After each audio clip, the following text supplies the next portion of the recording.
chasing freedom. He was chasing spotlights, sirens,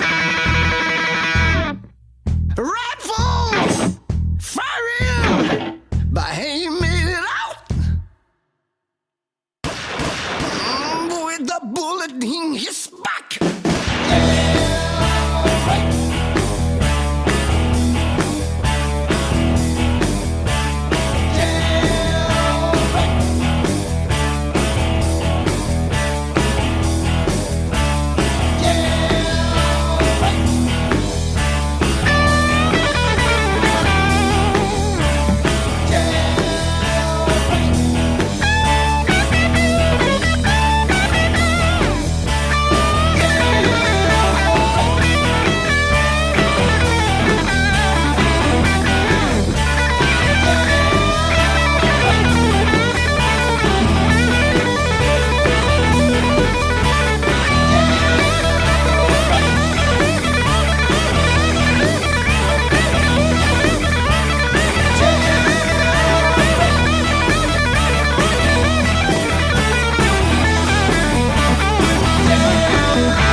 And then get other people to believe it, right? It's like this whole, well, he can't take criticism thing. It's like, where did that come from?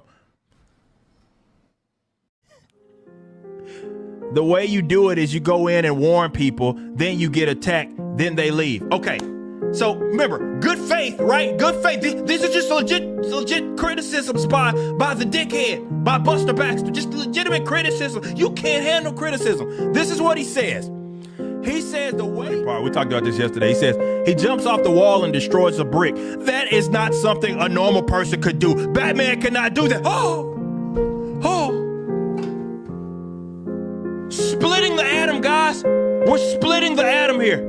We split the atom. He's figured it out between maybe a fucking ranch vehicle as well as his own personal vehicle, and the nigga's like, well, those trucks are different colors. I was confused. Like, I don't know if anybody's ever read a Spider-Man comic and was like, well, that I remember seeing a truck in the first two panels. Consider it this. Consider it a critique of your critique.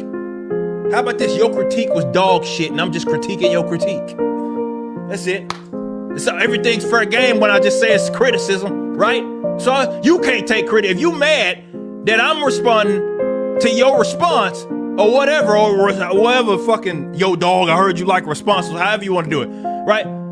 Consider it that maybe you can't handle criticism. Consider it I'm critiquing your critique.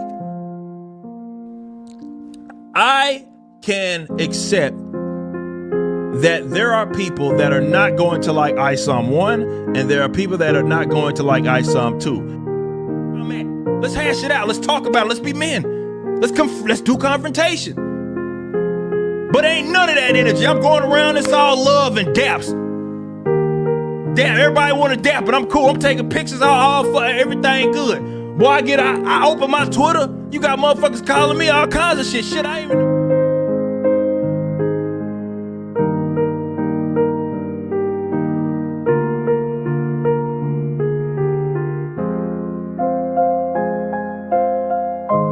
I can accept that. Well, for some others, they can't accept that, well, other people do like it. And that is what makes them fucking mad. So they conflate it. Or if anything, maybe it's a projection.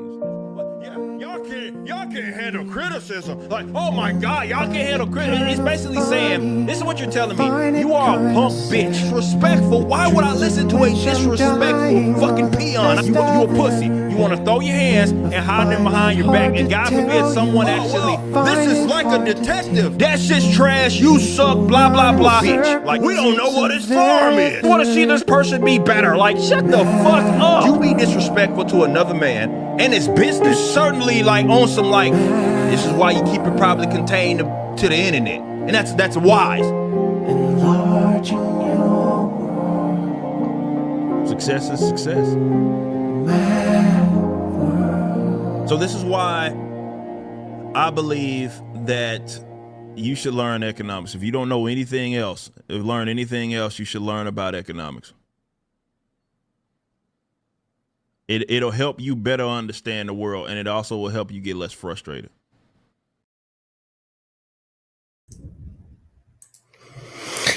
I think it's kind of funny. I think it's kind of sad. Eric is so angry because he don't know his dad. Woo! Fatherless behavior. Oh my God. What a day. What a day. A little around 24 hours ago, Mint was out saying, hey, everyone watch our stream tonight. And I'm just like, oh yeah, they're gonna be silly, they're gonna talk crap or whatever. I didn't know they were like out and about. And then I keep checking Twitter. I wake up and I check Twitter, like, oh, he's fucking arrested YoungClippa. They clipped YoungClippa. What a bitch, Eric. What a bitch. And yeah, it's for harassment. So either it's Eric or we got to say sorry. Sorry, everyone. It's actually Miss Piggy that did it.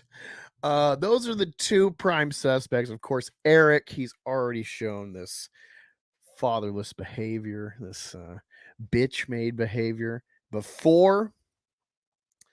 And yeah, it's good stuff. It's good stuff. Got a lot to watch tonight, a lot to investigate. Ethan Ralph is sharing information, but Tisa, you can unmute if you're ready to be on here. Oh, hello, everyone. Yeah. I'm unmuted. I was gonna say I didn't mute you. I muted myself. Yeah, I assume this is your first stream in at least like CG biggest problem, era. Yes, it is. It's my first stream in the whole Griftosphere. I'm about to make a lot of money now. Let's make them super chats. Send them super chats. So tell us about yourself before I say hi in the chat. Get through some of the. There was a hiccup this morning when I get 10-minute breaks every hour, so that sounds nice. You get like 2 hours a day, but it's like such a dog shit job. Pays fine, but I work in a factory. So when I was like setting up the stream, I went back to like make my thumbnail and came back and I submitted it, but it changed my time to like an hour from that point instead of tonight now. So sorry, people in the chat.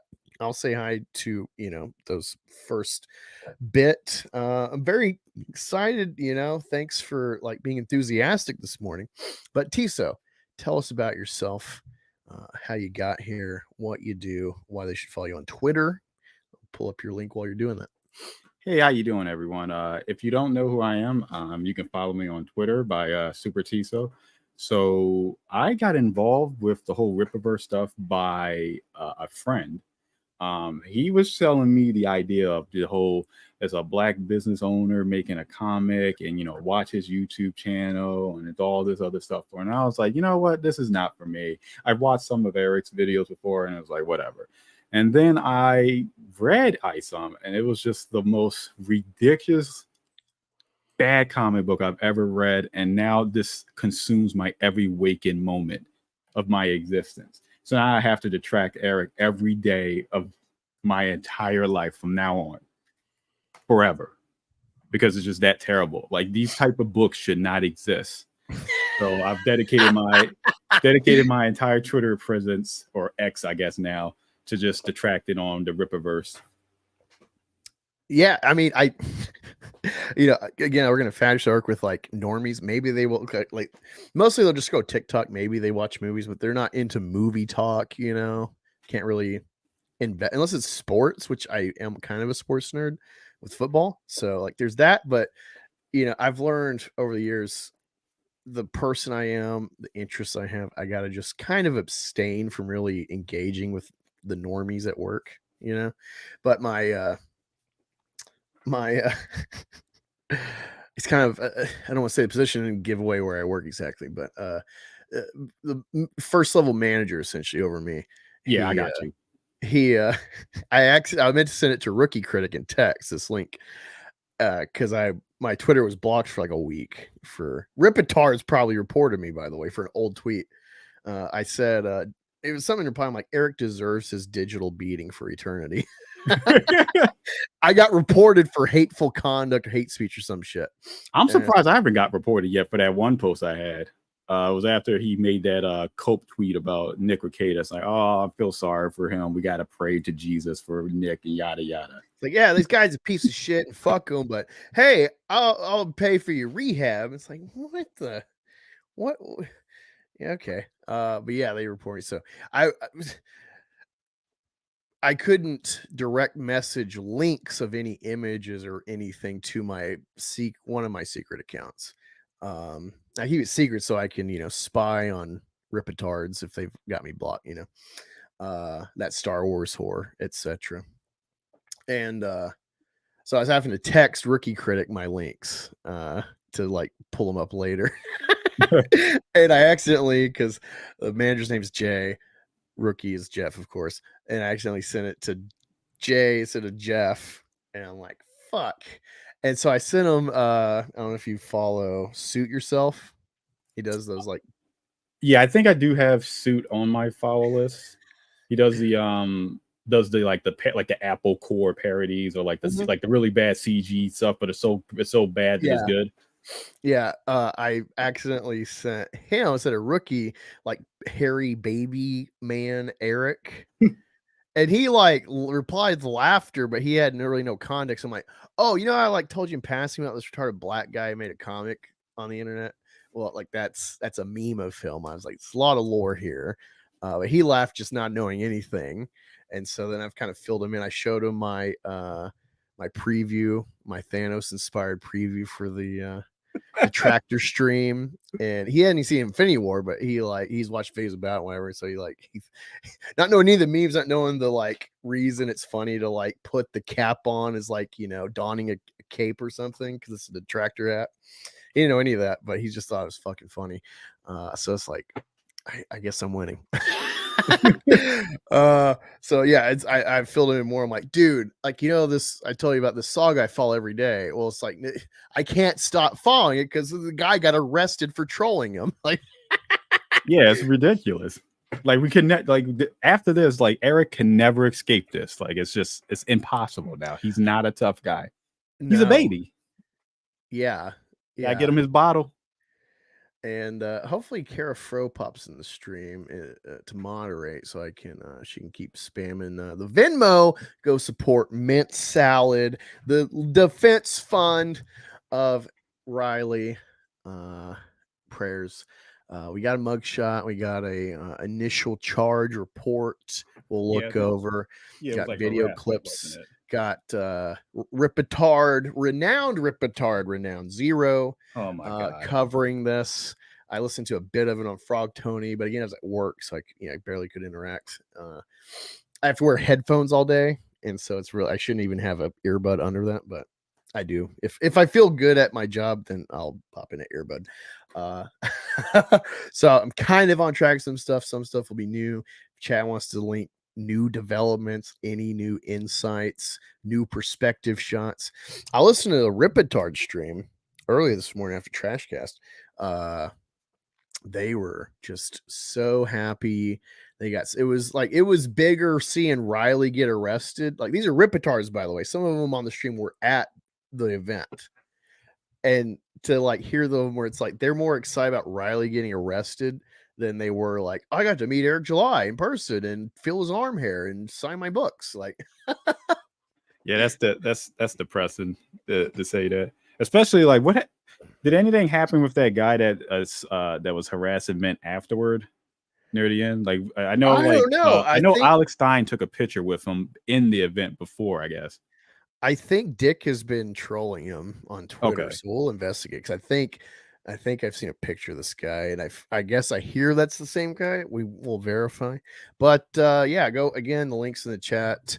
I just put for Tiso. Go follow him, and add him to your Detractor roster or Rippatards. Add him in your sites like you did Riley, and Ricada and everyone else, myself. It's funny, LG starting to name drop me repeatedly now. It's funny because he name dropped me like a week ago, crying about my mission from God, which is like this is a passing joke. It's a passing joke, and then I watch Trashcast and EVS reacts to a Rip a Goalpost video about me with this, and then I forget about it like a week later, and then now LG. So it's like, I'm an atheist for simplicity's sake. I'm a burgeoning Hellenist, I guess. Hellenic Paul. No, it's a mission from God. We have to destroy Eric Gillard. Again, I feel like Paul, Saul before, but Paul, or he was, killing Christians as a Pharisee. God blinded him on the road to Damascus, and you were following my path. Abram, he's like, you're going to birth the nation of Israel, number like the stars or sand on the beach, whatever analogy you got. He's like, yeah, right. My old bag, Rachel, she's all dried up. No way, you silly goose. God, I'm gonna go fuck my slave Hagar. That will be my firstborn. He's like, well, that doesn't count. Rachel's pregnant.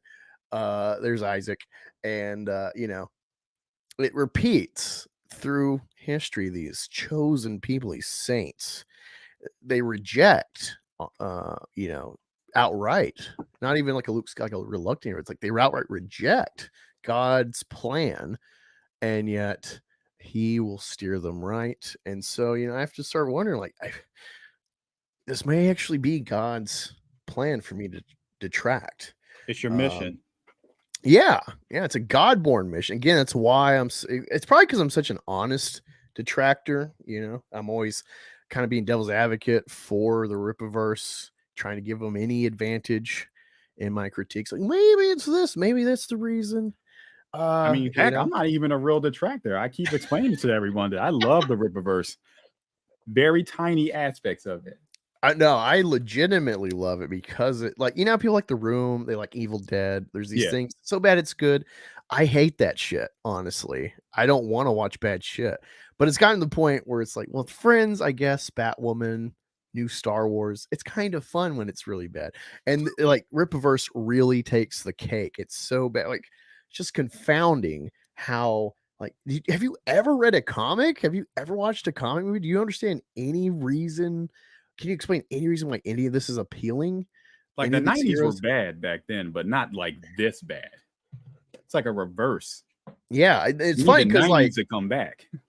It's funny too because they're starting to reshare my picture where I'm like, you're so fucked, Derek. I'm like smiling with my Yaira, and they all have like saved on their phone. They're tweeting it, like, trying to owe me because I'm fat or whatever. It's weird behavior. I mean, I'll you know what? I'll probably take a picture of myself when I get my Dokemon cards, which I will be reviewing whenever they decide to send them. You're the $300 eBay Dokemon guy, right? No, I bought the concept art book for $300, and then like after I bought it, I was like, great, I'm gonna review this, and then someone was telling me like, it's 8 pages, right? And then everything started just falling apart for me. I just wanted to jump off a bridge and just end it. Nah, I'm joking. It's fine. Yeah, the only reason I even wanted it is because I felt like it would have gave me more information on what Dokemon was, just to explain why this person is just so retarded.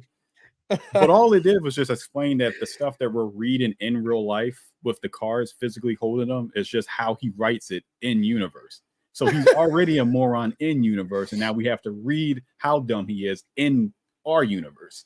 Well, it's crazy because when you read Yaira, like the news report part where it sounds just like Eric, uncertainties, vagaries, it's like, I don't know, man. I know it's a knee jerk after all this time analyzing for like months now, Eric in his videos, his weasel words, whatever. But now I'm thinking, no, this is like a weird cult. They all get on board with Eric and he like infects their brain and they all start writing this way. It's like you can get fucking Stephen King to write a horror for the Rippaverse and it's going to sound like Eric. That's my it's going to be over if Gooden reads like that too. I mean, I'm going to be disappointed in Mike Barron. I hope that's gonna be funny. Everyone's like reveres Mike Barron. I've never read his shit, so I can't say. Seems nice, as a person on streams, or whatever. But That'll be fucking funny if like even him or like get like fucking Donnie Cates, any new big name, Daniel Way, anybody, Millar, and see it like kind of read the same. That would be the funny shit. Anyway, let me address the chat.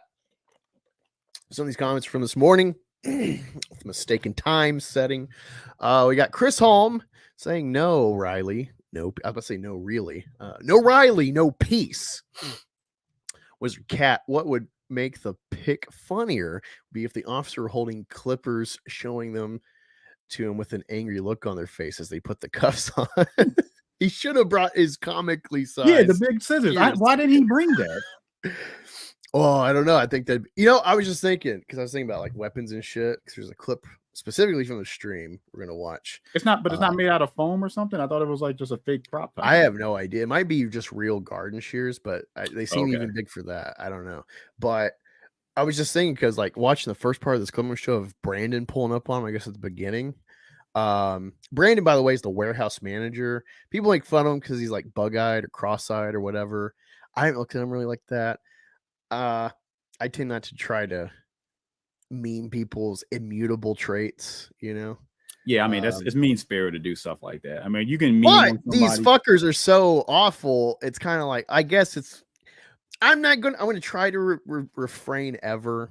It's low blow kind of behavior that I try to avoid. Hold up. Because like, if we're going to do that, then we got to stop saying fatherless behavior from Eric, because he doesn't have a father. No, I don't want to stop doing that. That's keep on the doing table. I got a video thanks to Dane, actual fandom. Not that I've never talked to the guy, but I was looking for a clip on Twitter, and he was like the first search result. And it's like, how have I never seen this? Oh my god, the editing to really hammer home the shit with the fatherless behavior comment. It's scathing how he edited this. We'll see it in a bit. But it's funny with Brandon, he pops up. I guess is the first time he like pulls up whatever, and he's all ready to go, pulling in his pants, like, come on. And Riley completely undercut the moment. He's like, if you hit me, it looks really bad for all y'all. And it's like, no, it would have been funny as fuck, actually, if you didn't say anything, and then Brandon just like went to town, got that first hit, and then Riley just pulls a fucking gun and ventilates him. Yes, it airs him out. And communicates with him with his air guns. And we'd use all the Eric videos and all the Rippaverse posts of like the validation of the warehouse visit air out, commentary. Like, well, he put hands on him. You were in Texas, bud. Texas, you don't fuck with it. Don't fuck with Texas. This is Texas. You don't mess with it. I was thinking that would be the funniest twist in all this, is like, that guy's asking for it. And it's like, well, this guy put his hands on him, so he's literally allowed to shoot him. Oh, that would have been a funny twist. I'm kind of sad, actually. This is Eric would hate this, a multiverse idea. But anyway, Arcada just had to put on the Sonichu medallion. Well, Eric wore his Rippachu medallion and looks like a bitch. Worse than before. Arcada has Aaron, Riley has Rippa, always two there are. That's great. I'm a Star Wars guy.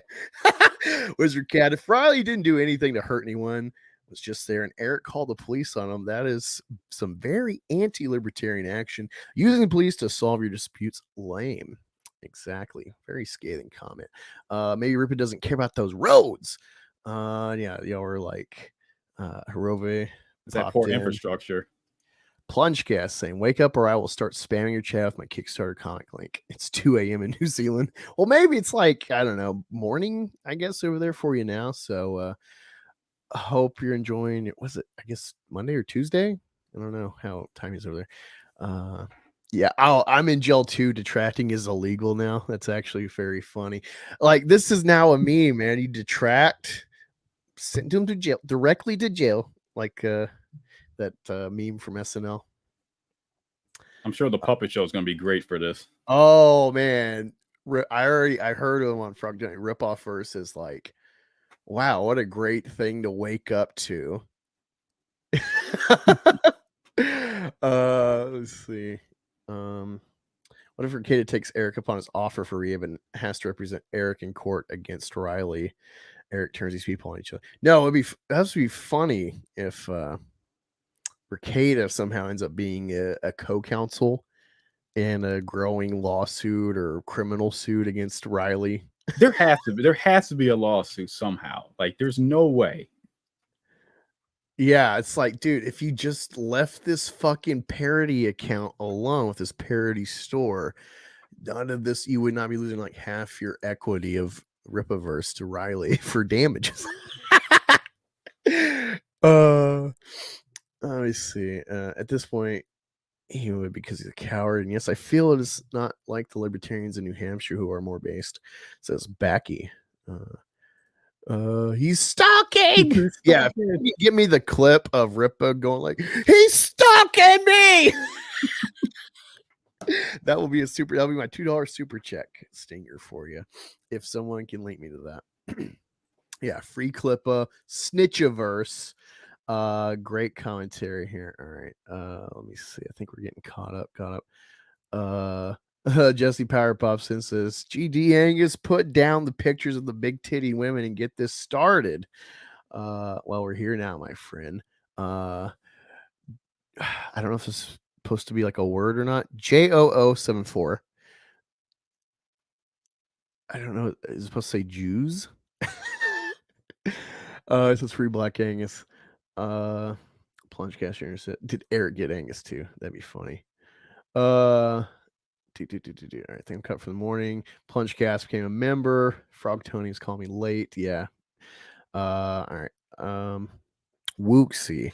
It's like most places, he's an overnight sell with a bunch of people, and I bet he's telling stories and a whole bunch of them laughing right now. Oh yeah, we're gonna get Richard Embry. He had a great comment today.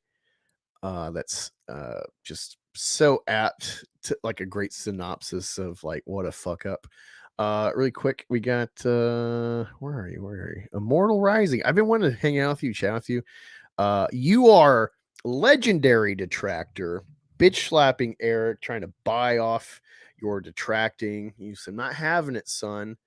Engage me, debate me. And that was legendary. I remember this. Yeah, I'm gonna get you the link if you wish to join. More not necessary, but if you're free and want to detract with us and relish in the newest newest tripping of the Rippaverse. Nice. He's about to lose 2 lawsuits now. Mortal Rising. There you are. Oh shit, I'm not following. I was following my MethGator account. Yeah. Okay, here we go. There is your link. That's sad because I've liked stuff from you, but I guess I didn't follow you. That explains a lot. Let's see. Hurry up and finish that shift, Angus. Yeah, we got people excited. Robert Bro Kerr. Is it grape if you enjoy it? I've heard Riley on stream saying like, well, if there's like a cute boy, Riley has his turn first before Mint. So Riley is put him in 100% prison. running that. Put him that in little prison. county You're just giving him like a playground, you know. Next video with the first comment of speculation, theorizing. I think Miss Piggy got him arrested. I thought that was hilarious as fuck. They caught her candid on camera. So you have the arrest record. We do have whatever record from Ethan Ralph being delineated. Let's see. What's up all around Arbiter? Hello. Dr. Ben saying free Riley, prayer for YoungClippa. You also got a week, man. What's up, Jesse? Just got off Friday. Oh, okay. You're banned. Okay, cool. Your prediction is you'll have charges drop Monday. Chris Bacon in the house. Great Detractor. Legendary. People are triggered that he dare ask McFarlane Toys. Hey, are you working with this homeless guy in Texas called Eric Juneteenth? And they're like, I don't know, man. Go look at our website. We announce all our partnerships. Nothing. Last partnership. What's the Rippaverse? Who is Eric? Yeah. Yikra? I only make Spawn. Oh, that'd be funny if Todd messaged Chris Bacon back like, hey, yeah, you're telling me there's toys with my name that I'm not making money on. What's going on here? Like that would be the greatest bust of all time in indie comics. You're like busted. Not only did the church bust him, but now Todd McFarlane, like He's gonna have to have a second disclaimer, small text on the website. Tom McFarlane was not affiliated with the Rippaverse. Tom McFarlane and Tom McFarlane's Spawn, McFarlane Toys are not associated with the Rippaverse, as well as the International School of Ministry or Good Shepherd Ministries. Riley gets arrested the same day the French president dissolves Parliament. Coincidence? I think not. Angus and Tisa, yeah, what's up? Hey, Sketchbook 340. It's been a while since you've been in my chat live. Maybe not. I don't know. Maybe I saw you recently. Hello. Got Nick McHugh, longtime member. Oh, and yeah, earlier Plungecast became a member this morning. Thank you so much. You can become a member, support this channel for as little as 99 cents a month. Appreciate it. Not necessary, but I mean, if you're gonna give her money to anybody, might as well be blackmail. You don't want Renown to make a video about you. Oh, you don't support Black Man? It's Black Man bad, is it? Huh? He's really pushing that. He's gonna monetize you and make all the big bucks. He's gonna make 20 videos, no, 30 videos about you. No, Evil Dead is fucking awful. I do like when, at least I saw it once in theater. I liked the 2013 Evil Dead. Oh, the remake, yeah, that's really good. Yeah, it's fucking gruesome. You know, I feel like Raimi produced it, so I don't know why the Evil Dead fans hate it. The last one is really well, I guess because it's not like ash and whatnot, but it's good. But I mean, besides I don't really know him in anything else. I haven't seen Burn Notice. So I love him in the Raimi Spider-Man. I know that's he's tied with the Evil Dead, but when I've seen Evil Dead, I fucking hate it. I hate how renowned it is and stuff. I don't get it. I get like if you're a filmmaker, a horror fan, maybe appreciating like the industriousness of Raimi to make it, but I don't get it. Anyway, more on Inception, no reception. Who the hell uses the word polymath? Yeah, I had to look it up. Like, what the fuck's a polymath? What's the heck is a Kato Gooden? Wait, Kato. That's his first name. His name is Kato. His name is Kato Gooding. Kato Kalin. Wait, so Gooding's like his hero name? No, Gooding's his actual last name. Because like for some reason the Rippaverse always have these oddball names because Eric just. Oh, you got the art book, so it probably has like his full name in it, right? No, they just revealed it in the Dokuma. I guess in the Rippazine. Oh, yeah. People super chatted me last week. It was enough. I'm late or I'm behind. I need to buy the Rippazine. I'm really kicking myself because I'm wasting shipping money to get it. Because I was thinking about getting it with the iron. I'm like, who's gonna care at the Rippazine? But then it's like, oh, gotta get in now. It's the start of Salvage PI. Salvage is so horrible. For some reason, they didn't really advertise that you can get the Rippazine for free until like later on in the campaign. So I could have gotten like a second copy for free, but for some reason I still have that free membership that their system glitched on me. So I always have like a free copy in my cart. Nice. Yeah. Well, it says too bad he didn't get the mugshot with the cape on. Yeah, he's wearing like a towel. I don't know what's up with that. Maybe he was cold, and so maybe like the gel's kind of cold, so give him a towel to like warm up or whatever. Which is like, whoa, you could kill someone with that, buddy. So you're not really looking out for suicide prevention there, cops. If Mike Barron wrote a bad book for Rippaverse, I wouldn't hold against him. I don't think he would do that, though. I guess we will see how important his story's premise is. Stony McInternet douche, what's up, friends? Says these R slurs may not have chosen to be R slurs, but they are indeed R slurs.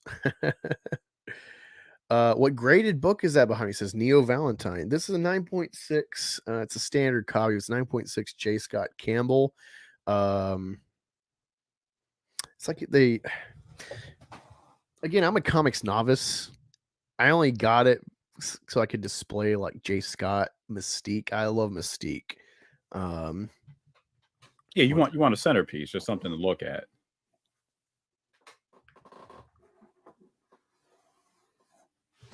There we go. So let me solo Han Solo. There we go. So this is the X-Men Black Mystique #1. It's all right. It's a nice one shot. I don't really know what's going on. This is, I want to say this is like pre House of M reboot. So I did have the Jenny Frison very rare Medusa. It's like the Vraska cover for Magic. Don't really follow Magic since like 2015, but love Jenny Frison. That Vraska piece is just gorgeous because I love Medusa. Jenny Fryson's got such a haunting, interesting style. It's well balanced with her, male gaze ability. I don't know if she's gay or lesbian or bi or anything, but wouldn't doubt it with how well she draws. Just power could have sued and won. It was funny when you told Riley to bounce around your prize with something like "So Bounce Me."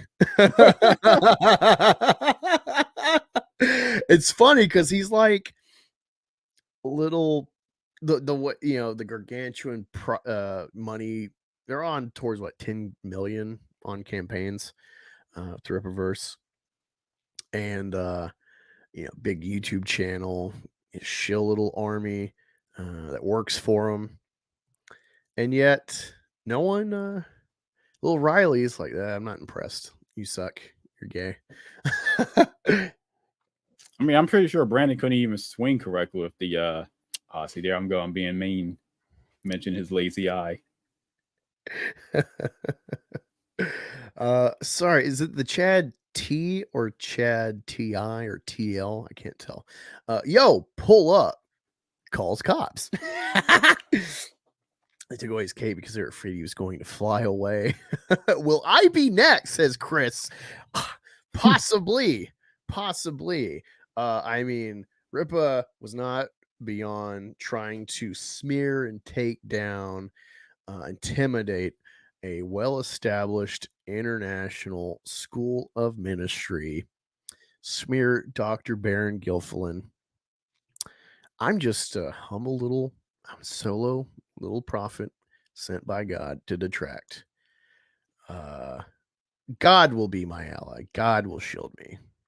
Or he'll let me be thrown in the pit like Daniel with the lions. He works in mysterious ways. He detracts in mysterious ways. It's all just to teach us a lesson to learn from it. I got Katie did in the house saying, "Hell, Black Angus." Hello, Katie. Hello, I see the Katie. link in the Clippaverse. I don't know if you're going to go back on Tony's or if you're busy with the kids or just tired or clipping or doing hair. But you're always free to join in if you wish. But you're probably all detracted out for today. White people always calling the police. Hail chat. What's up? Hoffcast. What's up? How's it going, man? We got Waylon Todd. But now they have YouTube tards talking about others. It's so dull. Yeah, it's funny. All this is because Hack the Movies had to pester Vito, and then Dick goes on Ricada's stream, and Nina, not even reading the book, has to bother Dick. He has to fucking, of course, teach a stupid blabbering bitch a lesson and do a whole video to show he read it. And look at where we are. Look where we are from just kind of Vito was the initial internet Riley of like, I don't think it's going to be good.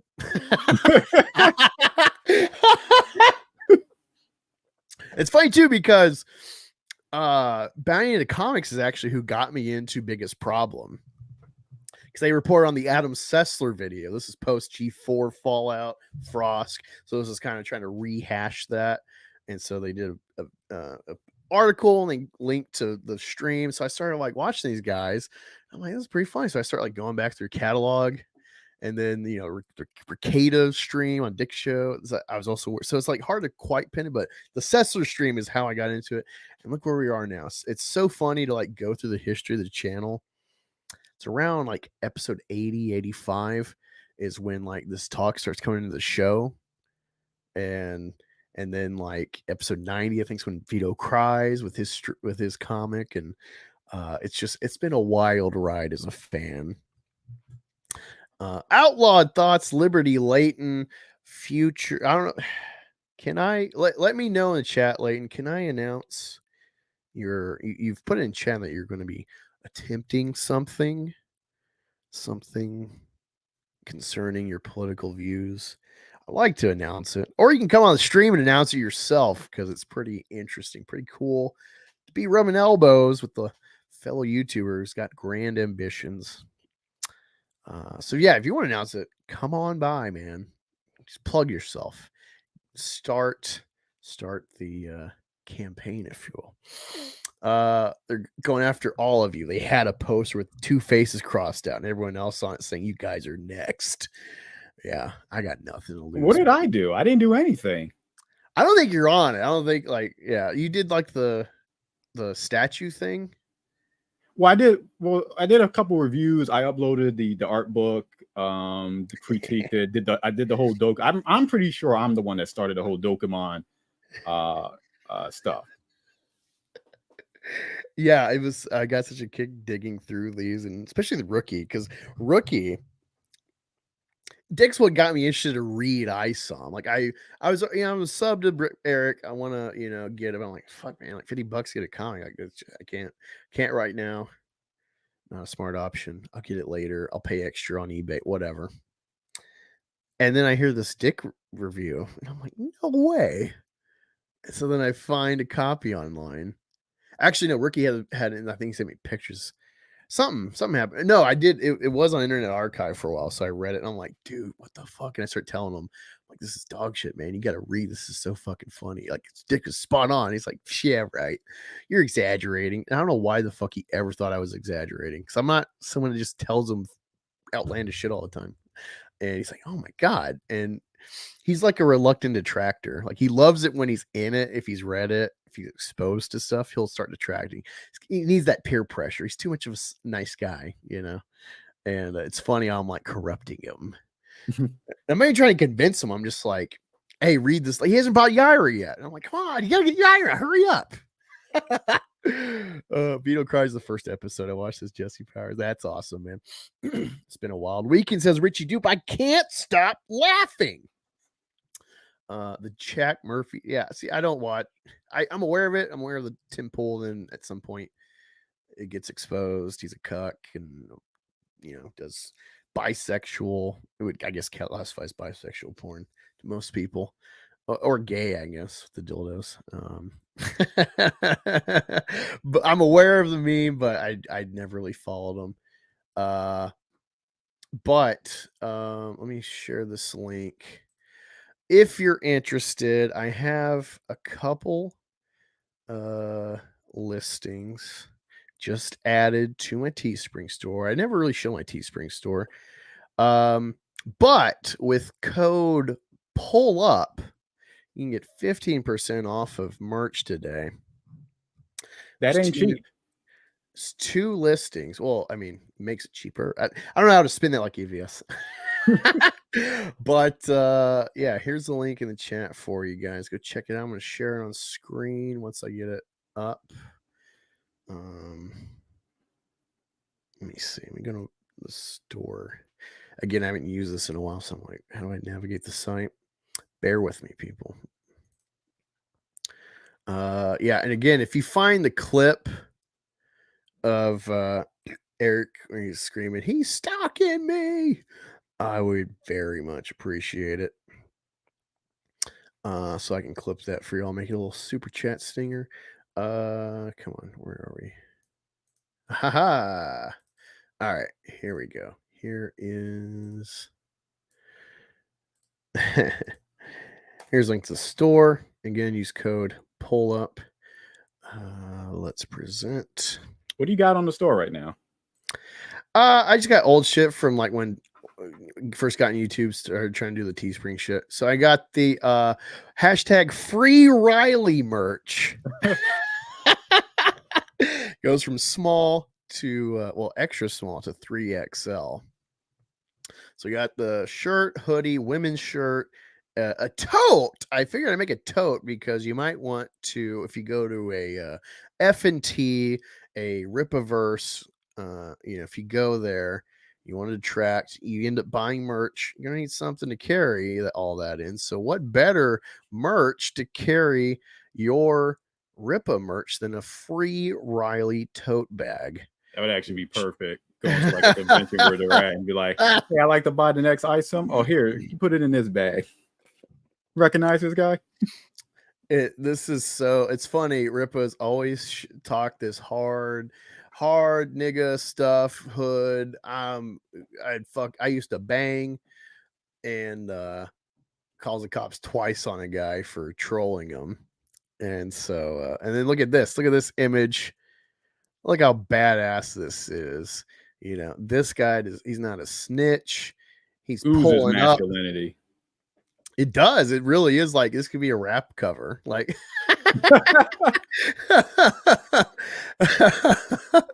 and let me see. Let me go. And the other, so I got the Thanos Minotaur. It's the channel art.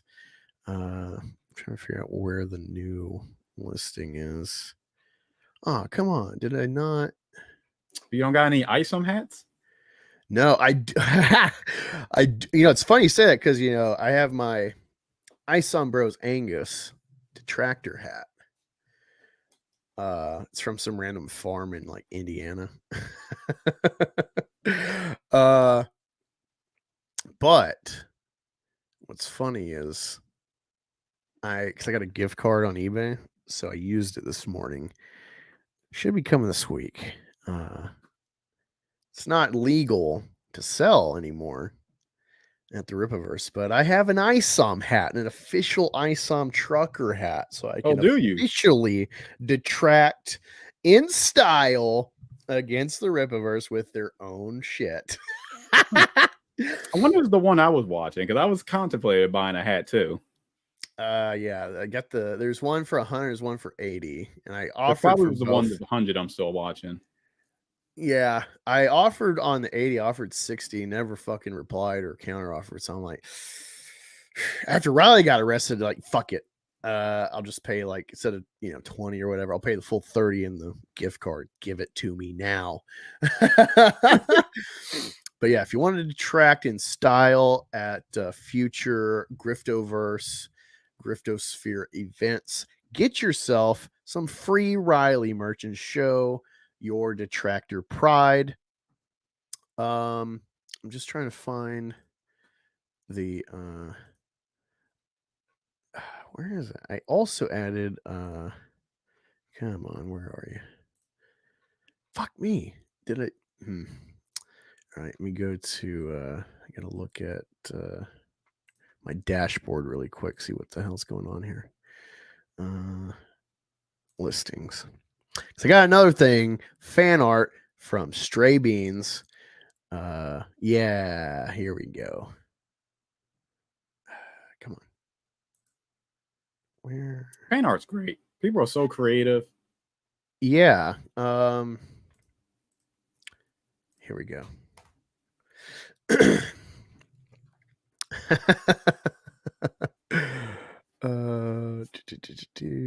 we go.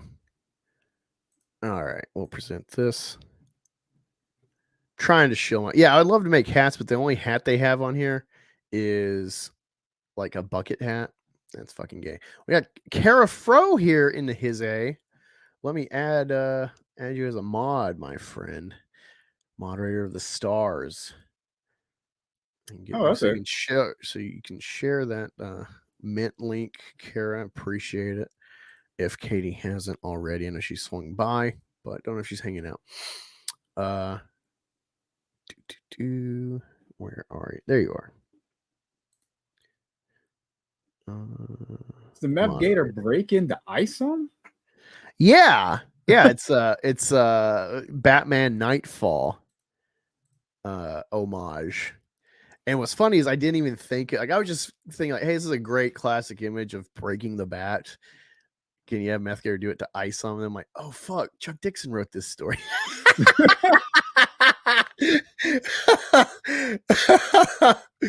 This is even better than I imagined. Like, oh, the meta with this shit is hilarious. Yeah, so this is the Meth Gator homage to Nightfall, my character breaking ice on. Also, he added the TJ Laser fan art of Meth Gator. It's kind of like Batman animated style in that left top corner. And yeah, I just love it. I love it. So hopefully They even got the cross on the crotch. Yeah, he went all out with this.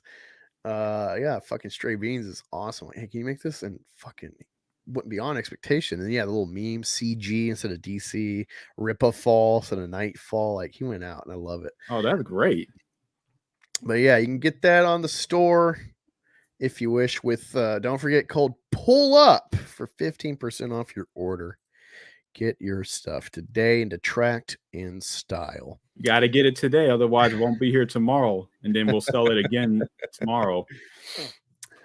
All right, so we're gonna look at this first clip of Clippa. Ironically, this is old. I've seen parts of the stream, especially through Trashcast. Listen to Frog Tony, but I haven't really visually watched it. So I've seen 20 seconds of this 2-minute clip. This is thanks to Clip Sama. Go sub to him if you have it. Message the girls if you want to give them shots. I'm in a public parking lot. You got a basketball. Bounce me. I'm giving out ice on. It wasn't even like I thought it when I heard this on Twitter. I thought it was gonna be like bounce me, kind of like One Punch Man, like just totally uninterested. Not the fucking sarcasm, like do it then. Oh my god. I'm in a public parking lot. You got a basketball. Bounce me. I'm giving out ice on. Okay. I'm just walking by. If you hit me, that would be bad for me. He's just looking at this guy. Is this guy in the suit? Is he the store? Is he the shop? He might be the shop. He might be the like what is it, like a bar or like a restaurant? It might be like the owner for it.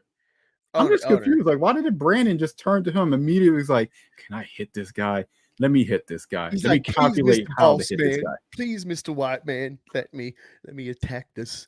It's like, Jesus, dude, like you're not helping the collective black image in America right now, man. of military age black males, not helping the cause, my friend. That's insane. She has some friends here she wants to talk to. She's messaging them. She's giving them some candy. Yep. It's fine. You'll just have to. Yeah, I'm not gonna bother You just you. have to stand off the sidewalk because it's private. Well, give me a place to stand specifically. You can stand right here. Okay. Yeah, I'm ready. I'm not trying to mess with your event until you got copies of the comic book. No, you're fine. You just have to That stand was a off. weirdly aggressive approach, wasn't it? He just said he was going to beat me up. He said it, and it's on camera, so that's a big move for that little guy. He should counter charge Brandon for attempted battery, harassment, whatever. At least harassment, given he's got video of him repeatedly coming out with like the owner outside, like, yeah, he's fine. Yeah, I don't know who posted it on X. I think it was Chris Bacon. Someone posted like the charges in Texas. Like Brandon could pretty much be charged for it if Raleigh puts charges for it. I think it's like threatening any type. He's of threatening me. He's stalking me. He's threatening me. He didn't let me punch him. Well, here's the thing: is Riley is a libertine as well. He's just a hedonist, and so he actually will have probably stick to his principles and not charge him because he doesn't believe in the authority of the state. Ironically, It's all right. He's got bigger fish to fry anyway. Oh my goodness, we got some chat in here already. Hi, chat. Brandon's trying to bounce me. He already threatened to beat me up in front of the guy running the door for offering to give out their comic books. He knows they're so bad that giving them out tonight would ruin the event.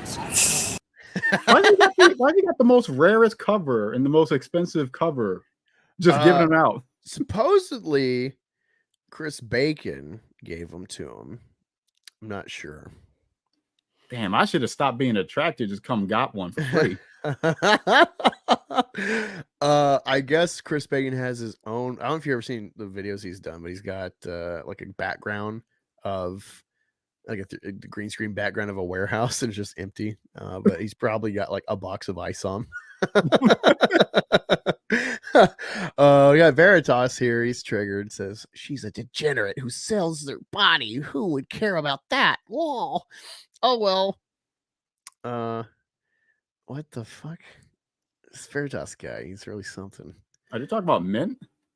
Well, yeah, but like they were in my chat the other day, talking about Star Wars and shit, and he was just going off with like, you know, everything's PDF files, you know, the like Sound of Freedom kind of hysteria, and it's just like, all right, man, you fucking sound paranoid, like seek help. Thanks for stopping by, I guess.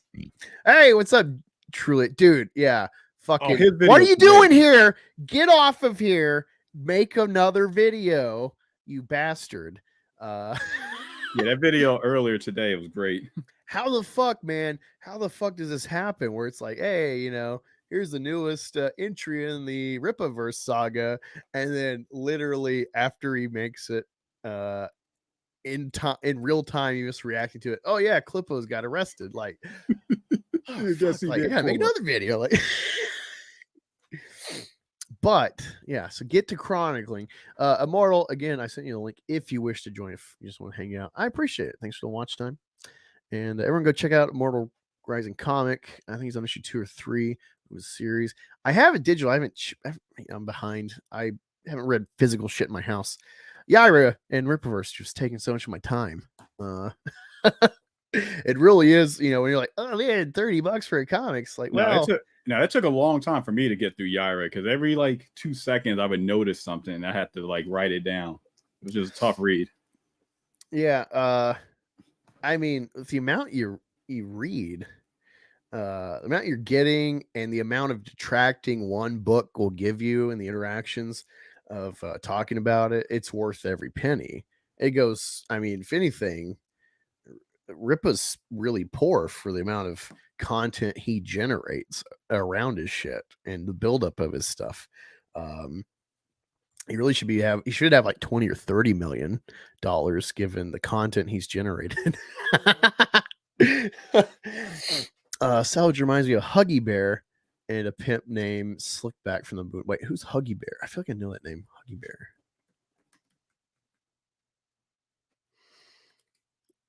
I don't remember. I know the name.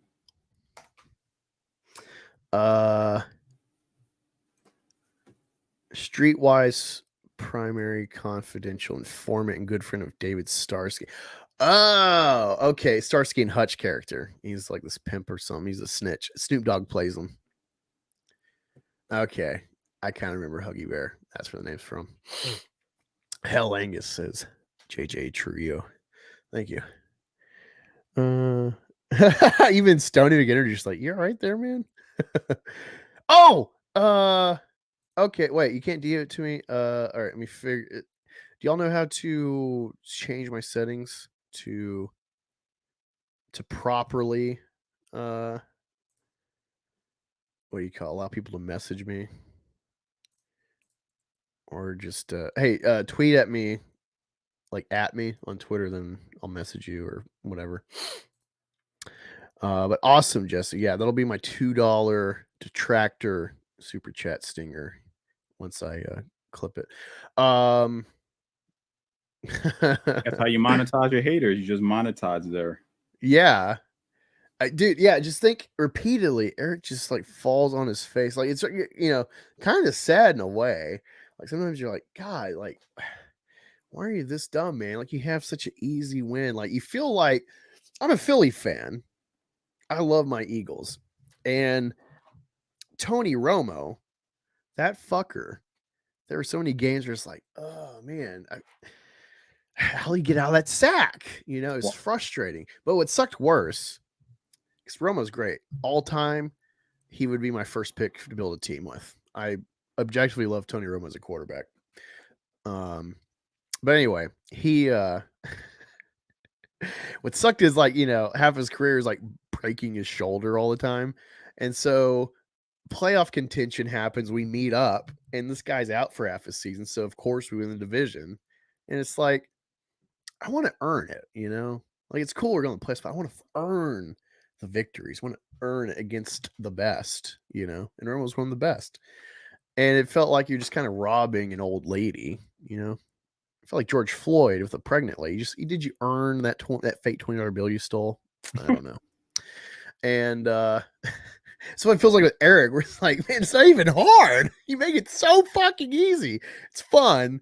Sometimes it's like, oh man, like just make it challenging, man. Actually write an arguably good book, make a Snyderverse where it's like, yeah, his first 2 films, you can argue the merit. The Snyder charges, as annoying they are, they have a work of art to spin the levels of depth. And they're, it's like, it is hard to piece out what's great and what's not, it's such a muddled, conflicting story to critique.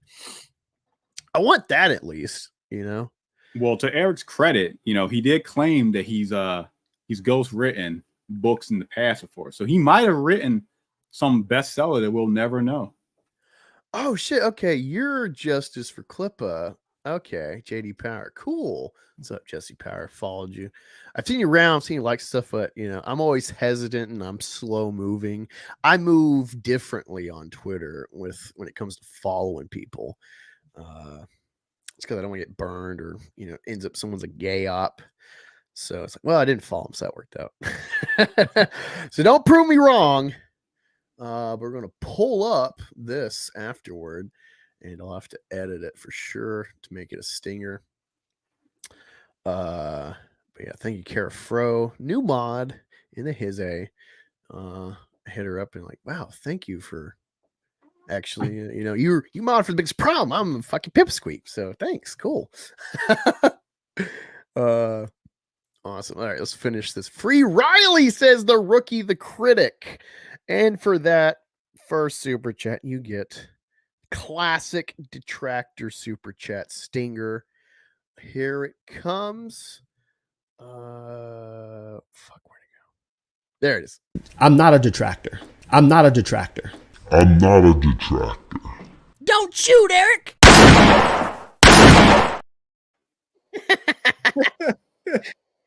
Oh, classic Detractor meme. But we got a Rex on that now because he's not ventilating anyone. It's funny listening to Tony talking about the part where like he was offering the cops ISOM, like, well, we can't take gifts, and Tony was commenting about the merits of cops. They have to be objective, whatnot. They can't show any signs of favoritism in the public. And it's like, if I was a cop and you offered me ISOM, I'd probably shoot you. Like, and I'd be justified. Like, you're threatening me. You're threatening me. It's like, Your Honor, he threatened me with a deadly comic book. It kills brain cells. Thank you, friend. Not needed, but definitely appreciate it. Going into the Meth Gator coffer. Awesome. Sorry, you kind of distracted me, actually, you fucker. Let's watch the rest of this clip. I will wait here. I'll hold it down, chat. I'll hold the fort down. If I'm going to get beaten up on camera, it's going to be very on camera that I'm beaten up, though. I'm going to let him do it, too. How many punches do you think it'll take for Brandon to get me with that lazy eye? Do you think he'll miss the first, 2? I said that. I don't think Dude, you can see. 2 seconds here, and a Rippaverse employee is already threatening to beat me up in a public parking lot. Worth the trip already. Chad's saying that Brandon will try to swing at you, but hit the camera instead. He will. Well, no, the problem, if he hits the camera, it's because he was trying to hit Ment, and then she's filing assault charges. Yeah. If they want to hit me, that's fine. I'm not going to snitch like Eric did, but if he hits a woman... Oh! I don't know how far on the sidewalk... Well, he's not enforcing it, so... Like your property. He just said, like, well, he's not gonna snitch like Eric. Oh my god. Wow. That was a predictive comment there. So many layers of just him saying it offhand. Oh my god. Keely Chow in the his a Free Riley. Oh no, friend. No, don't detract with this, Keely. Keep yourself clean. They're gonna shoot you. Here's the thing: is Riley also detracting Yellow Flash? Because I swear that looks like the cape design for his Sentai character. Oh, I don't know, but I feel like he already had this cape when he went to the Biggest Problem show live. Okay.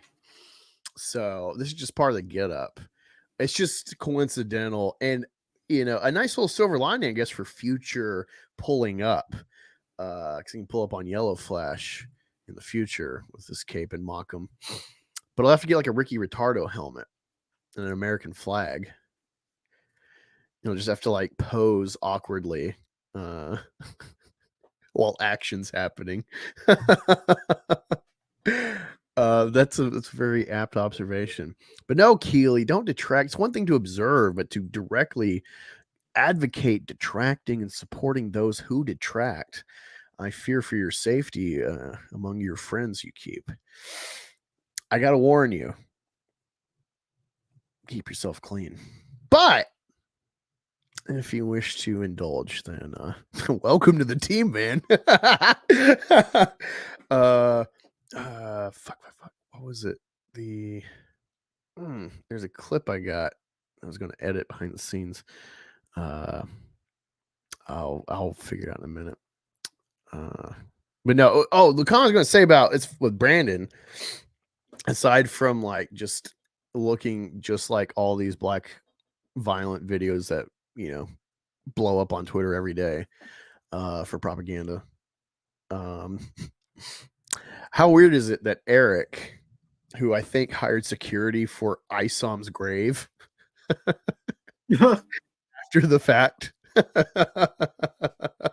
when Moronic Opinions visited it,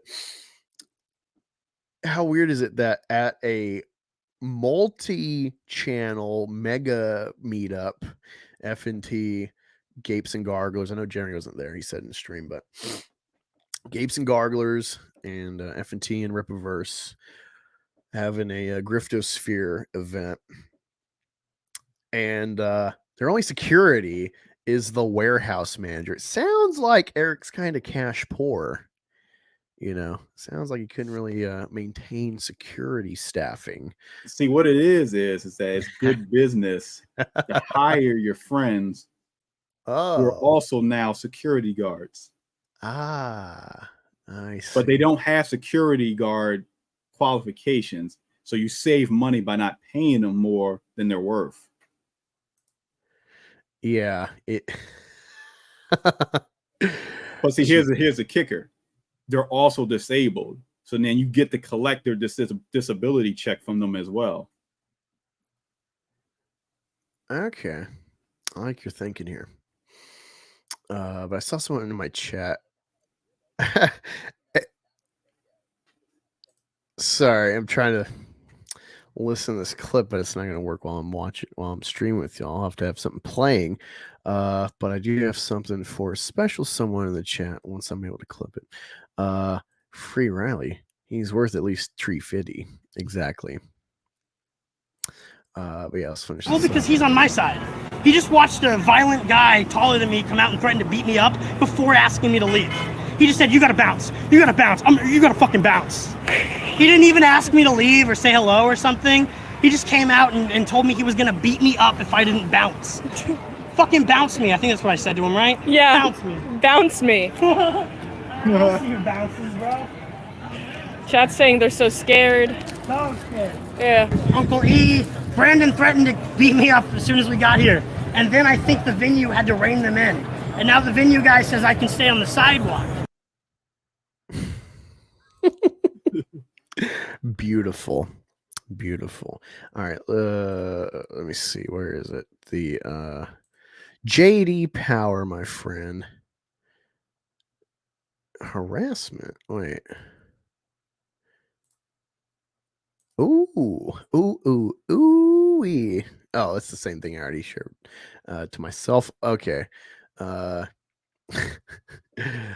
Someone.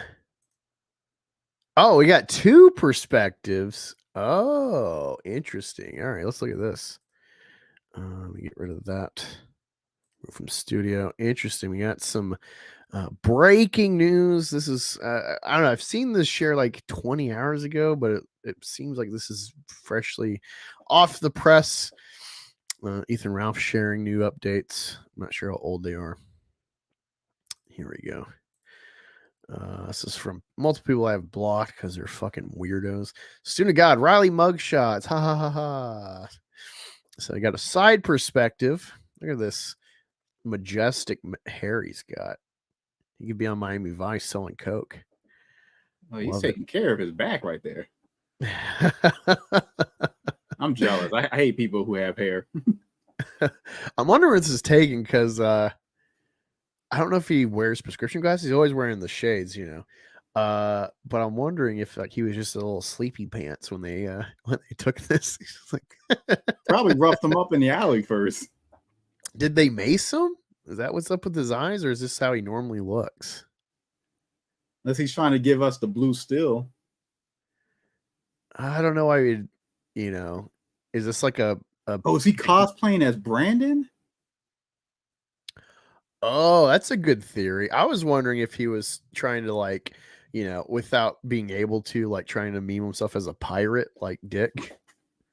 You know, but he's eye patchless, so he's just squinting one eye. That's my theory. I like to think that he's trying to be a pirate for this mugshot.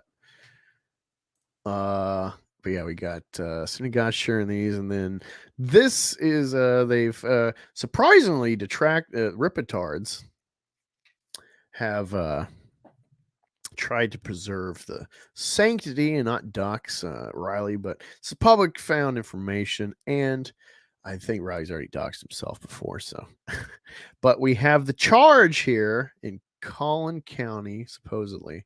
I know there's some dispute or processing or whatnot, but charge is harassment.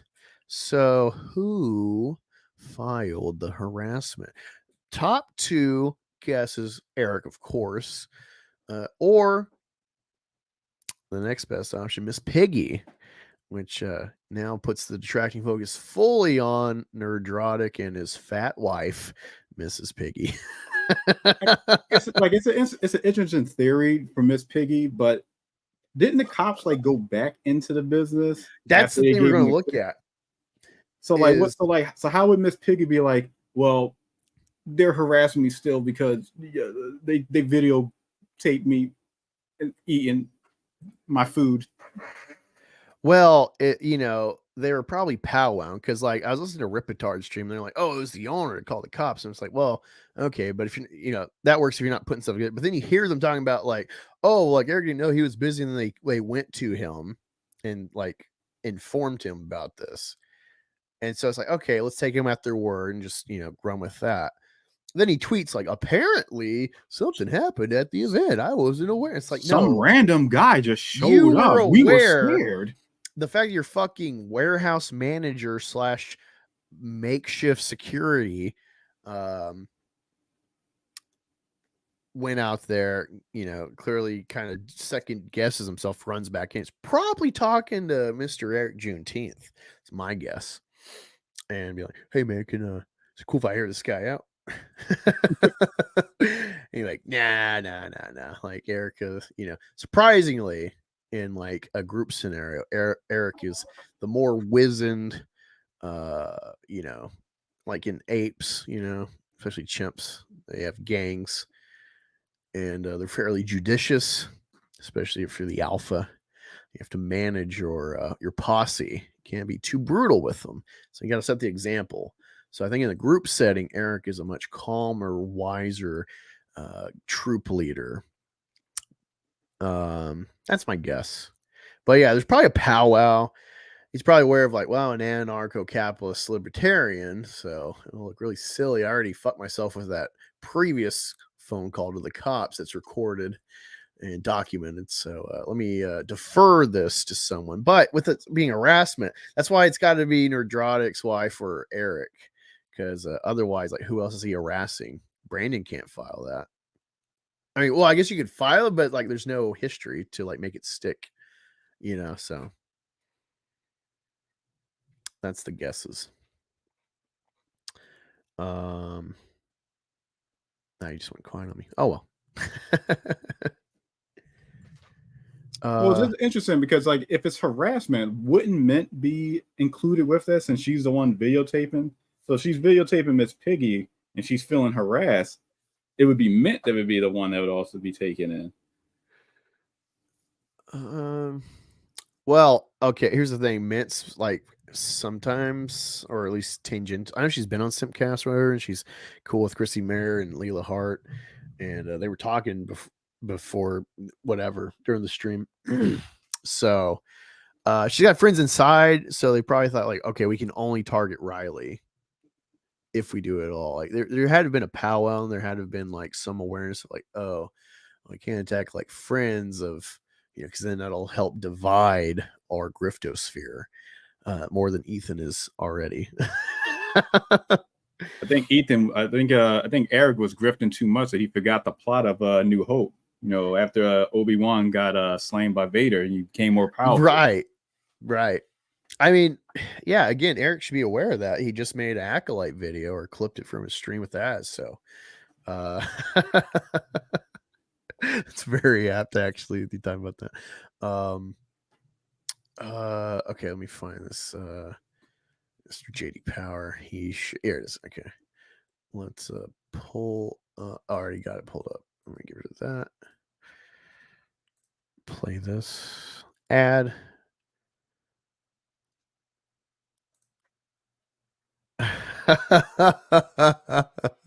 Oh my god, this is ironic too. This is ironic. We'll kind of pick through this because Jesus Christ. It's talking about tweets with Ricada about Riley. Wait, it's past? Okay. Yeah, this is past. Wait, let me see where this is from. This is from, okay, this is Clip Summit. I'm sub to him, so already gonna leave a like. Awesome. Yeah, I've been looking for this. All right, let's look at this. I'm gonna be careful with this because this is a man that I had a lot of respect for. And I have had, but you know, he went around pretending to be impartial about some shit, and we always knew Nick Ricada was not impartial because he's and that's to his credit, a guy that I guess kind of either showed in the ropes or got him into being like into this shit, right? That's his thing, you know what I mean? And that's his partner, and I'm not knocking that because that's how partners are. But yeah, I guess he's responded to some shit, and it's like apparently it's a bad take because someone said, imagine if armed security had shot this idiot for showing up at a business location. Well, if he was a threat, I don't know. In Ricada and some fucking like duty to retreat law. I live in motherfucking Texas, by the way. And we don't have the same laws, particularly surrounding private businesses and fucking other places. Like the fact that this nigga like sits up here and tries to play this whole impartial shit for as long as I had to deal was so extremely disingenuous. Nigga, we know where you at, and I wish you were just honest enough. And by the way, Nick Ricada has not contacted me since the shit went down at all, and it is what it is. Nonetheless, if the motherfucker some random stanky motherfucker showed up trying to make threats, it is what it is. Like, I'm not saying that he is going to get aired out. I wish the motherfucker would be honest about that. All I'm saying is it would be ill-advised, and it would be well within our right to get this motherfucker the fuck off of there. And by any means necessary, to be completely honest. But for lack of better terms, obviously within reason, the motherfucker ain't supposed to be there. So yeah, imagine if he did show up as a threat, right? And then he got his ass aired the fuck out. Okay. That's not on me. That's on that. Don't show up at people's businesses, man. It's a real simple thing. And yeah, we would be in the right in fucking Texas if we did it. The fuck? Would we prefer to do that? No. Would we prefer someone be showing up at a business location? No. It's not public. It's private. Is it necessary for me to drink my own urine? No. But I like the taste.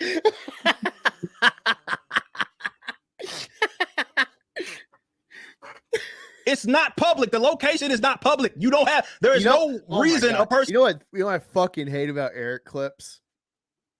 I don't know if you've had to deal with this yourself or seen EVS or whatever, but like you get Eric clips and like you're listening to it and you're looking at the image.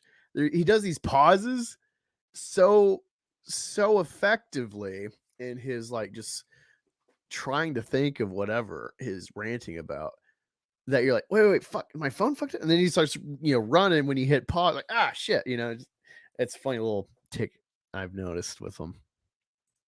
has a reason to be over there. And of course, within reason, someone's lost. Hey, you got a reason why you're over here, right? Ask him a question or whatever. But someone that's stalking this is my thing about he had been so disingenuous about the other thing where he completely ignores context and acts like a thing that has happened hadn't. Right. So when he's like, hey, I don't see enough to see business ruination. I don't know. Well, why is your gay ass partner going around trying to contact a business, right? A private, you thought a private business is going to contact a private business to try to dig up some shit, to try to prove a fraud that doesn't exist. He's not a journalist. What other reason other than to be a fucking, I almost said it, other than to be a weird person, try to fuck with someone's business, and then he brags, and Nick Recator plays the whole ignorant thing. Oh, I don't know what's going on. I haven't seen enough. Like, quit fronting, man. Just say, that's my partner. I can't be impartial, and I'm gonna back him. I'd be perfectly good about that because that's what bros do. Bros back their bros. What I don't like is that he's like, I'm trying to play it right down the middle. No, you're not. No, you're not. You're not trying to play it down the middle, and I'm cool with that. Like I said, that's your partner. But just be honest, man. But look, no love lost. I just understand where he's at, and I don't really want to be fucking with people like that. And I don't have no beef with Nick. But doing shit like this right here is like it's funny. Every time he gets an opportunity to try to take a jab or try to somehow suggest I'm the one in the wrong, he doesn't do it about his partner, right? He talks around that. He always thought, well, I wouldn't do that. He talks around that shit when your partner does gay shit, like trying to go ruin someone's business by trying to prove a fraud that doesn't exist, being a fucking Karen, and literally admitting to fucking contacting someone else's business. Damn that email. Damn the gay ops email of the person that they claim. They tried to gay opt someone into a trademark. Damn that. The motherfucker flat out admit I contacted charity. Why is this Karen son of a bitch contacting the charity? Why? Other than trying to be a fucking maggot, let's call him that. Other than that, that's it. I'd rather him just be honest and say, that's my bro. I got him. But that impartial shit because we got some of the same partner. Get the fuck out of here. But nonetheless, on a serious note, if armed security, since it's using it in quote, had to aired his ass out, if he was doing something threatening on a premise, and he wasn't leaving, they would have been well within the right to fucking do what they needed to do to get him out. I'm not advocating anybody be losing their life to some old stupid shit over a gag or anything like that. But what Nick Recator doesn't fucking understand, and other people that don't own businesses don't understand, if you're in a spot that I got employees that I have to protect, that I'm responsible for, I cannot act like, oh, it's just some fat motherfucker just doing weird shit. He's stalking. Recordings just got better. Oh God! It's the worst time. Yes. At least it's money for Clip Sama doing God's work, detracting. A terrible. He's stalking. The motherfucker drove across the country to appear at a business that is not public. It's not listed in any. He kind of breaks for that. He kind of like smirks. For like he drove across the country. Smirk. And it's like, had to get back in character. He knows it's fucking funny to like do this. He hangs out with Alex Stein. This is why Alex Stein is famous, and it's his coworker that is now in line. Won't have Dick on. Dick's banned from Blaze because he's a bad guy. He's a detractor. Can't have that on the Blaze. I don't know if you just saw that. Let's back it up for a second. The motherfucker drove across the country. Yeah, right there. You see it? He smirks. Busted. To appear at a business that is not public, it's not listed in any in a DMCA that he got. Never was that was the place that it appeared. Right? He got it from somebody else. Showed up, started filming a bit. That's not a location that we invite people to, other than the folks that have to be there. Right? We're in a business park. People know that it's over there, that are delivering products, that are coming in or whatever. Those are the only people that got business there. You have there's no street unless you're way on the other end in the front of the building and around it. Like on the other side, you cannot get, there's only one way to get to the front of the building outside of going through a private gate. That's it. Someone needs to edit this with the Recator stream where he has to explain. It's actually very easily accessible on both sides. I felt like there was a clip like this because like they talk about like, well, it's not a private property. You can just go on this way. Yeah, he talks about like 2 to 3 gates. It's like, well, how did Riley get in? It's like, oh. It's like, you're not supposed to learn where I work at. Google, get rid of my address now. Google stalking me.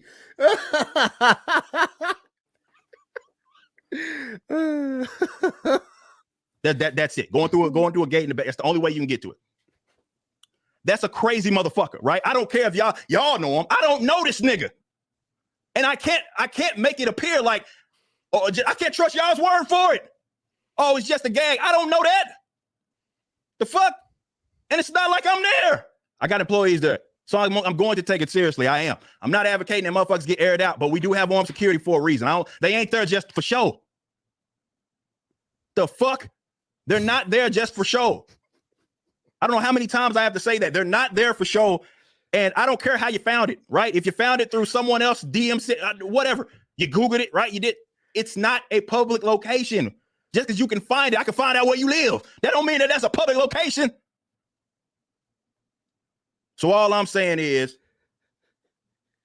don't fuck around. Like, that's not funny. So I'm drawing a line. I'm just, if you wouldn't do that, that's cool with me. That's your business. You do that with your own business. If you yourself don't take that shit serious enough, do that with your own business. I can't afford not to, because what happens if the motherfucker does? Dime Bag got shot for a lot less. As the employer, I cannot afford to just say, just a little fucking fat, stanky motherfucker, and that's it. And take no fucking precautions. What? Why is he stinky now?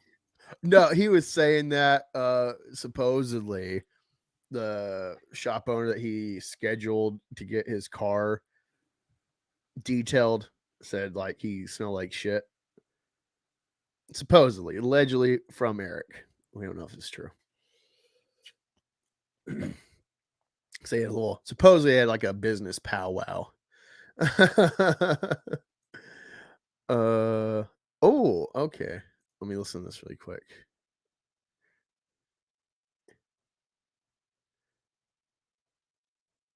Wait, your clip Sama? Jesse? What the fuck? Sorry if I'm doxing shit. Sorry. Okay, yeah, he sent me that. Oh my god, that's funny. But yeah, I saw you, Karen. That's why I was talking about editing shit, because I've had this clip, but I haven't edited it for you. Thank you for being here. I got you a special new clip for when you appear. This stupid. I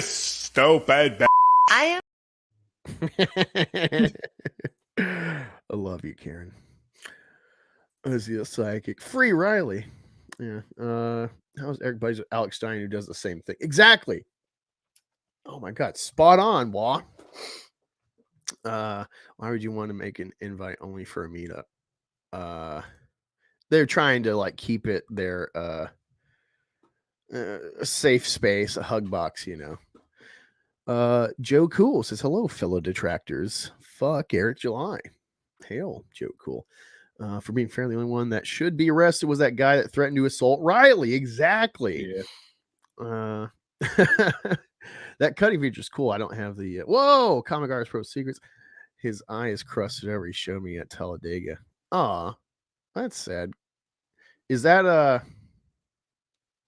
I guess that's like a just health problem he's got? I don't know. He's like a cat. You gotta clean out his eyes. Do we got to get Q-tips from Vito to save Riley's eye? Is that what's going on? Let us know. Maybe Mick can inform us. Man. Oh, you know, Aaron Imholt has been, you know, making the rounds. Just think of all the fun Riley's going to have making the YouTube rounds, detracting. He's got to come on the Dick Show or Biggest Problem. Oh man, he's already in Dallas, so I mean, you're already halfway there. Yeah, EVS. Eric told someone to file the charges so he won't have to involve himself. That could be the case. That's probably the most plausible thing. Well, yeah, that's why Miss Piggy's like the next best option. Because it's not going to save them from getting a lawsuit, though.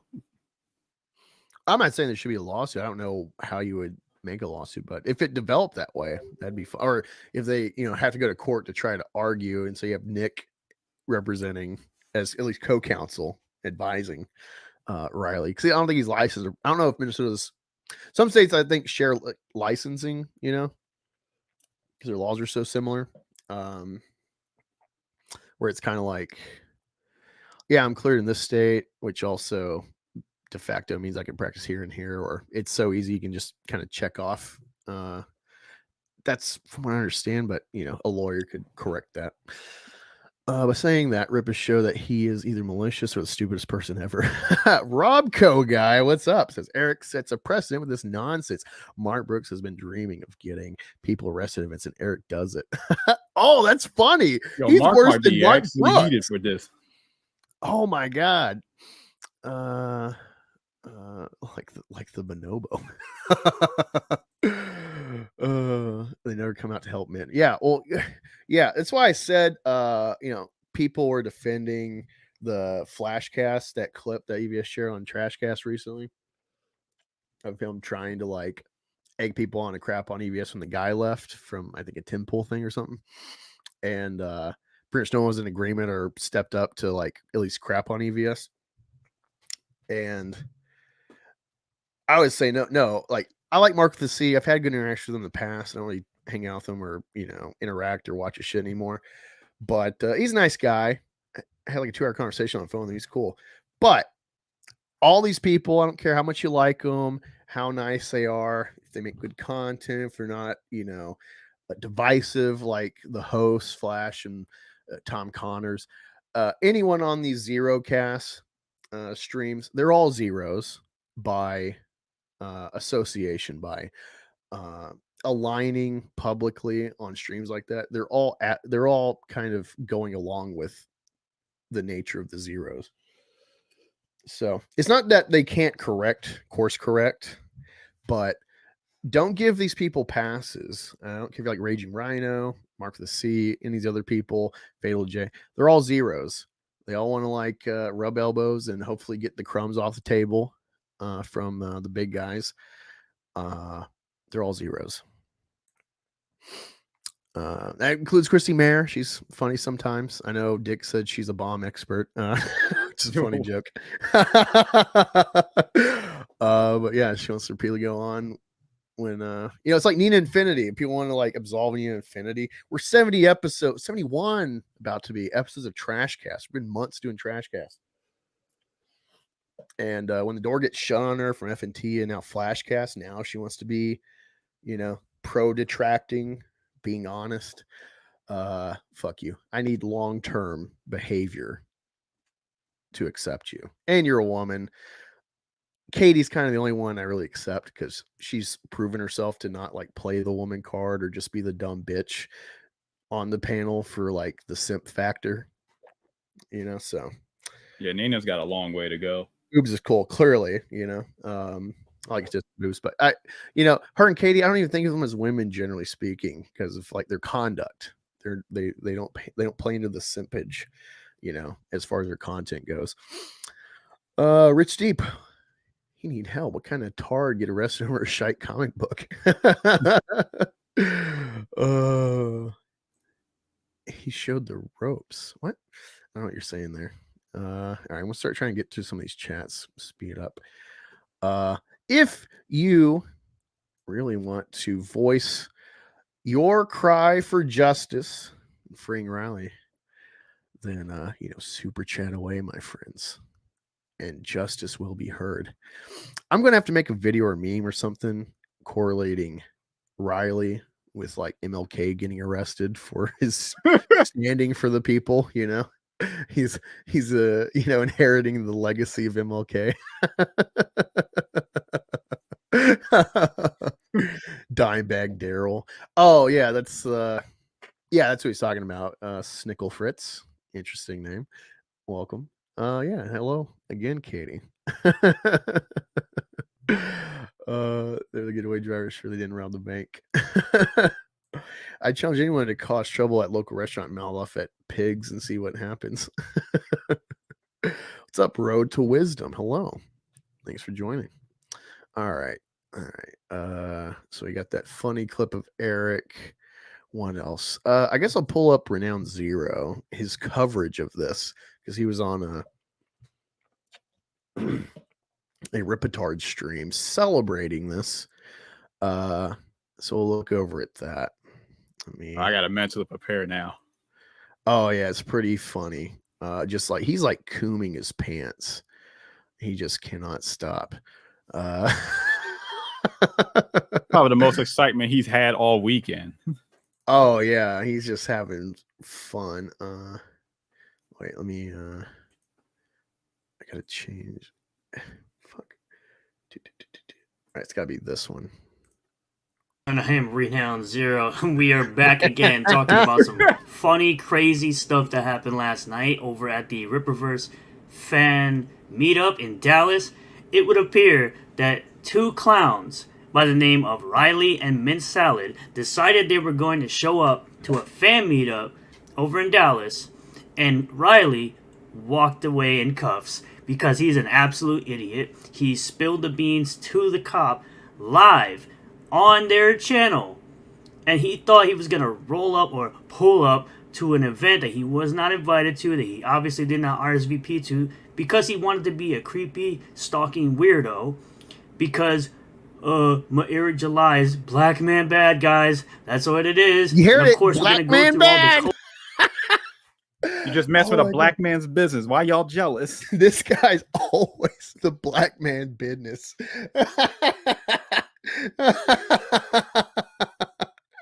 Always with this coverage. Oh shit! JJ Trujillo has a new video we're gonna have to watch. Oh my god. Oh wow. And we got Kara Fro. First off, Kara Fro is sharing this. Wait, let me get rid of It's the Venmo for Mint Salad. It's defense fund for Riley. I'm right? trying to make sure people can like see and not be distracted by the video. Yeah, so you can go there and donate to Riley's bail fund and legal defense, possibly. Do so. Give as little as $1 to help out and detract legally. New roads being paved here. Thanks to Eric. Thank you infrastructure for sharing that. And you became a member as well. Thank you so much. I can't tell from this chat if it's cow or minotaur. I have two options. Well, it's $1, or you can do 10. I'm trying to get enough people at 10 so I can start doing raffles every month for like random merch. Be $20 to like $50 value if you're interested. But I need y'all to support to do that and return the favor. It'd basically be break even for me. Or maybe loss. I don't know, because of the percentage YouTube takes, but I appreciate it. Yeah, Black Simp. Yeah, I made a post. Again, this is the advantage of being half black, is I can, I have the nigga card. Oh, you're half black too? I too have that power. Yeah, I hear your voice and I'm like, I didn't ask, but I was like, oh wait. It's great, isn't it?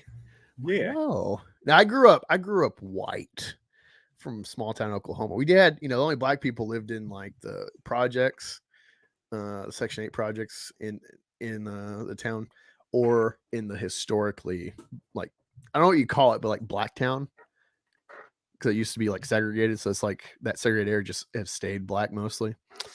Yeah, I grew up white in the country, and then I could join the army, and so I just honestly grew up like 90s kids, colorblind, and so it's so weird with this like race stuff today. And then to see like this anarcho-capitalist channel inspire freaking the craziest SJW behavior in their defense. It's just crazy. Equal rights equals equal trolling. Exactly. Vimraz says, anything interesting happened at the meetup other than Riley's thing, or was that the only real highlight? Exactly.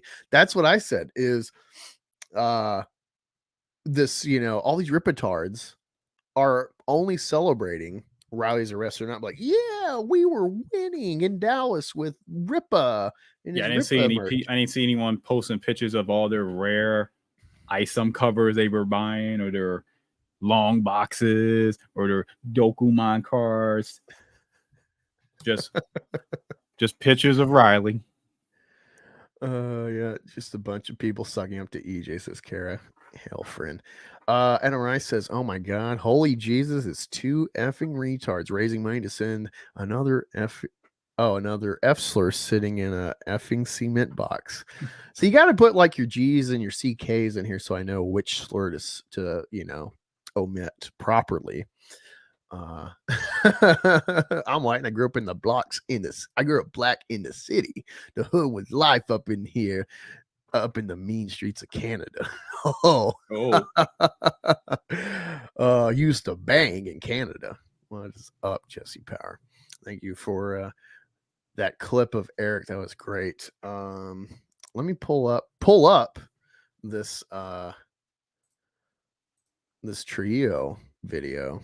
This is breaking. It's already got 40 likes. Oh, so this is 8 hours ago, but I just now got the update. Okay. So I saw this earlier, I think. Okay. I have not. This is fresh for me. Let me get rid of that and present this. There we go.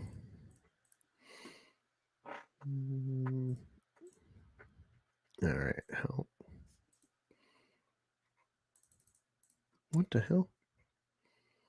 Let's refresh it. The way that I'm talked about by certain crack smokers on the internet, you think I couldn't appear anywhere publicly without someone trying to come and get shit addressed? We got Dallas Fan Expo next week or 2 weeks, right? We got the meetup. I better be feeling some energy when I'm pulling up there, okay? I better be feeling some energy. If not, we all know that y'all fronting for an audience on the internet. Because the fact that people ain't pulling up, I don't understand that. I'm giving y'all where I'm at, not hiding behind a fucking microphone and a camera. Like, I'm giving you where I'm at. Let's hash it out. Let's talk about it. Let's be men. Let's do confrontation. Many months later. Bad boys, what you want, what you want, what you gonna do when Sheriff John Brown come for you? Tell me what you wanna do, what you gonna do. Yeah. Bad boys, what you gonna do, what you gonna do when they come for you? Oh, that was great. Hail, friend. I forgot I'm subbed to that channel.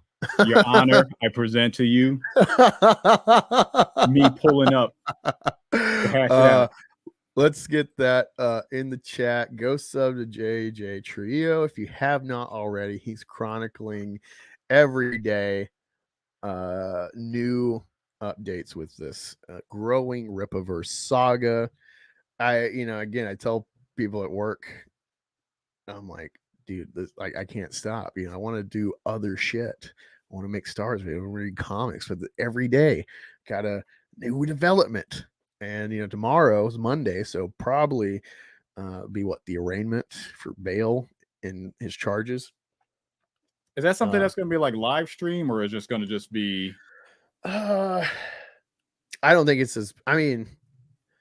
Well, because like Ricada, I think they're doing it through Zoom because like the judge was in another location and he's in jail, so it's probably too far a distance. I'm guessing with the Ricada thing to like just haul the prisoners to interact directly. I don't know. I'm not sure the circumstance of that one compared to whatever this will be. The only problem I ever had was I got arrested when I was like 19 for public intoxication. It's fucked up. So me and my friend visited from Texas. I was like, he's like, hey, I want to go for a walk. And he knew I was like, before I joined the army, I was, I'm fat again, but back then I was kind of fat and I started losing weight just by walking a lot. And he's like, hey, let's go on a walk. And I'm like, all right, man, I'll take you around a few blocks. And we're making like a parallel, start going back to school to go sleep for the night. And just a cop fucking patrolling stops us. And my friend had like a pipe, but it was fresh. It was a fresh pipe that only had K2, which is still legal at the time. And he got, I think we'd had weed too. So I don't know, but he got busted, got arrested. He already searched me and had me sit down on the block on the curb. And I'm thinking like, oh, fuck. His dad's like a prison guard. His dad used to like abuse him and shit, beat him. And I'm thinking like, fuck, what am I going to do? How am I going to tell his dad he's in jail? And then fucker starts arresting me. And I'm like, what the fuck? Like, I'm not even that guy. Why are you arresting me? Well, I was, we were both intoxicated or had intoxicants earlier, but it's like I was literally like 5 blocks from the school going back to go to sleep, and I get busted, and I'm freaking out as well. It's like, oh shit, I'm gonna deal with this with my mom, crazy bitch. That sounds like the friendship is over. Luckily, I had the money. I just paid my fucking ticket or whatever. They made it sound like we had to go to the judge that next morning and shit. We were in the drunk tank for like 6 hours, and they moved us. They were moving prisoners, and so they put them in the drunk block, and when they put us in like the like locked in meeting cells or whatever, you talk to people, and there's no way to like, hey, let me out, I gotta piss or anything. You're just in a fucking square block for a minute. I'm like, oh my god, it is freaking me out. That's the only time I got arrested, so it's my only infraction. So yeah, I don't know how it works, because like for me it was like, all right, yeah, go, and you gotta pay a ticket at some point. I have no idea. Yeah. Brian 999 says, whoa, just laughing his ass off of that clip. I'm right down the street from the jail. Oh, you're in Texas? Or Denton County won't do that. The Zoom call, I'm assuming. Of course, cops arrested the black guy. Well, he arrested the white guy first. He looked like a descendant of Yaira. Viking Had some roots in Mexico. Yeah, that was a fun time. I got fucked up too. It was funny. It's like that weekend before us, fucking friends. One of them was hanging out with chicks, and I'm like, "Hey, you want to hang out?" And they thought like I was silly. Cause I used to have a big fro before I went bald. I had like a slash fro, and my shit was just waving everywhere because I'm fucking high, herky jerky. And they're like, "Haha, silly," and I'm like, "Hey, what's up?" And I would sober up so quick. But I love that from yeah, let's get back to the Renowned Zero. And seething of it all. Coping and seething! Everyone from Dick Masterson to Royce to European Lore to a whole bunch of other people. Let's get into it. Starting right here. Of course, someone got really butthurt because I posted a picture of me grabbing my package for the Rippaverse yesterday. Oh, save that package tape to use as stickers. Oh no. Me having fun. Me having a box. You're going to notice my notifications are going to be going off. But this clown literally showed up. You could see how invested this guy was. This guy had like every single cover. He even bought the Creator's Edition by becoming a member. He got the Creator's Edition. The very limited cover of I Someone by paying to be a member of the Rippaverse. This guy is an absolute idiot. All right, well, that's not what happened. If we go through here more, these people were literally filming other people at the event. You can see Eric there. You can see a whole bunch of different people there. They're literally standing outside filming people for whatever reason because they know they can't get in, Can't hate from outside the club. You can't get in. You got Gary right there. Got a whole bunch of people just in there having fun, enjoying themselves. These guys are such clowns. Just filming people, bro. It's weird. Oh no, they're filming people. Encouraging it. He's stalking me. You can film wherever, unless you're explicitly told not to. You can film outside a business if you're on the sidewalk. They can pull curtains, but you're free to film. I don't know what this point is. It's so, again, repertoires are SJWs. Yeah, the expectation of privacy is just, it goes out their window when you're in a public setting. You're being filmed right there. The nonsense about, oh, they called the cops. They must be so bad. They're bad people for calling the cops, even though it was the owner of the building, because this man's been stalking them for hours outside of the place they were meeting up at. But that, of course, didn't stop the absolute cope from individuals like Dick Masterson right here, calling people pig face and pig wife and all this other nonsense he wants to talk about. Saying that this guy right here said, Riley admits and you are all failures at life. Also, you're overweight as heck. I think all these people are overweight as heck. Did this person at Eric July really have Riley arrested? You're a little B, Eric. All that tough talk and hide behind all Disney is woke streamer skirts and cap. Of course you want to throw the slurs and throw it in there. Call in the police. How effing embarrassing, even though it was the owner. X-War, as usual, shout out. Saying your boy is... He admitted to doing terrible things on video. Wait. What was that cut? Throw the slurs and throw it in there. Call in the police. How effing embarrassing, even though it was the owner. X-War, as usual, shout out. Saying your boy is... He admitted to doing terrible things on video. He You got the clip. bleeped out retarded. This guy says retarded all the time. This man is unserious. He's an unserious person for bleeping himself. He loves that. He's like, this is not a serious person, bud. Right here. Oh yeah, and what's great too is he likes to be like, I'm making money, I'm monetizing my haters. You know, it's like, no, buddy, I downloaded this. We're watching this free of charge, no ad revenue for you. You probably get it from EVS, but I'm sure he'll miss that 39 cents he'll get in a couple months. After this, whenever I do leave, I'm going right to the warehouse, chat. Oh, Oakley says EVS is watching the stream right now, man. Hey, EVS. After this, whenever I do leave, I'm going right to the warehouse, chat. the very G Prime edited this like, ooh, we got him. It's like he is streaming this. He knows what he's saying. He is a provocateur. He says repeatedly, I'm a provocateur. I don't know why they think they got a gotcha here. Fucking. After this, whenever I do leave, I'm going right to the warehouse, chat. Oh, Oakley says EVS is watching the stream right now, man. Hey, EVS. What's up? And of course, EVS laughs it off because he's an absolute dummy. And he's such a weirdo. He's all about that black man bad. Anything against Eric July is great for EVS, even though he's failing in his profession. He's failing as a YouTuber. He's just becoming the normal, usual E-drama, bullcrap drama streamer. And you also had people like Chris Bacon who went going around and contacting McFarlane, apparently, because he can't spell it's McFarlane. He says it's McFarlane, you idiot, because obviously your stupid self couldn't spell nothing correctly. And I said absolute flaming cheat on his wife with Spicy Workers is contacting McFarlane to try and get a quote-unquote own on the Rippaverse because he's still salty that they didn't offer him a job with his fake expertise. This is actual SJW nonsense. The very thing these clowns claim Rippaverse fans are doing. Literally sending emails, bro.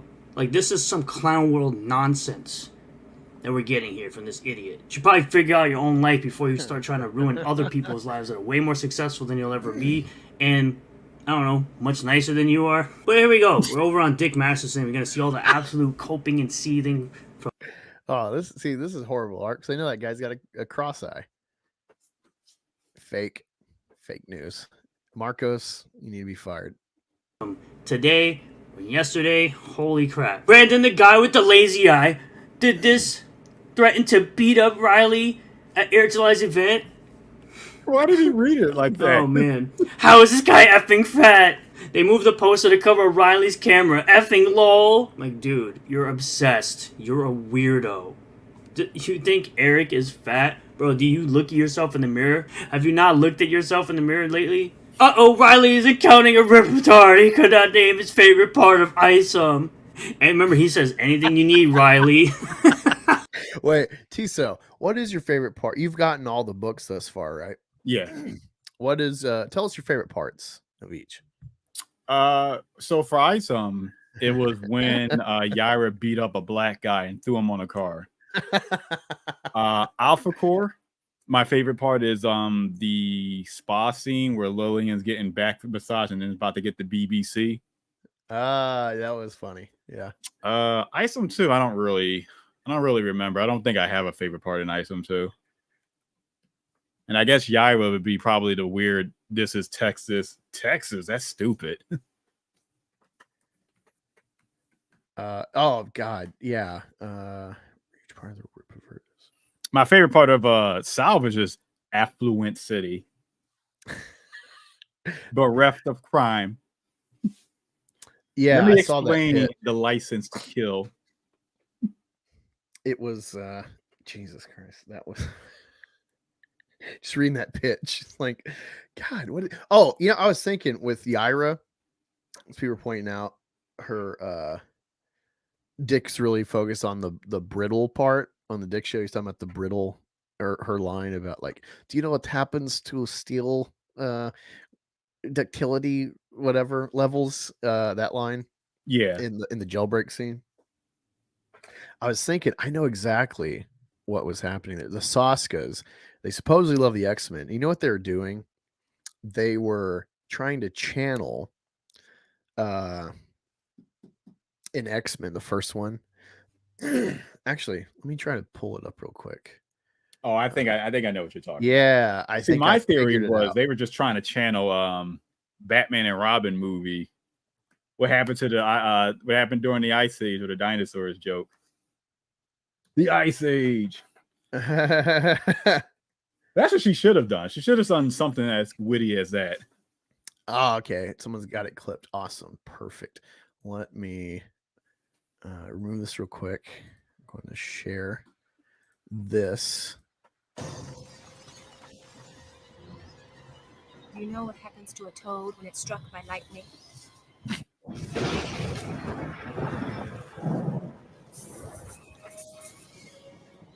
The same thing happens to everything else.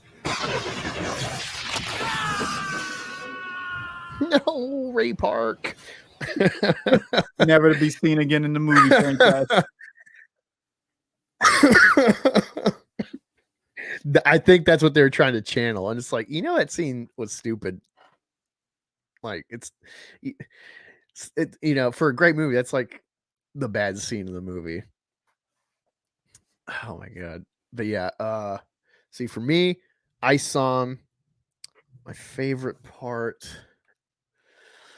Oh, it's a couple because of memes of me and Rookie. One of them is when he when he's dealing with Darren, because I like to read Darren like Cat Williams, or my attempt at Cat Williams.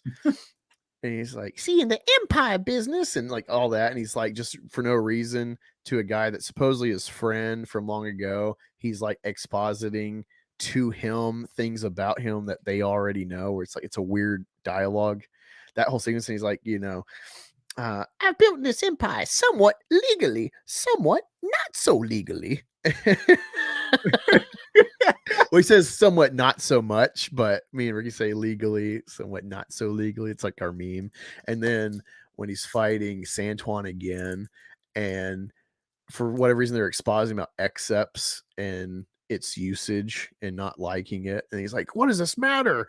Why are we talking about this? Let's fight. And like I saw him too, of course, Larry Shungheit's introduction. I'm very excited about Larry Shungheit. I hope we get a book of Larry Shungheit and the Wrestling Federation that somehow will probably only be in Texas and not aware at all of the US, and now being international, you know, Toronto Blue Jays or something like that, the Raptors, that kind of factor. Spending 6 pages on something on the TV. I love the insanity at the reverse with that. Alpha Core, I don't know my favorite part. I guess when they idiotically destroy private property on an investigation that was somewhat illegal, how it was conducted and evidence obtained by Oh, the you mean police when they director. you mean Valdez and that guy Yeah. went to the okay. Yeah, when they whip the fucking plane, they're like, well, yeah, now in an hour. It's like, and they just like walk off like, and it's like, that is not, now you've made them victims of the state legally. So what the fuck are you doing? Yaira, I'm still simmering on Yaira. What's my favorite part? Probably, you know, all the trailer stuff, you know, thanks for the heads up and all that. And, you know, 5 minutes. And her, you know, is meant to be death below. Like, just seeing that in the book, having it tainted by the trailer where it's already like epitomized what the character's supposed to be, and it's a meme. Oh my God, I love it. Yeah. Yeah, JJ, not a problem.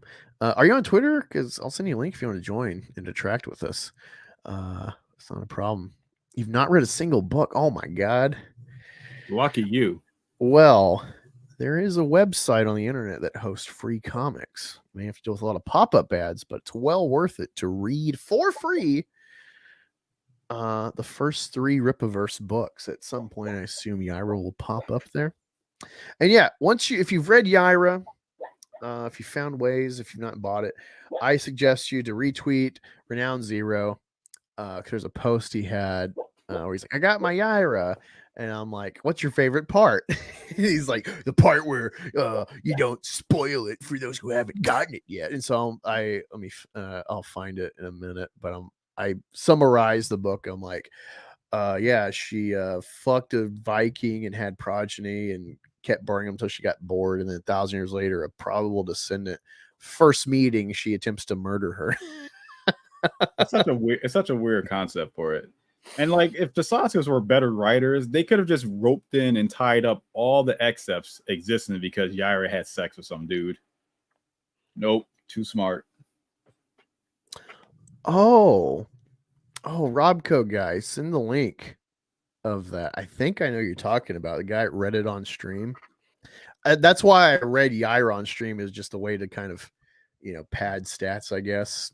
Oh, you mean that guy that was like a Rippaverse fan, and then just like in real time was like, "Damn, what have I done?" Yeah. He just literally opens it and he's like, "Wow," and he starts reading. He's like, "Oh." So I got the idea of just thanks to Tony sharing that. I got the idea to like, you know what? Let me just have some easy fodder for a stream and literally finish reading the book, and you can see my reaction. I haven't watched that whole video. I subbed to the guy. I can't remember his name though. Maybe I should do a live stream when I get the Dokemon cards by him too. Yeah, there is a Dokemon video. I left a comment on the guy's video. I'm like, he said something about like, oh, I'll have to do this, and I'm like, we need more Dokemon coverage or something. Like, some repertoires though, I'm actually nice to in their comments, even if they like figure out I'm a detractor. It's like, well, no, I do have fun with this, and despite you being a ripetard, like some people like clearly are just like nice about it. And the only one I think I'm nice to is the Rippaverse. I don't know that one. The Rippaverse wiki. Oh, Rippaverse wiki. I muted that guy. Yeah. Nah, see, he's fine. But I do troll him now and then. But it's Goalpost that's the bad one.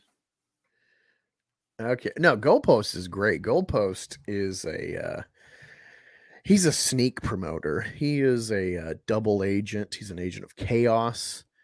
It's going to pay off. He just plays into the Ripetard fervor. Like, he's got enough cred and spin for most of his posts, but he's he likes detracting. You think he's a secret detractor? He likes it, yeah. Like, why expose BTM reviews when he had like 5 subs? Why expose that? You're so low for fodder of, these detractors and their spin and their what the silly things they're saying about Rippaverse, their goalposts. Why would you bring up that guy? Like, it's one thing to show the SJWs like Eric and actual fandom, or like clip me, Richard, Tony, EVS, Ricada, whoever, but why why help establish someone's YouTube career and get them on the map? That's why, it's like his behavior and his repeated like, oh, I did not ask for a membership. This is against my will, EVS. Like, he says things like Taser Man, but did you see Taser Man's? Yeah, I got to download. That's gonna be a video for tomorrow. I'm just gonna post. Clip. So you haven't seen it yet, though, but you've heard about it, or I listened to it all, and his jibber jabber and stuff, and it's hilarious. It's good. Thank you for being representative of the Rippaverse fandom, Taser Man, you idiot. I've had him muted for a while. Encapsulates the whole "what's your favorite part?" Well, he doesn't have one because he doesn't read the books.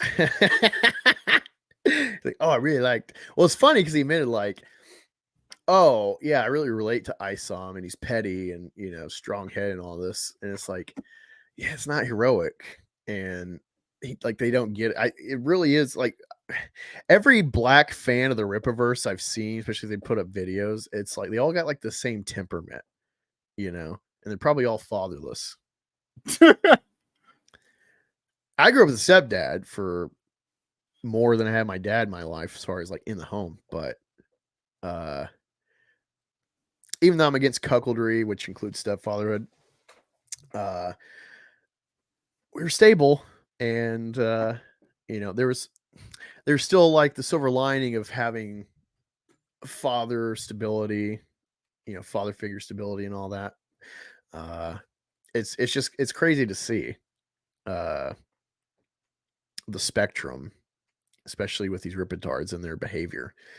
It's like, man, y'all are really mad just because like it's hilarious. Like LG and all them, they're so mad that like, what does this make to like buy stuff that you know you're not going to like? And it's like, you like, watch Friday Night Tights. What are you talking about? Eric makes videos about shit he doesn't even watch and bitches about it. Like, and that's why he's famous. That's why he's got the seed money to make this shit. What are you talking about? Like, just the hypocrisy of it is so flabbergasting to me. Oh my god, there's some bad comments here. Where is it? Yeah, the end. So far my favorite part has been the post Yaira depression. Do Reddit live. Yeah, okay, I think Reddit. Jesse Power, X1 is mid at best. No, dude. Like, there's a weird thing. Some of this that I've noticed I appreciate. Maybe it's just like because I'm so into like film criticism. That's my into fandom is, Star Wars, Spider-Man, and behind the scenes and Batman. And then watching film criticism. That's how I analyze plot and stuff. I'm not worried about. I didn't grow up with comics. This is a new venture for me with Comicsgate. But X-Men is such a better story than the Avengers series, and I love the Avengers are more entertaining, more memeable. There's more memes. There's more icons from the films, but X-Men is just like such a like personal film trilogy. And the extended I love, even though it's messy, I love the whole extended X-Men Origins. I think is better than Wolverine because like there's like character development. X-Men Wolverine's just kind of like muddled with action, they don't really know where they're going. But no, X-Men's just kind of profound. It's obviously a gay rights allegory the way they made it at that time, the Bush era, but it really holds up. It's got like the heart of the Claremont comics, and I find it more profound and important and impactful than the Avengers films. Even though I'm a like Thanos diehard, I love Brolin's Thanos. That's kind of the epitome of film. I think Endgame's arguably the best film ever made, in the sense of it's not just you can't just walk into Endgame, but what they were like sticking the landing. It's never been accomplished. I give it 9.8. It's the highest film I've ever rated. I just think like the feat of creating that is just who's done it. But yeah, I think X-Men's just more profound. Strangely enough, I don't know if that makes sense to people. That's like, no, I like Avengers better, but X-Men's just such better films. Do you have any thoughts on that? I mean, X-Men as a property is just a better, if in my opinion, is a better property than the Avengers. I mean, at that time, the Avengers were like nothing. They were like B tier characters all together on a team book, so they can sell these characters that can't even sell their own books. Where X-Men, they had more personal stories. The stakes were higher. They were the Marvel team. So of course, like the earlier movies had more thought for like character development, plot driven drama and whatnot for it. Better movies. I don't know about the opinion about the Wolverine versus Origins though. I mean, the game was good. I don't know if I would say the Wolverine to play the game. Oh no, I didn't mean that to be like an interrupting like my turn. It's just like I never got to play it. Oh, you never got to play the game? It's like no, it's like one of the best comic book movie games that they made. Yeah, I have on I got an old Xbox and I bought the X-Men Legends set 1 and 2. Okay. I've played probably 20% of the first one. I'm not a good gamer. I love Madden. Like I don't play online Madden, but I just love football. I love the challenge. Even though it's a repetitive game, as a game, it's just repetitive, play a football game, try to win it, but the strategy, how you build your team, like I put hours into Madden, like just I'll start a franchise and me tooling my team within the salary cap without cheating, just, tooling, the way they've made Madden for the last 10 years with like strategy and like you get kind of perks. So when you build your team to have coherence where they're all kind of in line, I get lost in that. I just it works for me. I love like the autistic aspect of management and tooling a team and trying to build each setup, and then oh man, this guy's like maxed out his salary and I can't like re-sign him and keep a stable team. I love the challenge of it year to year and trying to beat my stats and have perfect games. So, but with like X-Men, I like the story of Legends so far, but it's just it's hard for me to stay on games. I've only really beaten like Shadow of the Colossus, which not a gamer, but that was my first tattoo, is actually Shadow of the Colossus. Love it so much. Just really impactful for me. But yeah, games are just a medium. It's hard for me to like invest long term. So I'll just like play 4 or 5 hours. I'm like, fuck, I'm wasting my life. You know, movies like a nice 2 hours, full story or a chunk of a story, and I'm done. Go about my day, do other tasks. I'm a movie guy. Yeah, I've been like, for some reason, I've been into movies, watching movies lately, more so than gaming. I don't know if it's like an age thing. It's like one of the reverse thing that happens when like one thing that you like when you were growing up or you were into is now replaced by the other. But I've been watching like movies. I don't know if you have like a channel here. It's a movies channel, like with like the exclamation point. So I've been watching like a bunch of like old timey-wimey classic noir films and just all the old classics for like if you had like Turner Classic Movie Channel type of movies on there. And they're just great. It is fun, especially because I like my first job was at a gas station in Oklahoma. So some people just assume Indians just reservations, but Oklahoma, there's no real reservations, but there is like land where like Oklahoma's all cut into chunks of like, that's Cherokee, that's Creek, that's Seminole, that's Choctaw, that's Chickasaw. And I worked at a gas station, part of the Indian chain of gas stations, like 14 in our land. And you know, we were always sold the cheapest tobacco, and then we also sold like Zippos. Even though I didn't really smoke, I'm a dipper. I started collecting Zippos, and then that kind of got me into like camel merch, because like Joe Camel's illegal now, you know, to make because of like the advertising laws or some shit. And so it just made me want it. And then Camel bought Grizzly snuff, and so it's like, oh, two things fusing, great. And so maybe our math teacher had an antique store, so sometimes I'd like find cool shit, or I'd find like colored only signs for like theater balconies. I like that. I don't know why. Probably because I'm aware even back then that like this is something that people are going to try to like erase from memory. And it's like, I don't know, I just find it interesting, you know, racial division, like postings and stuff. Because I'm mixed. I don't know why, but I would click that and smoking shit. How old are you, Tisa? If you don't I'm 40. Okay, so we're not too far off. I'm 32. I mean, if you want to consider almost a decade, not too far off.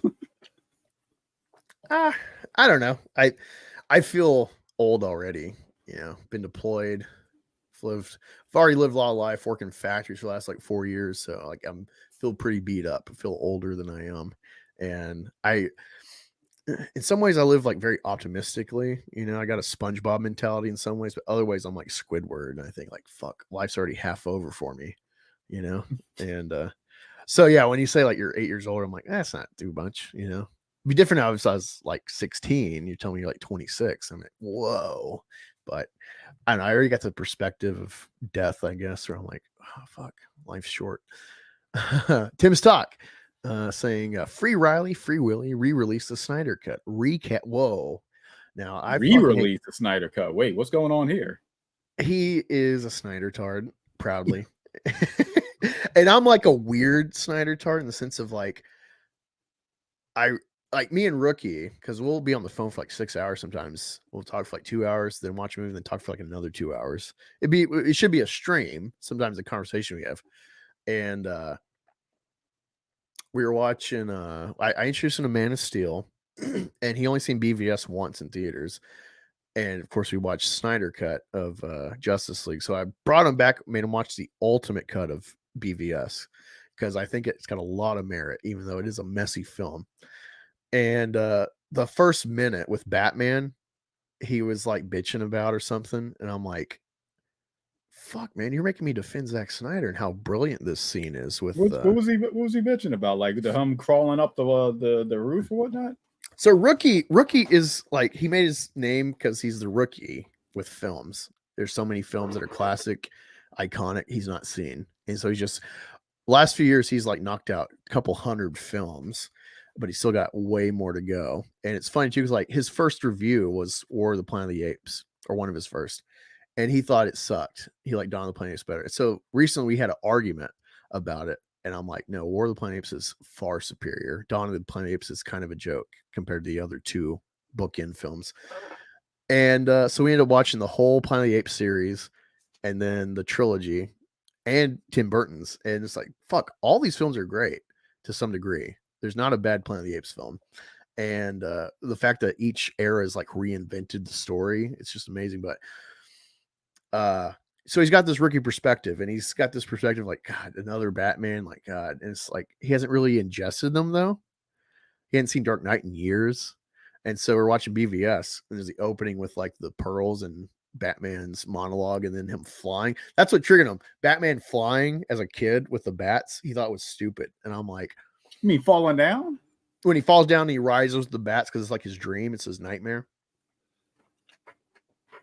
He thought that was stupid. I'm like, are you fucking kidding me, dude? This is brilliant because it's reinventing the American mythos of Batman. It's presenting it in a new way when like most people would just like retread, like Batman Forever, which is my favorite of the 4 Burton era Batmans. Yep. They retread what's already established as Jack Napier in Batman. And then you see they did it kind of different, more in depth with Batman Begins, but BVS has the hurdle of fuck, there's like 3 established tellings of Batman's origin. And so Zack Snyder doesn't just skirt around it. He has his own spin on it, and it's brilliant because it's like that was, that moment and that fear of the bats, and then his parents dying that we know of, already, that trauma. This is the core of Batman. He's a child, forever in a way, and he's conquered his fear and he's risen with it and harnessed it. It's so brilliant. And so we argued for like an hour, and I was like going through all of like, this is the problem when you readapt a established franchise and an IP. It's making your mark and telling it differently.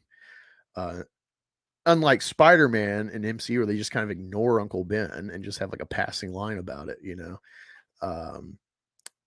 Snyder like took charge of it and left his mark, and it's a real nice little vignette.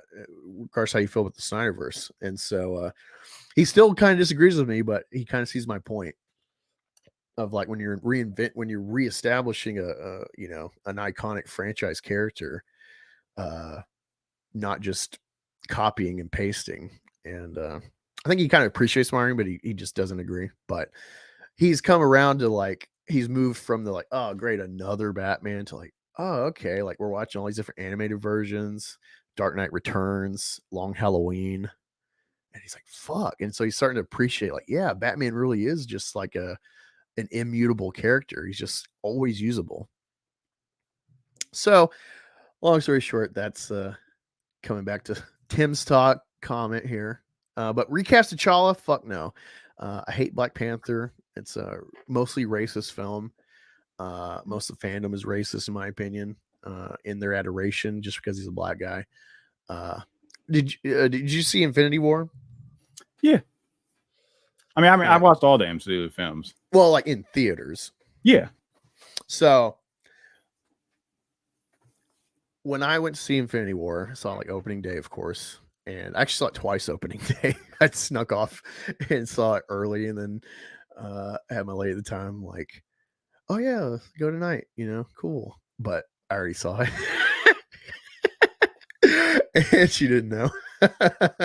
So she was pissed when I told her. But I saw it like the third time I saw it with a friend in Columbus proper. It was a lot of black people in that showing. And you just can hear the fake fandom that they have, that they're not really invested in Marvel. They're just here for Black Panther. Wakanda forever. Yeah, because when Black Panther gets dusted, he's like 4th or 5th down the line. But like we're watching, everyone's quiet. But then when Black Panther gets dusted, you hear this like, no, Yeah, I think I had some reactions like that in my viewing. It was like, not him. Yeah, no, yeah. And before that, I saw Black Panther in February at that time. And yeah, a lot of Black people there. It's like, okay. So I started adding up. I'm like, oh shit, they're only here for this guy, and that anecdotal experience on top of the conversation Black Panther offers, the adoration for Killmonger people have, which I do think he has a great, compelling character and reasoning and flawed perspective. It's great portrayal, great writing for that character, but people come away with thinking he's the hero and they're inspired by him. And I'm like, fuck, like that's scary shit, And now look where we're at. BLM's happened. We've reinvented civil rights era animosities artificially. Chris Holm. I learned a few of my friends were at the Dallas meetup. They didn't see Riley get arrested, but they got pics with Harry. Oh, that sounds fun. The color of the art looks all right in the Ira book. It's okay. There's still like that ugly orange. I don't know if you noticed that, like in Alpha Core. Apex Comics, what's up, man? He says, hey, Black Angus, Rob Go Guy, Tim Stock, Super Tiso. Oh yeah, speaking of Yaira, because my copy at the beginning of the second fight, 2 pages feel different, like as if it's like toward the back, toward like the back half. Yeah, so like as soon as like Alpha Core arrives, like what's going on? We're about to fight people. Like those pages felt different. Yeah, I'm feeling it right now. Because I just did that review like last week, so it's like still on my table. Yeah, I did. Someone pointed out, so then I started feeling like, fuck yeah, that's weird. It's like just like 2 or 3 pages feel like flat when the rest is nice and glossy and smooth. That was funny. Did you get the limited edition misprint for your collection? No, I just got the Kanan White cover because I legitimately like Kanan White. So, it's slow going. Again, this is where your super chats come in, people, your membership stuff, supporting me. Because I am Comicsgate. I have a comic, try to make Meth Gator. It's been an idea for a long time. You can go to Find My Comic, find my posters if you want. Promo posters. And I commissioned Kanan White. But by the time he like got around and got to my slot, it was like, I actually already got a couple covers for Meth Gator 1, so I'll make this Meth Gator 2 cover. So I have a Meth Gator 2 cover by Kanan White. Oh, wow. That'll be fun when I get to that point. The hurdle is, I got bills, so I just kind of live check to check, don't really have any spare money. And I've commissioned stuff, piece by piece, but actually securing an artist, I want to have like at least like $4 or $5 grand in hand to like, hey, I got this money, give me a page, pay you, and we'll go from there. And then I can, have a campaign and show people like, hey, this is work in progress. Here's some pages. Let's get this going. But I want to do that before I try to campaign for it. So it's way easier to get a cover though, or promo piece, because it's just like, still image basically. It's a nice pitch. So yeah, that's why I got the Kanan White piece in the pocket. Yeah, I mean, covers do draw in the audience. It's the one material that you're going to use to market everything. You're going to put it on posters and shirts and whatever. Oh. So, All right. Trio message me, I guess. Let me pull it up. Okay. I would never know this is you. All right. That's you. Hey, man. Trio. Yeah. Let's get you the link. There you go, buddy. All right. Send him the link. Awesome. Yeah. Kanan, I don't know his actual, like, if he's done like sequential work or whatever, but yeah, I just love his like imagery. He's done sequential for like an independent press. Now I don't know like which book it was. It's like maybe from Avatar, but he rarely, if ever, will do it. It's generally he sticks to the cover. Yeah, for whatever reason. Yeah, I know EVS has been pretty hard on him, but I think his shit looks fucking great. It is funny, just a random stream. It wasn't a trash cast, I don't think, but it's just random stream. I don't know where it's at. It's been recent few months, but there was a time where EVS and Malin were talking about Kanan and how like he's a loser that like never bet on him because I guess Rippa approached him at the start to make ISOM and he declined. And so after he saw the money, and I was like, "Oh yeah, I'll do the Rippaverse." Like, because he's so Comicsgate hesitant. Like when I commissioned him, he's like, "Oh, just so you know, like I'm not Comicsgate. Like don't tag me in association with Comicsgate and promote this or anything." I'm like, oh, did he get you to do the whole like he's going to use his alternate name for the cover? That's how he drew it. Actually, let me look really quick on my phone, my file. Let me see this. I don't know. Because yeah, someone pointed out he's got a secondary name to hide himself. Yeah. And that he accidentally put it on a Bloodruth picture. Yeah, I don't know if he has two. Like his one name is Turnion. Yeah, that's like this alternate, and he accidentally put that on a Rippaverse piece. And so yeah, he even did the ISOM 1 cover as an alternate. I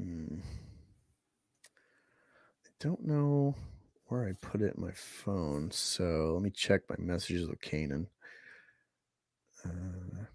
Yeah, for me, for Kanan, like his art is great, but for me, he just feels so inconsistent. Like if you looked at any of the countdown to the launch of Yaira, every drawing that he did of Yaira just seemed different. Yeah. Like even the Sally Rodell picture, like she's just like super wide. No, this piece has I guess I'll show it. Let me send it to myself. Oh, world premiere. Yeah, just so the detractors can get a little mad. Or do you have a script written for book 2 yet? No, I have a outline in my head. I have like 4 or 5 issues planned for like an opening arc. And on accident, I made a spin-off character that, so, you know, I'll do for my comic and Indiegogo with Meth Gator, but I have a girl character I've created just out of like, I love Mystique, and I feel like she doesn't have a lot of material in the comics, you know? I feel like she's an underserved character. And I have the idea with independent comics that, yeah, it's not a problem to rip off characters, you know, like people talk about Omni-Man or Homelander's just Superman ripoffs. They just kind of discredit them, but it's like, no, those are brilliant ripoffs. They're actually kind of not parodies, but it's like a reworking. Yeah. Mm-hmm. Yeah. Like they're both brilliant satires in their own ways. And they do their, you know, unique stories with that satire, with the template of Superman. And so my view, Comicsgate, independent comics, is like it's totally fine to rip off characters, but you got to put the work in. You got to make it your own. Utilize the template that the, you know, mainstream have made with whatever you're adapting. But then you got to make it your own and have unique spins. So I have a character I'll show in a minute, but let me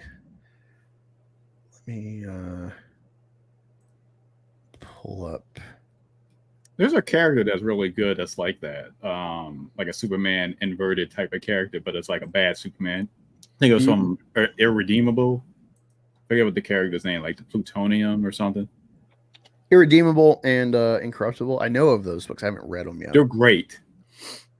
Yeah, I've heard nothing but good stuff about them.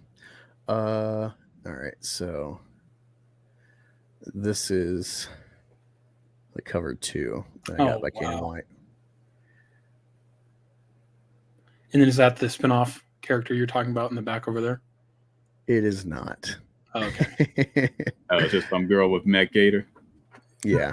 So all the promo art, if you go on Fund My Comic for my promo posters, the girl with him is Shelby the Hooker, because the idea is Meth Gator's a freak. You know, he's got a surrogate raccoon father who's also anthropomorphized from previous testings that Meth Gator accidentally is exposed to in his story.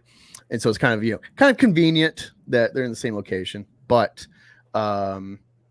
he sees him when he first gets transformed, and so he takes him in, raises him. Then you fast forward current day, and they're moonshiners. It's kind of a tip of the hat, Dukes of Hazzard, because it's in Georgia. To me, this sort of reminds me of TMNT, but it's like in the South. Yeah. Like I've read one issue of TMT. I read the number one issue, the first one. So when people say like, oh, it's a Leatherhead or whatever the Gator character in their universe is, I only know of that character from looking up alligator or crocodilian characters. I don't know anything about them. So there's always going to be convergent evolution by accident if there's any similarities. But I'm not even a big TMNT fan, so I didn't know who Leatherhead was. I think it's his name. I think it's Leatherhead. Yeah, this crocodilian character. I just know like the basics. Yeah, they got a good templates rip off of Daredevil. Because they're homaging, and he's a freak, and so I figured like, all right, how do they live? And I was thinking like, is he feral? Is he just living in swamps eating fish and shit, deer or whatever? I'm like, no, he's a humanoid. So, how do I work him in this world? So it's like, all right, keep him on the fringes, but he's an open secret in this town because they have a deal with like the powers of the town, the mayor, kind of like Boss Hogg and Sheriff Roscoe. It's not meant to be funny, but like that template. And so they got like they're an open secret. People know about them, but no one says anything. It's a small town, so it never really makes a fuss in the public, larger sector. And so Meth Gator's a delivery boy. He delivers the moonshine to the different bars and clubs, whatever. And that's kind of where the current day story takes place after you get its origin. And I figured like, all right, so freak, I want to have alternate covers. I want to have like Bond girls every issue that matter to the story, not just like a Zenith. Not just a click and bait. Yeah. And so like, I want it to be pinups that catch the eye, but actually have weight in the story. And I figure like, how do I do this with this freak character? How's it gonna make sense that he's got a girlfriend or wife or love interest? And so I'm like, there's a brothel in town, and so he frequents the brothels. She's a new hooker on the street. She gets roped into the story, and that's his first love interest. Once issue 1 takes place, he'll start like kind of opening up in the world, but it's very much just a kind of cloistered story. And I do have some silliness, but it's not really a funny story. I'm playing it straight. He's not a funny kid. It's a funny origin as far as the story came about from a news headline about cops saying, don't flush your meth, you'll make meth gators. But that's it. That's the only like humor to the story. Yeah. It's a real character I'm trying to build. But Smokescreen is my Mystique spinoff. Okay. Just because I was like, man, I like Mystique, and I had that idea of like ripping off characters, doing it right, and so I got a lot of links I shared to Rookie. So give me a moment. Wait, actually, I think I got it saved. I'll email it to myself. You pulling up a preview of Smokescreen? Yeah. Sweet. Yeah, I think you're gonna like it. There's a couple. You got a concept piece, and I got this cover I got commissioned. Do you have about 8 pages of concept art? You might be able to sell it for $80. No, I just got the posters. Oh, you made fun of ISOM. Oh, that's good. Should be in here. All right, so there's that one. And one more. Albums. Yeah. Look, I got this little perch charger so I can nice. Have it sitting up. Come on, where did I put you? So on your campaign, what would you say? Because I have 2 scripts finished right now. Oh, okay. And one of them's like pretty developed. Like about 20 of the pages are kind of like roughly done, but I'm having the artist go back and I'm paying him to fix a few things, that I noticed. But what's like the key for your campaign, to like make a solid campaign? Like, is it just kind of focusing on the book, or add-ons pretty important? I couldn't tell you. I'm going in kind of blind on that. I really hate a lot of like the perks, the like stretch goal stuff. I don't care about fucking trading cards. I'm trying to do more like John Malin in the sense of just sell the book. I'm selling you a book. Yeah. That's my focus. Merch wise, I want to do like practical shit, so like mouse pads or like Magic the Gathering mats. Like mats, yeah. Yeah. I don't want to do trading cards. I think they're stupid. Like, who am I trading them with? Everyone's getting the same shit, I don't get the point. Extra info, like put it in the book. Right. Even ash cans, I'm like, just put this in the back of the book. I don't. I had a bunch of trading cards I got from like these old. I know you don't really like Star Wars, but no, I'm old, a huge Star Wars guy. Oh, okay. For some, maybe it was somebody you had on that wasn't. But BTM reviews.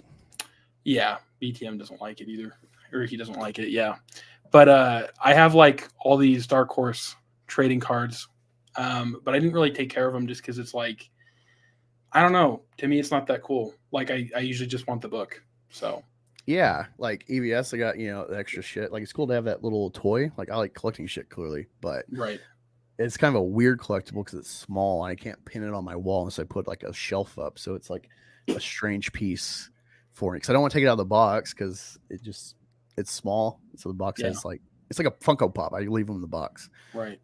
But yeah. Okay. So I email myself. Let me pull it up and show you. Smoke screen. Mail. There we go. I got that freaking Star Trek song from Trash Cast stuck in my head. Okay. No, we got the other one. Okay. Here we go. All right. So this was a concept I got done of Smokescreen. Oh, nice. Kind of reminds me of Ayla Secura, the Jedi, with like the tentacles. Yeah, Twi'leks are a reference I use for artists. Yeah. But let me zoom out. This is the cover. I got to get colored and got to get someone to make the logo. But shit. Sorry, I'm trying to. There we go. That's the first cover of Smokescreen by Rob Hicks. So yeah, that's a good one. Yeah, it's funny too because she's like her first appearance will be in Meth Gear, but you'll like have no idea. At least besides if like you hear me talk about like, oh, look out for someone, but you'll have no idea. And then her spinoff issue will kind of like be an origin, and then have her in the mix. Then at some point it'll kind of tie in. But, oh, it's part of the series. But yeah, Smokescreen. When I get her going, she'll be a Kickstarter first campaign because boobs. Yeah, that's what sells. Well, what I liked about that picture you had is she had a lot of like little subtle work that even though she slouched back, you could tell that she's got like a lot going on in her head. Like with her facial expressions and stuff. It was pretty good.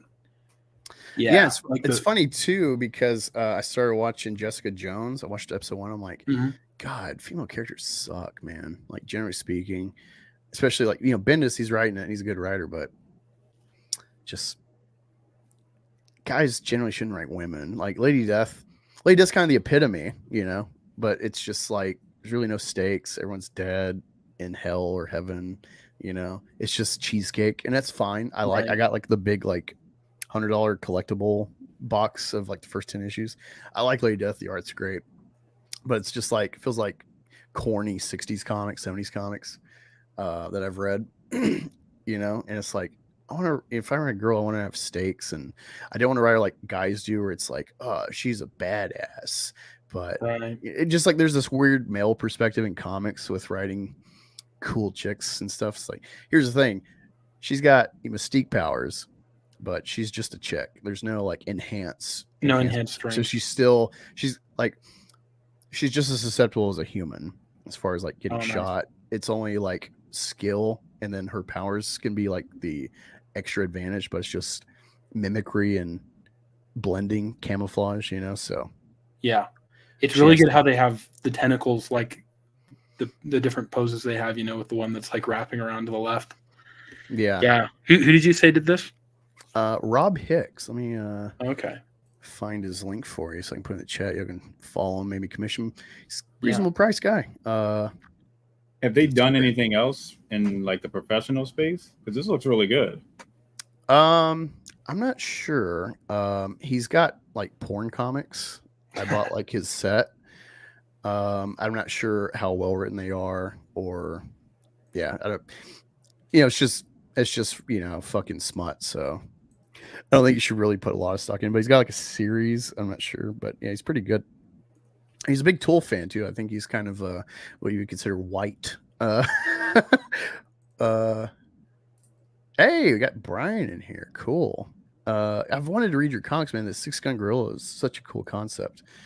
But yeah, that's the link to the artist that did Smokescreen, the cover piece. Cuttlefish. I don't know what you mean by that. Neo Valentine. I was thinking if I made a book, I'd make about 10 cards, something that appears in my story, but you only get like 5 random cards, making you have to trade with others for a full set. Yeah, I don't know. Like, it feels like way too much of a headache. And apparently it costs a lot to make trading cards. Just like, unless I'm like making buku bucks, I'm just not interested in doing trading cards. I feel like it's just fluff. Bookmarks, that's the only like trading card type thing I would do. Because it's useful. You can put it in other books, and it's kind of like its own little ad for people. Like, hey, what's that? I'm like, oh, it's a comic I bought online. Yeah. She's an octo lady. I call her like an octo Medusa. Because I love Medusa. And so, like, with Mythic, I do have like mythological aspirations with them. Mm-hmm. But I don't know. Like, Medusa feels like such a weird thing to try to tool in. So it's like, I like Mystique. I love Medusa. I feel like she's kind of she's iconic, but most people draw her like hideous or like a monster. And it's like, no, the appeal of Medusa is that she's gorgeous, but like no one can appreciate her beauty because it kills you. And then like she's kind of a mentally tainted person because of that. And so I don't know. I just wanted to like channel that. And I'm like, how do I do it? I'm like, octopus. Okay. Because I was looking up like camouflage animals and stuff. And like, octopus is kind of the prime animal for that. So, yes, it's really weird because they're colorblind. Yeah. And so now I'm starting to investigate like dolphins and shit and eels for possible avenues for. The problem is, I don't want to make too many. Like, I'll have to have kind of a villain of the week, each issue to like build the universe, but I want to like trying to like keep it contained where it's not just ridiculous, like, oh, there's this and that and that and that, and everyone can just make them, so I want to be kind of rare. And so it's funny too because EVS has like left this imprint in my brain talking about Marvel, where he's kind of complaining about Marvel, where like every Marvel character is kind of a whoops incident, like, oh, whoops, spider, whoops, spilled something. It's like, yeah, I'm kind of doing that, I guess, because Marvel's just better in my opinion.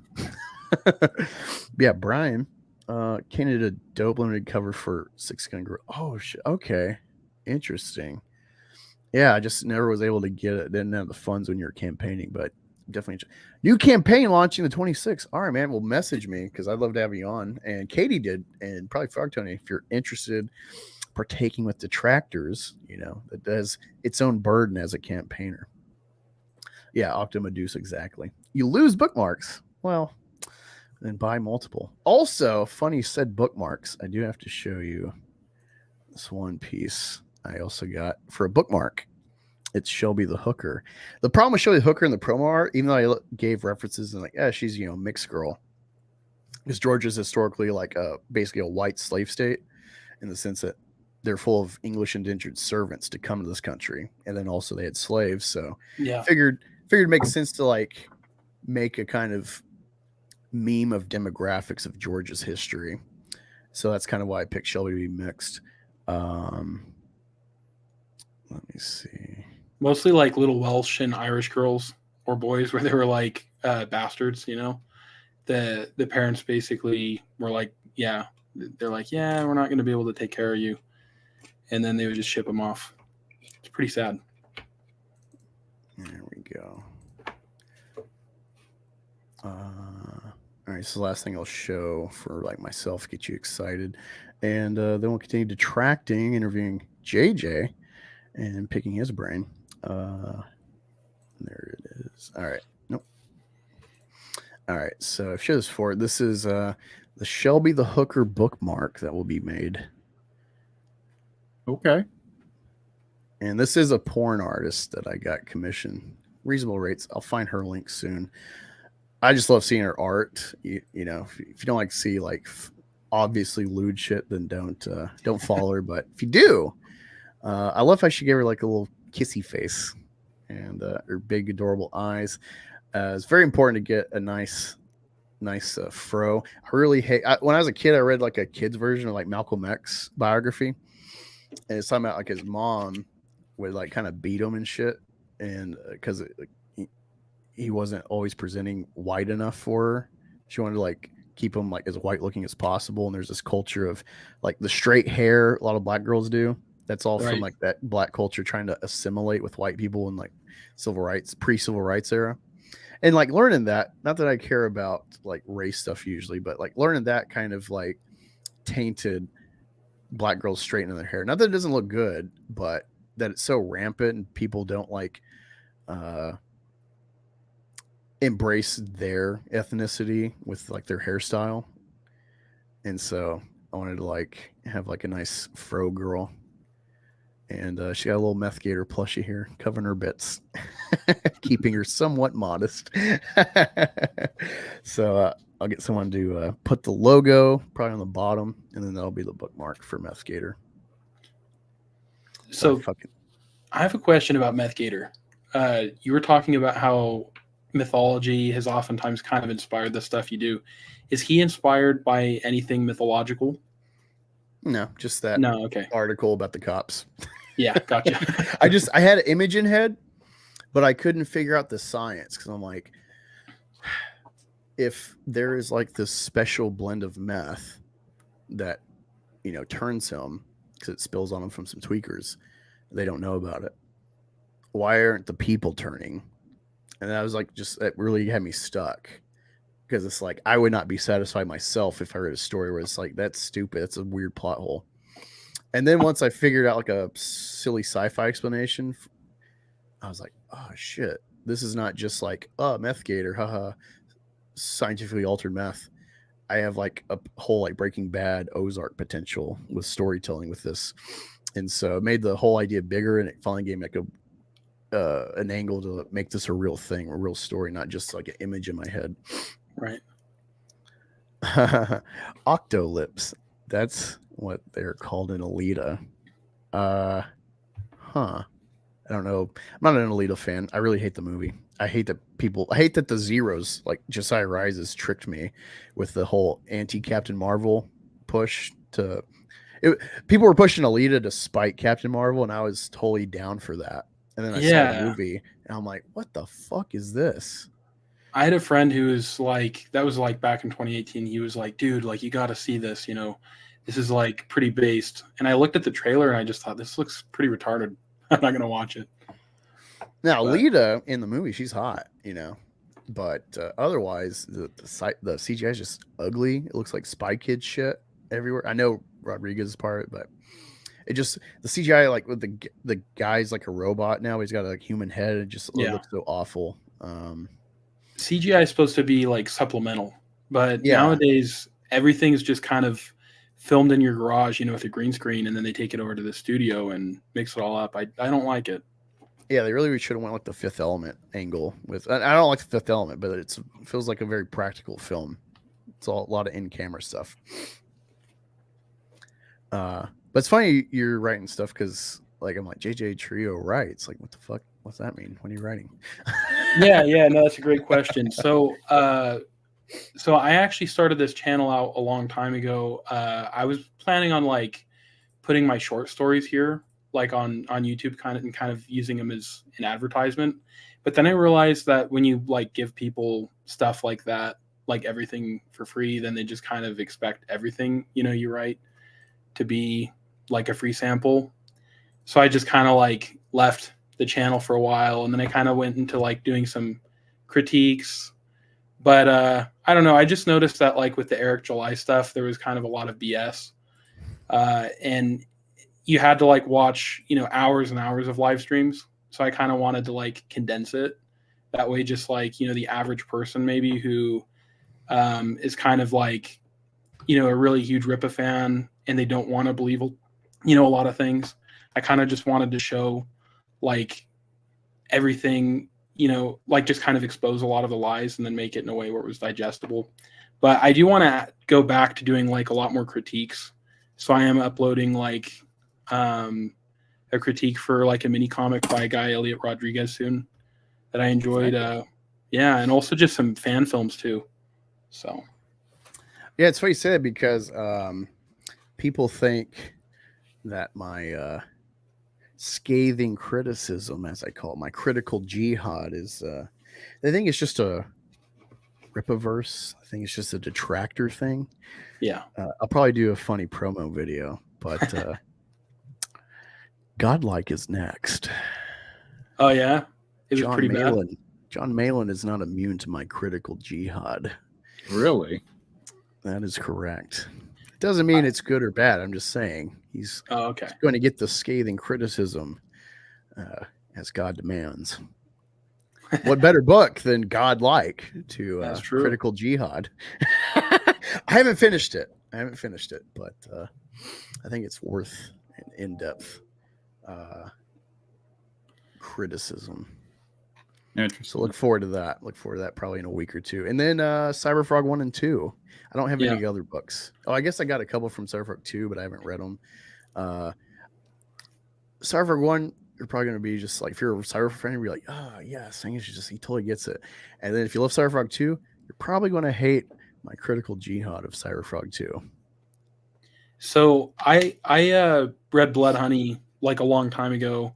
I hadn't read Wrecked Planet yet. I'm going back and reading like all of the 90s stuff because I kind of want to like, compare, if that makes sense. Yeah. And then also see, I feel like a lot of that lore is going to spill over, or some of it. I mean, yeah, I don't know. So I just kind of wanted to like see the evolution of Cyberfrog, if you will, because when it started out, it was a lot more flat, than it is. Yeah, now. it's corny.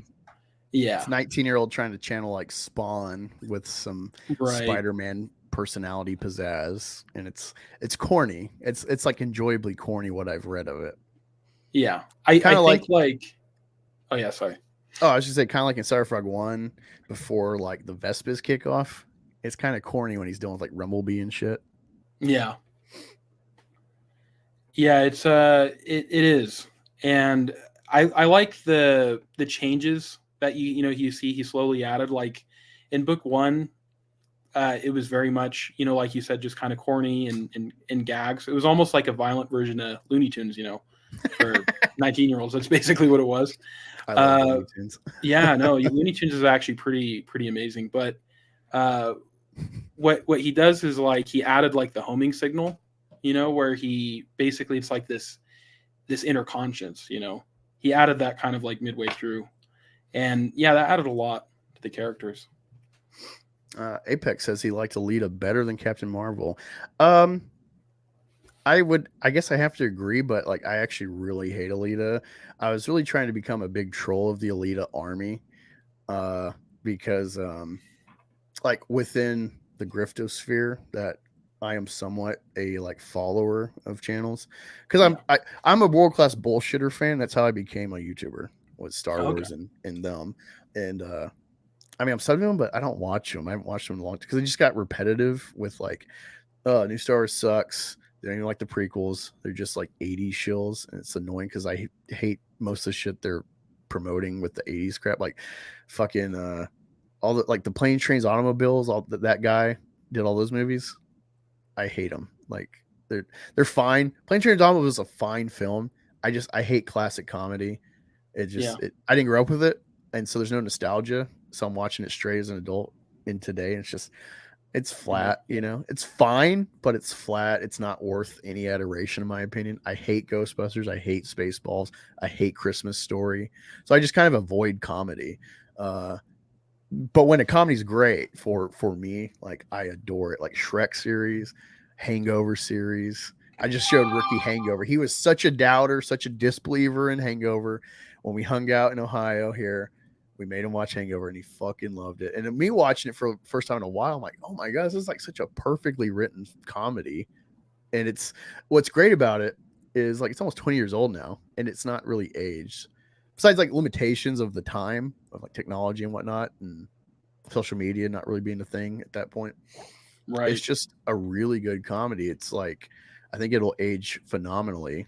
Some of the jokes clearly are just, ooh, that's a no-no today, but that only makes it better. Right. Because like the humor is actually normally humor and comedy, it ages out or it's like, that's lame. Cause now kids, that's common. Like high schoolers or grade schoolers will say that kind of shit, you know, but Hangover is like, it's a very adult comedy and you could write the same story basically in like Alexander the Great's time. You tell the same kind of story. You just have to tool it for like the technology, but it's a timeless kind of shenanigans story. And like just shit keeps rolling downhill for this trio trying to find their friend. And that's what's really brilliant about it. It's not really a dated film in that regard. Didn't the guy who write Hangover, didn't he also write the Joker movie from 2019? Yeah. And that's why Bradley Cooper is a producer on it because their connection. Right. That's what I thought. Yeah. It's really great to see the history of Bradley Cooper because he did like some silly rom-coms and she's kind of bouncing around and filmed. Then like Hangover kind of like put him on the map. Legitimately, and then he's just not stopped. He did Silver Linings Playbook with Jennifer Lawrence. I'm a Philly fan, and there's a lot of football's a huge part of that story too. That makes it even better for me because I'm a organic Philly fan. I'm not from Philly. I'm from Oklahoma. Really? I grew up with the Cowboys. You know, my mom's a Cowboys fan, so I'd see their games all year, every year, and I saw the wings on the helmet. I'm like, that's cool. So when football kind of clicked for me when I was like 12, I just kind of picked them and I didn't really think about rivalry or anything. Just like, I like that team. And then the history of football, looking back, like Andy Reid did such great shit with dog shit roster. He had Westbrook, McNabb, had Owens for like a year and a half. He had some defensive guys, but like, it was kind of a bullshit team that was just coached really well. They knew their positions and I'm an objective fan. Like I'm a Philly fan. I root for my team, but like there's a penalty. I'm like, fuck. Yeah, that was us. I'm like, oh, fuck. We got away with that one. A hot dog. But like, see, for me, I call it straight. It's opposite. I'm from Philly and I don't like any of our teams. In fact, I'm a professional hater. You're a Steelers fan? So whenever I'm not a Steelers. Whenever the Phillies play and they lose, I just get like, I love it. I love when any of our Philadelphia teams lose. I'm a professional hater. Dude, when we, I don't know if it's still up on my channel because like I have copyrighted music that might make it come down. I don't know. I made it before it would like get taken down though, so it might still be up. But if you look on my channel, there's a Philly video and there's a clip where I'm like, the whole thing is like the legacy of Philly is like the big part of it, and then the Super Bowl happens. There's a clip of me where I'm like crying when we won because it's just like I've grown up with this team. And I've never had like camaraderie of other Philly fans. So it's just solo me, you know, and, all the shit from the Cow Baby fans and getting so close, having such good teams and just failing.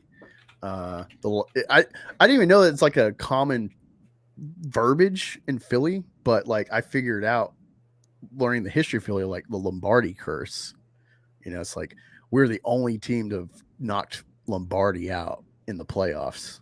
He like had like a 9-1 record. We're that one loss, you know. Oh wow! But we have the curse. We dare smite the Lombardi, and so we had 67 years without a championship. That was our curse.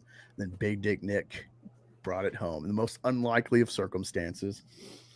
Lombardi's a pretty cool guy. Like, you know how you would just take the players every season, be like, this is a football field. This is a football. Pretty funny how he do that. Yeah, it's funny too. The Ice Bowl.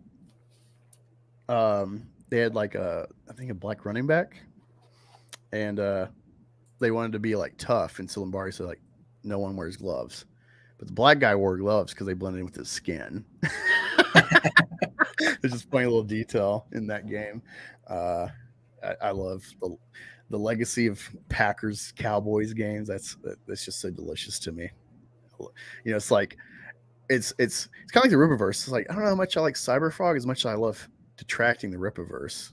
You know, it's that kind of like what am I more of a fan of? You know, it's the legacy of Dallas, just an utter failure year after year, no matter what they do.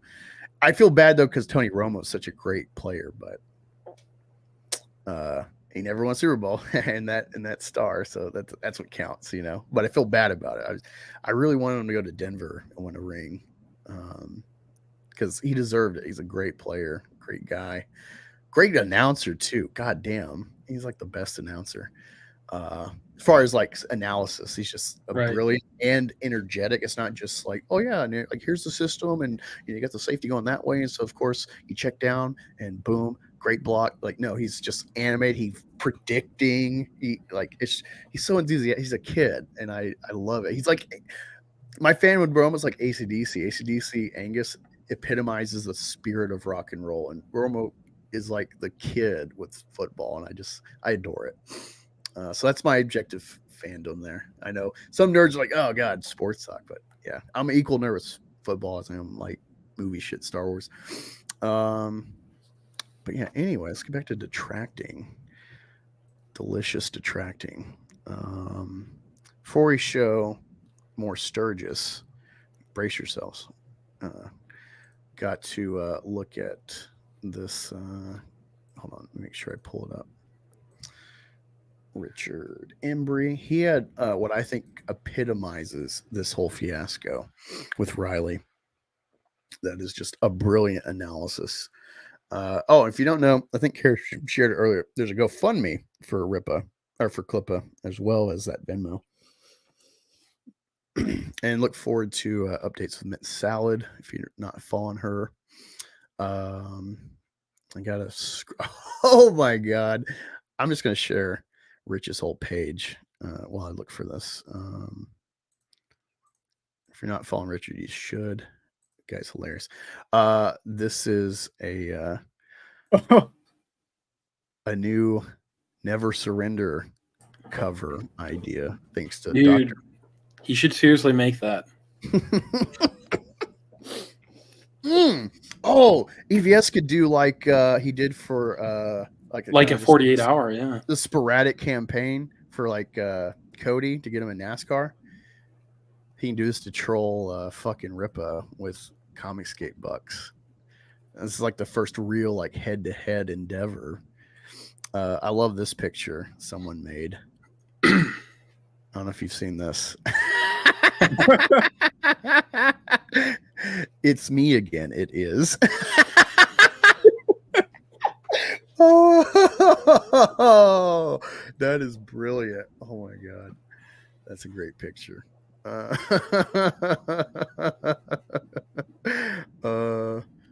did it go? Okay, this is the post.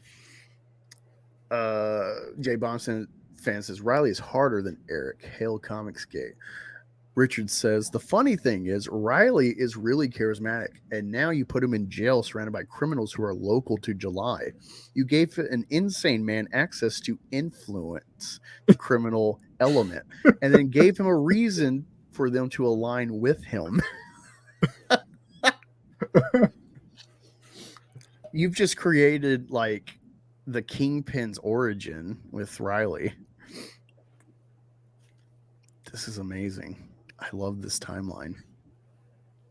This is like legitimately the birth of a villain. All right, so look at some more Sturgis. Holy F, Riley being arrested. Riley being arrested. Eric July got Riley arrested. What a bitch. Eric July got Riley arrested. Fake ANCAP former Eric... This type of person, Eric July, snitched to the police. This type of person, he can't even say gangbanger.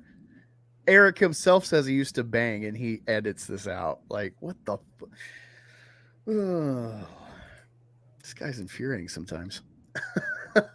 Tell Alex time to go to the parking lot to help Mint. X-Ray Girl and Leela go outside to help Mint. So Larry save us. That's actually funny. Solari save us. Like, what a great meme. I think he cries here about people saying like whatever you need, Riley, and he's too dumb to realize that's like a meme on the quartering and Yellow Flash. Oh, okay, that one. Eric July's the biggest beta bee in the world. F this cheese. Anything you need, Riley. Eric July is so soft that he had a fat retard in a cape arrested at a gathering of complete nerds. This is the Rippaverse, folks. No, Why did he say this the is retard word? get the hell. Yeah, he said it there. He slipped up. He's not peeping game. Well, I think he's allowed to say it though, because like it's kind of like the N-word. Like you can say it if you're black. I mean, he censored himself from saying it. Right. Earlier, he censored himself. Oh, okay. Yeah. But he's not consistent because he's a retard. Yeah, exactly. That's what I'm saying. I think he pronounces Solari wrong. I'm keep playing through. I gotta grab some water. Away from people that are having fun, you freaking weirdos. It's funny how much you guys are encouraging this nonsense. And as usual, I'm going to archive all this on my channel because I'm not going to allow you weirdos to try to rewrite history as if, you know, this stuff isn't happening. You clowns are always doing this nonsense, bro. Like document Clown world. So mad. So mad. Stay mad, you single and childless woman. Get out of here with that bullcrap. Free Riley. Cry more, dude. Riley's being transferred to Fort Collins of Dallas County so he can get a bond yet. Yo, F Eric July, what a follow this piece of crap. I bet Eric July does Riley mugshot merch. That would be freaking hilarious. I'm sure someone like Frog Tony would do it. Eric July just lied to the authorities that Riley / YoungClippa arrested for protests on the sidewalk in public. That's literally not what happened, dude. The whole live stream is live. You clown. This guy's an absolute freaking clown, bro. Shut your mouth. And then, of course, you're tagging all these people. Held indefinitely pending the courts getting around to getting him. Who cares? Leave the piece of crap in there, bro. This guy's saying hero. What do you think about Eric getting Riley arrested? Pig effing piece of crap. Like, bro, you're coping so much, and it's so funny to see how much you are coping and seething. Cross-eyed. Yeah, this was Brandon confronting Riley for like a moment or so. But, yeah, this guy... this guy really thought Brandon was about to roll up on him so badly. It's just... F around and find out, dude. And he absolutely did. Riley absolutely effed around and found out. Chicken attack, hashtag free Clippa, even though you never called the cops on him. This freaking clown. These guys are stupid. It's absolutely interesting. The fact that, see, these people don't get that, like, even in the face of calamity like this oppressive arrest of Riley, that we can have fun at our own expense while still clowning Eric for being a pussy who runs from live streams and hides from people pulling up like he dictated just last year. Right. That's why when he's like, people are encouraging this, I'm archiving it. It's like, dude, like Eric literally invited him over. Yeah. Yeah, it's falling through, man. You challenged him, and then you know, a fat, out of shape white pulled up on you. That's right. Interesting how they put the hairy shoulders on Eric July, but yet this man is like 1,000 times hairier than Eric. It's very weird that that's what they hyper focus on, because it just absolutely shows how flaming and homo they are. It's crazy to me. Oh. Like he's stressed to like say that homo, like he's hesitant to even insult. Yeah, he's projecting his own homo. Yeah, you don't want to hurt the gays. They get butt hurt easy for some reason.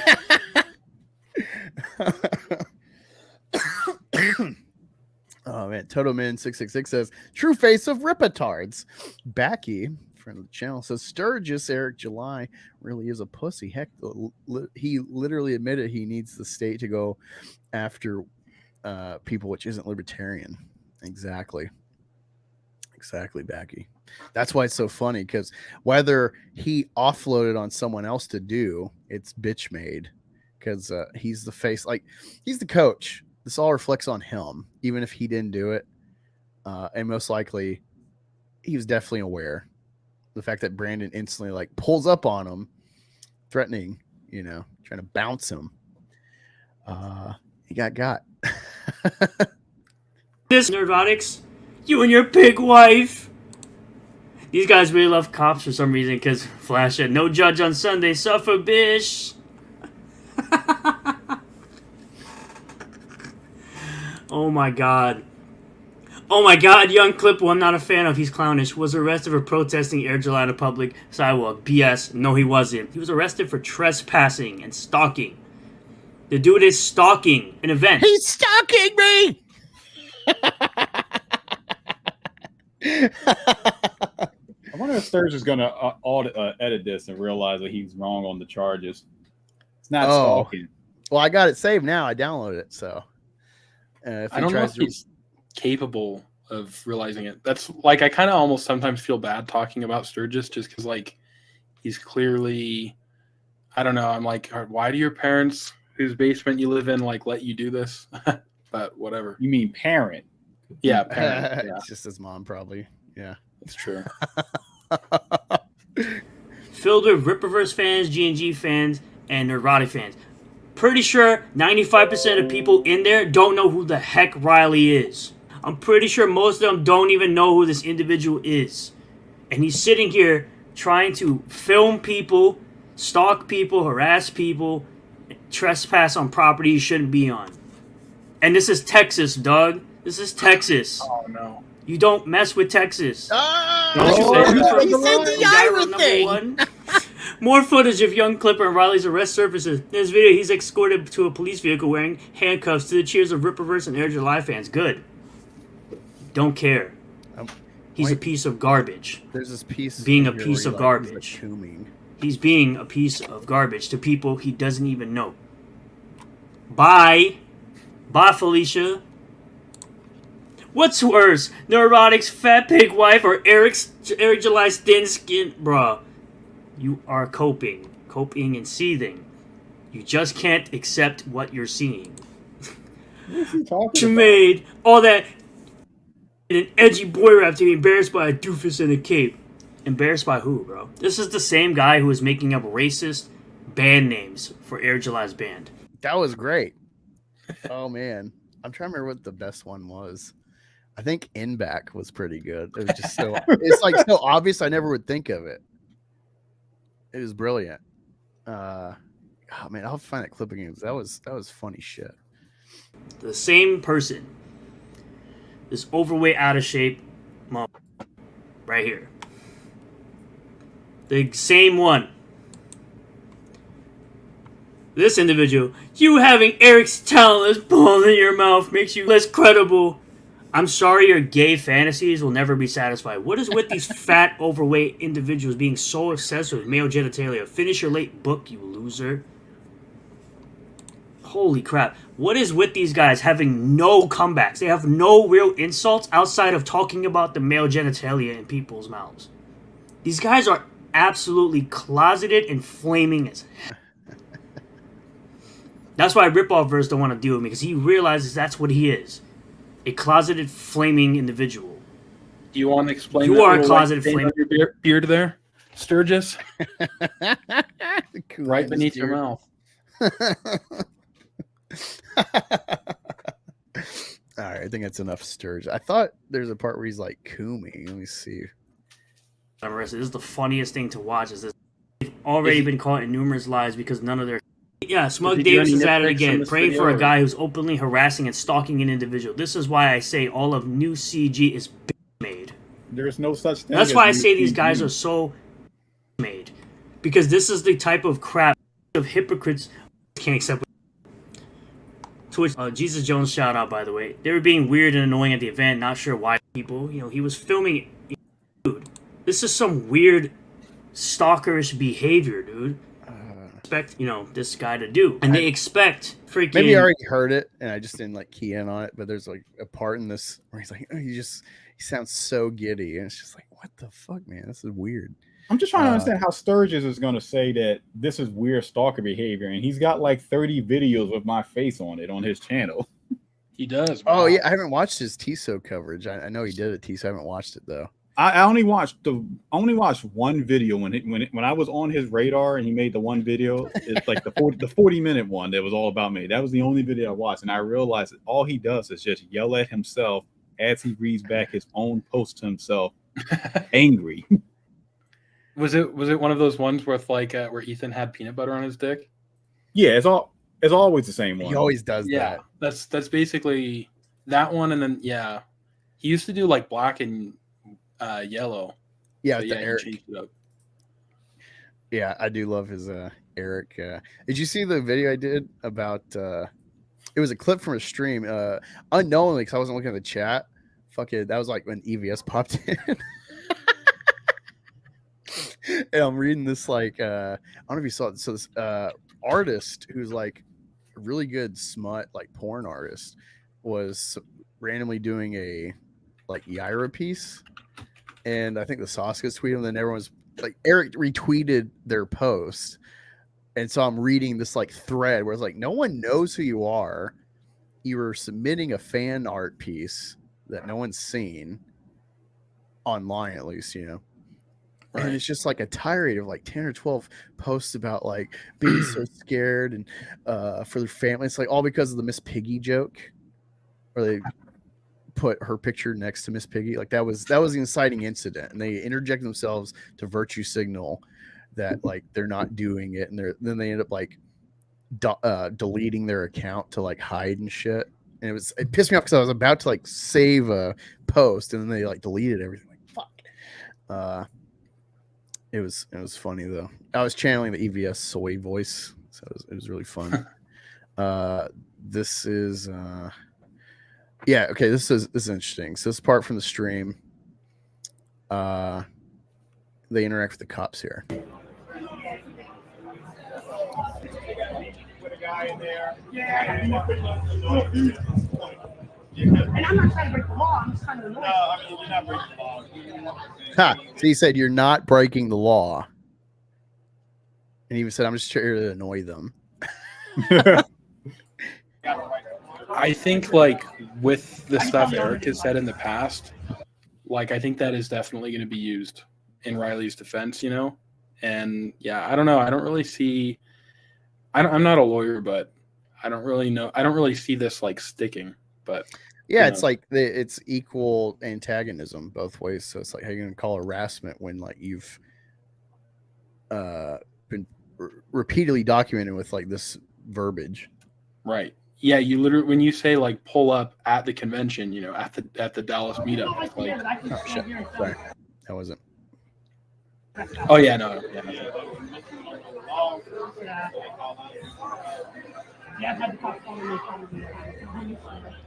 I've got my phone in the back. 100 times. Probably. That's a lot. Yeah, and not even bother anybody. Like, I've been in some house. I'll be like, slide at the car. I didn't even know you were here, lady. I thought they were gonna have a part in this where I thought they were gonna like cut to later. But it's weird. You see this interaction. He's totally fine. Cops are fine with him. They think this is just whatever, silly call, and then and then arrest him. Mint turns away, and you see him like cuffing up Riley. It's just what happened? Oh my god, this is just such a funny time.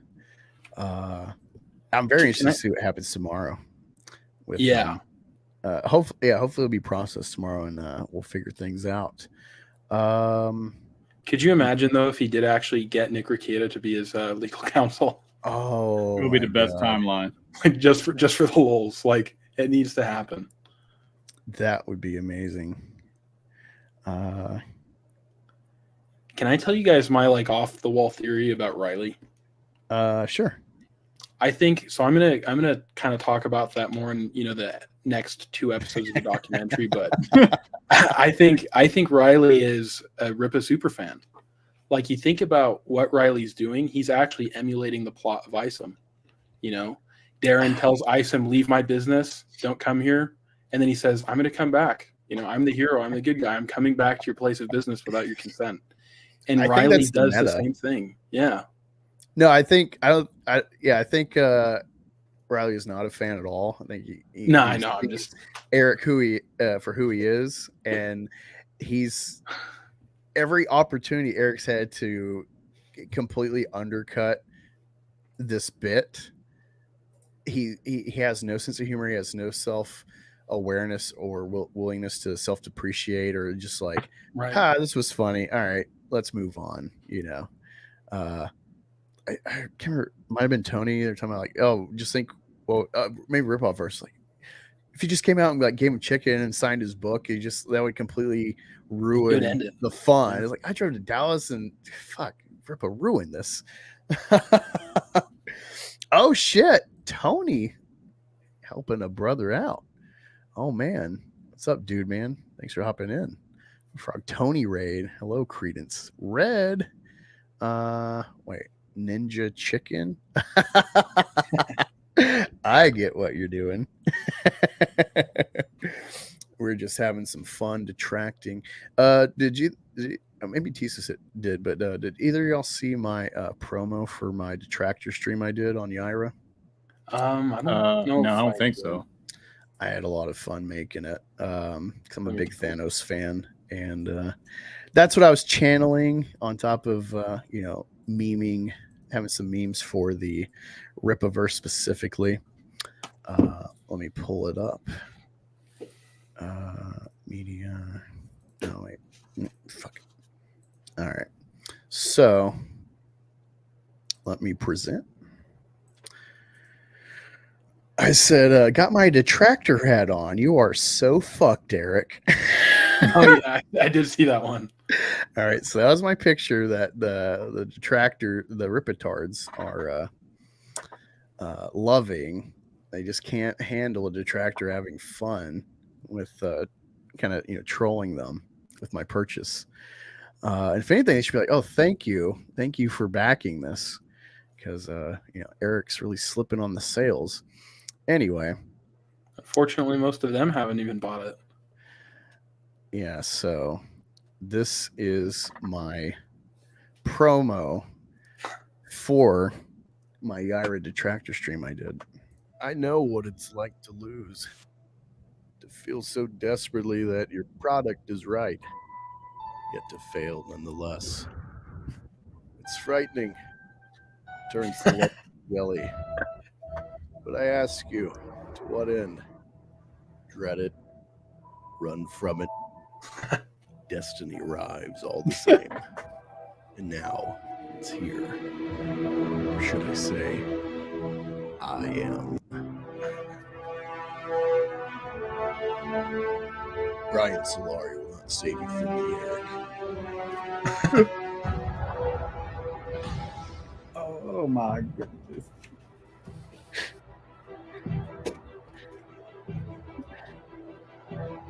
Thank you, LG, for partially inspiring that with my thumbnail.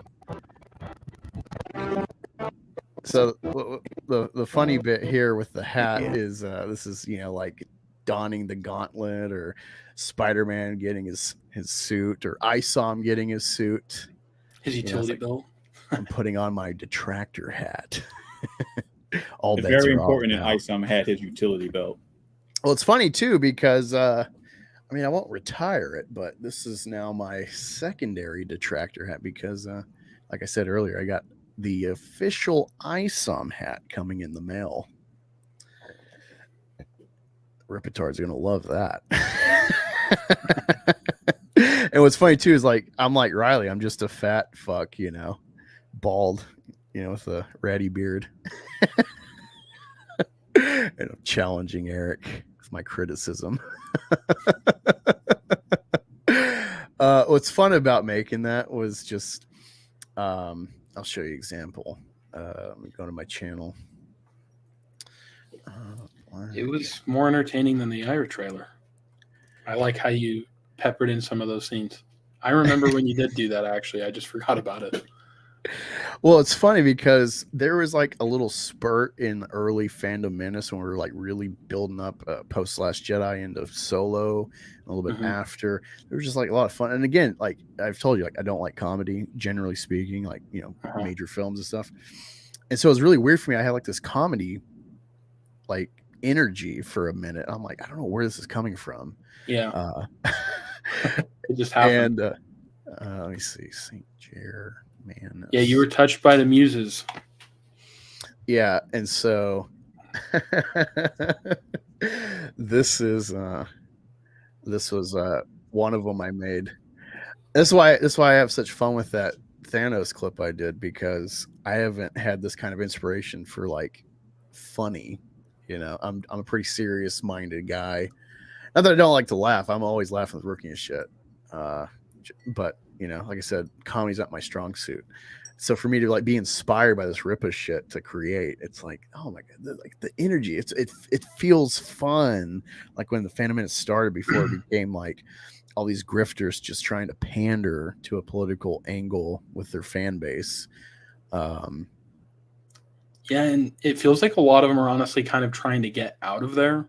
Like the Quartering, he's almost, in the last year, he's just become like a hard politics channel with like just the same like rehash, like Tim Pool light takes basically. And then same with Jeremy from Geeks and Gamers. He's just been, he used to kind of like say about EVS a lot. He'd be like, yeah, like, you know, Ethan's got this huge Trump obsession or whatever. But then now, like, that's kind of what Geeks and Gamers is becoming too, you know, or Cobra Cast, or D-Day Cobra, or whatever he calls that. But it's just kind of funny to see how they're all trying to like run away. You know, it reminds me of like when Spock, Leonard Nimoy was like, you know, I'm not Spock. It's just like, it's almost like you can tell they kind of hate it. Wait, Leonard Nimoy had like said that somewhere? Yeah, he went on like this huge, I don't remember what year it was. I think it was in like the 80s. He just kind of like got really pissed because like the only thing he was ever doing was being Spock, you know. Spock. So he just got like really pissed one day, and he's like, I'm not going to another convention again. I'm not Spock, you know. And it was like, he just got like extremely pissed with his publicist. He was like really depressed. And I don't know. I feel like that's what a lot of these people are doing too, you know, like they're just trying to walk away from the thing that they created. That's kind of how it comes off to me. You know, I don't know if you guys kind of see that too. Like, no, I think they're full in it. I think this is who they are. The money has turned them into like, the money has exposed their full dark side when it comes to like their greed, you know? Yeah. I just you know, I grew up in the Phantom Menace with like Drunk 3PO, which like you would never associate the two of us unless you knew the history. Right. And I don't really have animosity to him exactly. I mean, he hitched his wagon to the Zeroverse, and the way when we're still in communication, some chats and stuff, he would always talk about kind of like tempering your content, you know, trying to be like family friendly, not really ruffling feathers. So it was a weird move that he like hitched his wagon to them. But, you know, a lot of people use this for an excuse to like shill for people, but like he's done charity work before he ever did the YouTube shit. Yeah. So I love villains. I love like immorality as like story concepts and stuff. I'm an atheist. For simplicity's sake, I'm an atheist, moral relativist. And so I really empathize with like leaders, whether I like them or not in history or current, with the pragmatic view, like not to get in detail, but like the Israeli-Palestine conflict. Being an American, given the history of like, look at what we did to our, you know, oppressors, quote unquote, with Britain over just a tax dispute post French Indian War. Right. England had every right to like siphon the money from America in their defense of America. But like we told them to get the fuck out of here and had a war for 8 years over that little dispute. And you look at Israel and what they're doing, and it's like, this is genocide. This is despicable. UN, high-ranking UN country, our ally, the way we talk about Russia, and then we just like turn a blind eye collectively, politically to that. It's despicable. But despite my views on certain things with this whole fiasco, I do have a sympathetic view to Israel in the sense of like, yeah, they're a problem. And, you know, going biblical, going Old Testament on your enemy, like I kind of completely advocate for that in this, for like, you know, a country in their homogeneity, however you say that, makes a lot of sense to get rid of the problem. And so that's kind of a great example to understand the dual perspective that I'll allot to circumstance. So like I have a sympathetic view to 3PO to like hitch his wagon to Geeks and Gamers for the benefit of the long game, for his charity work and the aid to impoverished countries and children especially. But I think it's weird, you know, like for instance, Mad Max, the Mandalorian, he was a problem child. And I was like one of the only Phantom Ministers to like give him any credence, to see any value in him, despite everyone's just like, oh, he's just punching up to get views over. And like, that might be part of it, but he's like, I see real value in his insight. I think we should like temper our actions because he's got a point about what could be going on. This is a grift for a couple people to, you know, pretend to be representatives of the fandom, but they're really living high in the hog, going to every Disney event and shit, you know? Right. And, you know, that's kind of what I realized when they were reviewing She-Hulk, you know, all those guys. It's like, why are you guys watching, you know, just that stuff gives cancer to the eyes, you know, like, and, you're only you guys promoting kind of, it. Yeah, exactly. Like, honestly, you know, that's what happens when you go at it that hard. You're just giving it coverage. Yeah, because the SJWs have to defend the thing that the right-wing bigots like or hate, you know. So then there's like a false shielding for the thing, you know. Same as Starfield with as his pronoun. It was already like anticipated. I don't follow game, but I know it was an anticipated thing. So to like have this fucking man baby outrage over opening like menu options, and then you have at least 26 hours of streaming about the thing that you're triggered about, and it's like detestable. You know, I should turn this off because like, how dare they do this? You know, it's like. And do you even really give a crap about that if you're live streaming with vomit, piss, incest, lesbo pornographers? Like, it's just so it just comes across promoted the pronoun gang, you know. Right. Yeah, it's the hypocrisy. Like Rippa would not have a problem. Like I wouldn't have a problem. Let me put it this way: I don't have a problem with the Saska sisters being creatives. I don't have a problem being Rippaverse employees, except it's like a total hypocritical move for the way he's built his channel and built his audience to make the Rippaverse in the first place. All his rhetoric about the comic industry and how to clean it up. If I was at Marvel first day, I'd fire everybody because they're woke retards, and you know. And then he hires these people, these rejects, with their iconic Black Widow story. That any list you look up of iconic Black Widow stories, the top 20, whatever, that shit never comes up, even as an honorable mention. No one fucking cared about that. Let's be honest. Like, I mean, of the few Black Widow runs that existed, like they never took off because Black Widow's really just honestly an accessory. Like no one likes her. Yeah, no one. No, the thing about her is people basically just like the way she looks. You know, that's really mostly what it is. And she's a good side character. She's not really a good thing on her own, which is why, you know, those have never taken off. But the thing is with the Saskas is they just made her look so like honestly, I felt like I was looking at Dylan Mulvaney some of the time. I mean, I know Dylan's not, but I'm like, what the heck is this like? Well, Dylan, you know, I am a more sexually open person. So I do notice Dylan is getting cute. Like the smile is too big for, you know, it's when it smiles, but it's like all these feminizing surgeries, they're starting to work. I'm starting to notice. Saying all this on Pride Month too. Well, if you don't know, if you haven't watched before, like I'm an openly bisexual person, and I tout that not to virtue signal, SJW, whatever. I'm a victim of society. I do it to be an example, and it's like, you know, to some degree, I don't know, your mileage may vary, but to some degree, a masculine person pretty hetero normative, and I do it to counter the soy LGBT agenda, because everyone loves gay when it's effeminate.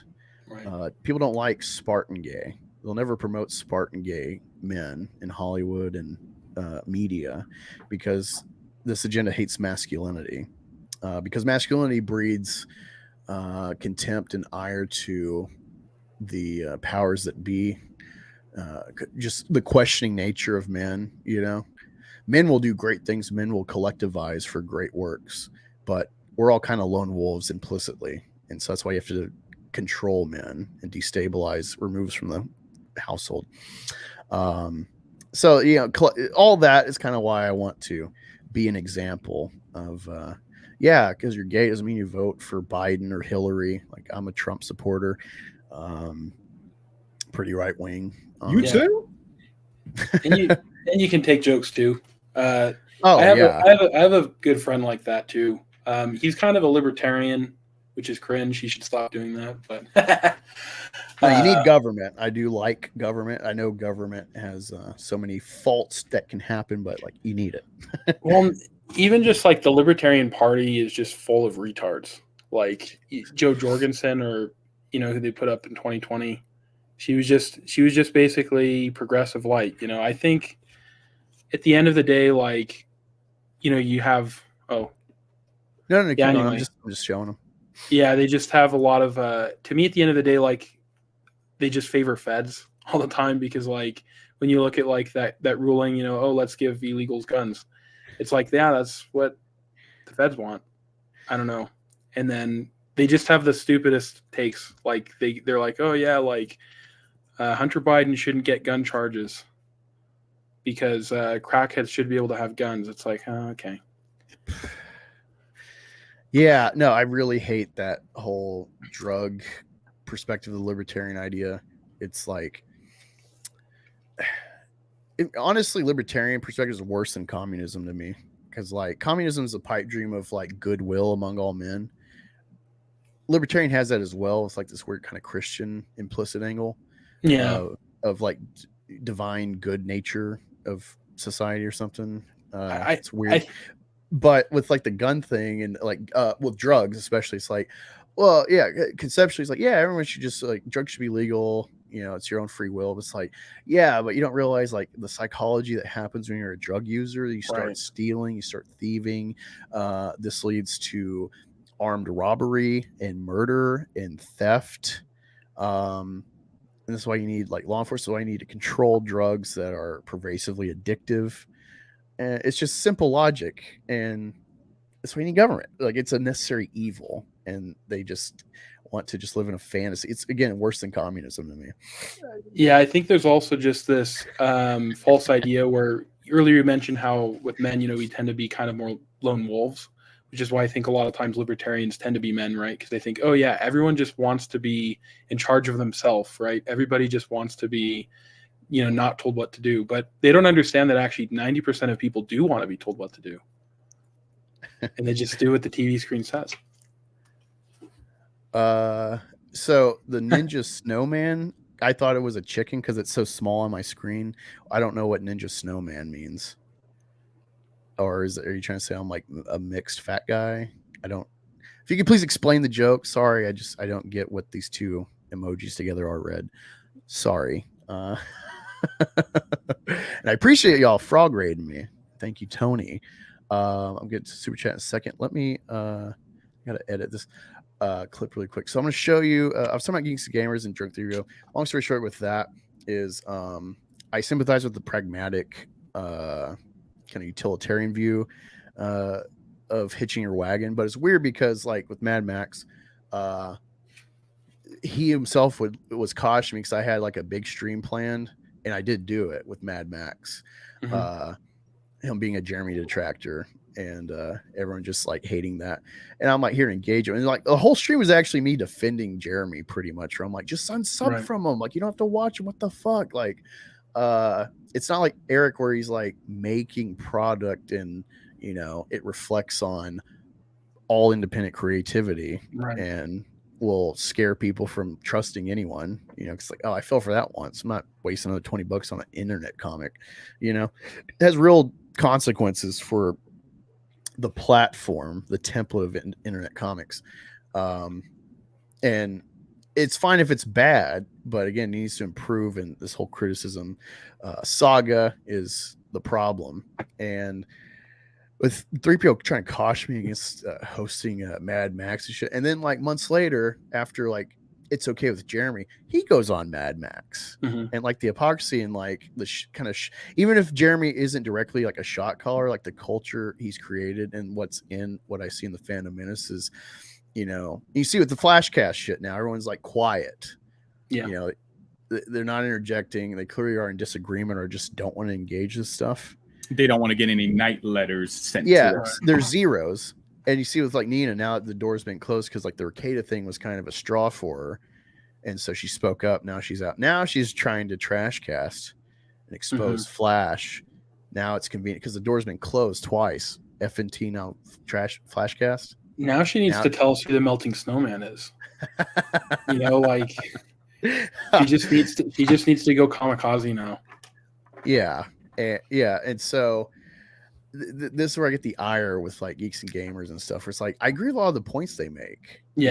And I in streams even detracting and stuff and calling them zeros. Like I give Jeremy and Ryan props for the catalog they create of covering kind of petty wokeism usually. But it's valuable for that. And then Nerdrotic does really good, concise arguments to stress his point about a new thing. But he also panders. It's also a grift. Two things can be true at the same time. They don't get that, and it's annoying.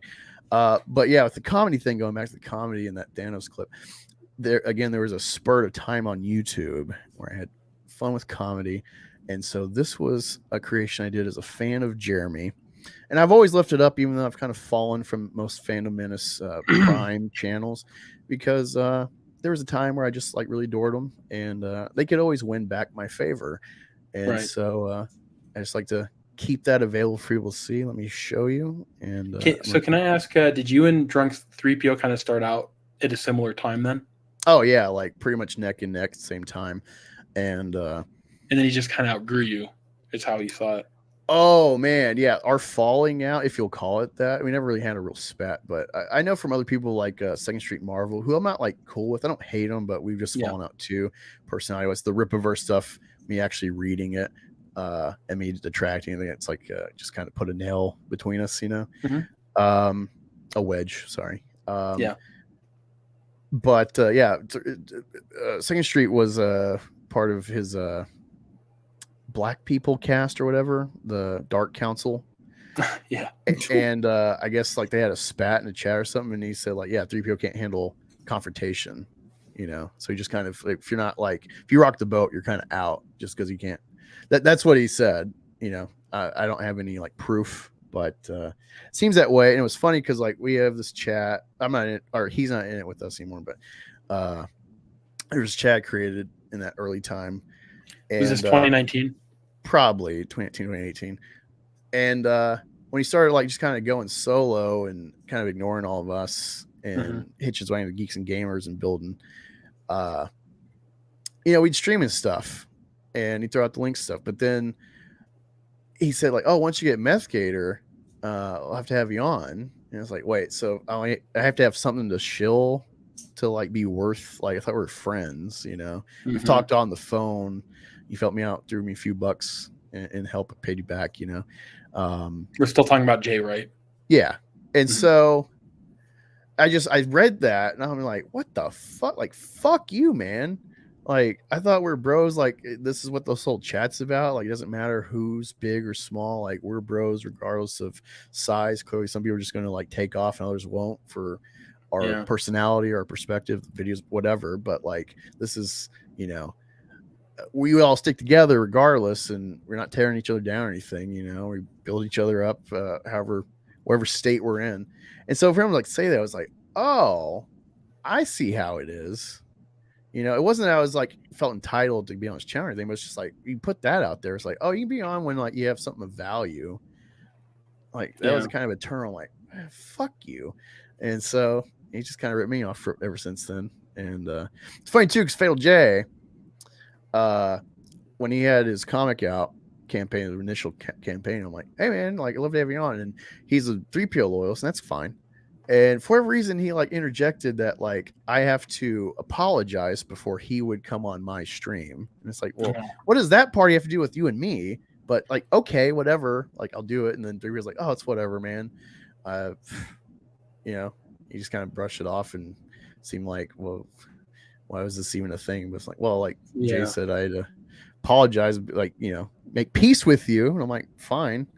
I'm cool to rekindle shit, but it doesn't matter. Like, it's just weird. And then like, I found out recently he blocked me, Fatal J. I'm like, what the fuck's this bitch weird shit? Like, yeah, it was funny too, because years ago, after like I had him on, at some point I was going to send him a link for like because he was starting to get in the Snyder stuff for his coverage, building into the Snyder cut. And I was going to send Fatal J, a link so he could do a new article, you know, video. Yeah. And like I couldn't message him because he wasn't following me, I wasn't following him. So he unblocked me back then. Wow. And I'm like, what the fuck, man? Like, I'm trying to message you to help you make money. Like, there's nothing in it for me. I don't care about DC, but I'm like, hey, let me help a guy out, you know?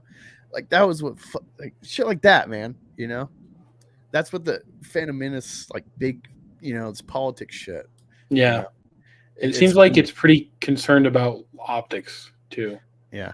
And Red, I see your super chat. I appreciate it. The reason I haven't highlighted you yet is because I'm going to play this clip, and while I'm doing it, I'm going to actually make a super chat clip for you. So without further ado, after that long spiel and background, enjoy this little comedy bit I made in honor of Saint Germanus of the Americas, Jeremy. There is a man amongst us, born of common standing. I worked retail. He worked and toiled this earth like one of us. Look at me. I'm just a normal guy. I'm just a regular guy.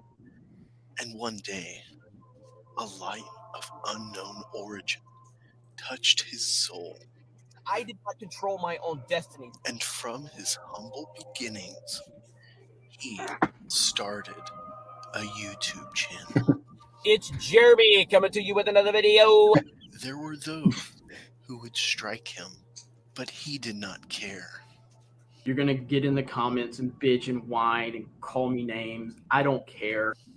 He came to the Americas to bring us a message. I'm back in Florida. He didn't have to, but he inspired followers into his noble cause. And now, like a phoenix from the ashes, he has risen. A year ago, I had 800 subscribers on this channel. Now we have over 100,000. He is not concerned with his standing amongst peers of his own clout. I don't give a fuck about these big YouTubers. I don't give a shit about them. His head is anointed, and his cup runneth over. And thus, knowing his meager start, he is ready and willing to fill ours too, the poorest of the poor. He shouted out my friends and I. Me, a little channel with 300 subscribers. An Angus of color. Brian Young can't say that.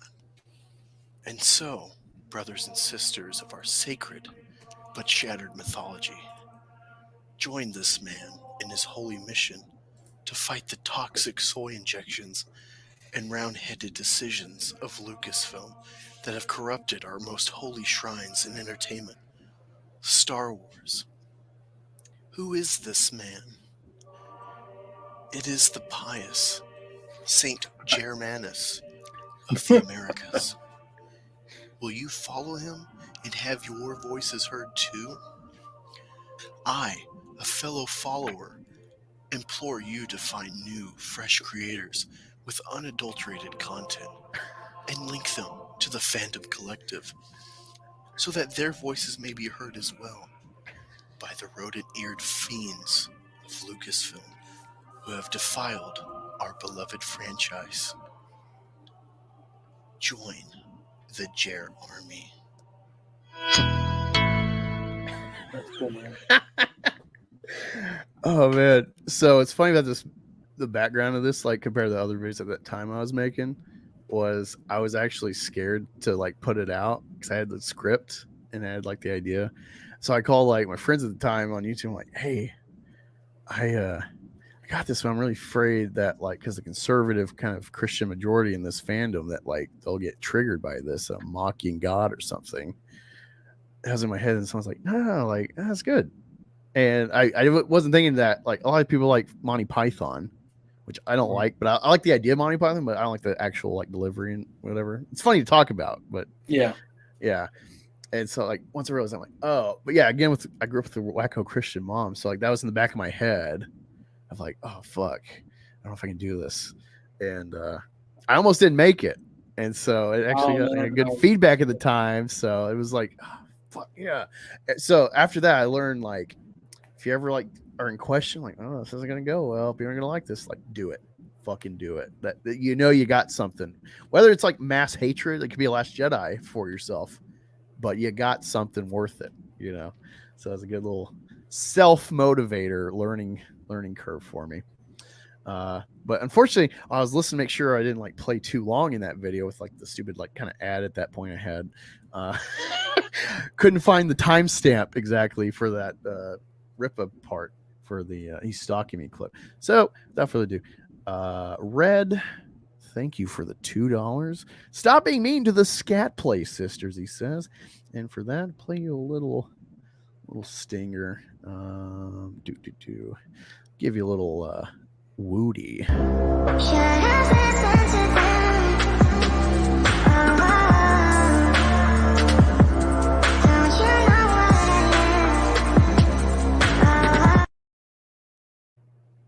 Oh yeah.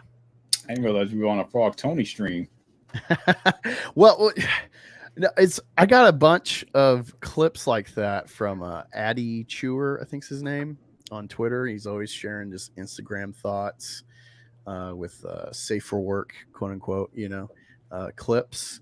And I've wanted to edit them before. And then I see Tony. I'm like, oh, bastard, he beat me to it. Damn it. Because like, you know, you want to like edit them, get rid of like the music, to avoid getting, you know, copyright or anything. But yeah, I hope you enjoyed that, Red. I do like them thicker. Stop flirting with me. Hey, what's up, Till? I guess you're done with your stream. Damn, I guess I've been going for a while. I don't like Jerry because I don't trust any streamer that dresses like a fag. I for fun, says Totoman6, tried to read that Black Widow comics by Sauces. What a trash it is. Wokies probably promoted that shit. I don't think anybody promoted it because it just like fucking nosedived. I think it started with like 60,000 copies and it ended around like 28,000, which, you know, to some degree you expect a downward trend, but it's only 5 issues. I don't know if it stopped at 5 because the downward slide or if they already just planned 5 issues, but I guess they didn't get any other work. My first detracting video was doing a critique for that. Oh, it's for Samurai Snowman. Oh, my bad. I thought you were like making a jab at me. Red. Okay. What were you saying? Oh yeah, I was just saying. I kind of like the Sasuke comic in a way because that was my first detracting video. Brings back good memories for me. Oh yeah, But, see, I haven't gone back in your catalog. Yeah, it was pretty weird. Like, you know, just reading it, you could one of the things is like they were censoring like a lot of the lines that were supposed to be like, you know, pretty cool. Because you know how like when you read any superhero comic, like, you know, Batman, for example, he would always say something pretty witty, you know, when he's going for that big impact punch. And what they would do is they would just like bleep it out, you know. And so it's just kind of like, okay, well, you didn't even write it. It was just a lack of creativity. Huh. Yeah, what's funny is when I was a younger man, first like having a job, I rented, I think it's American Mary, that nurse horror movie. Mm-hmm. I rented it like 12 years ago when I was a young man. And yeah, I appreciated the lady like to walk around with her pussy exposed, which I really like, you know, vagina in film, for the fact that like it's like they're more willing to show penis on film than they are vagina. Like they'll do nude, they'll do sex scenes, but like they always hide the vagina. And it bothers me. It's like, why are you even having nudity if you're gonna hide the, like, what's so sacred about, like, you know, probably feminism or something. Like they, even when they're like full bore sex loving feminists with, you know, independent women being free, they still like hide. I don't know, there's something weird about that to me, and that always irked me. So like seeing her where she's like nude but she's like wearing like a top but then no pants, no panties, I'm like, huh, like, that's just a weird little factor I appreciated. But I don't remember the plot at all. I don't know what the fuck. What, American Mary? Yeah.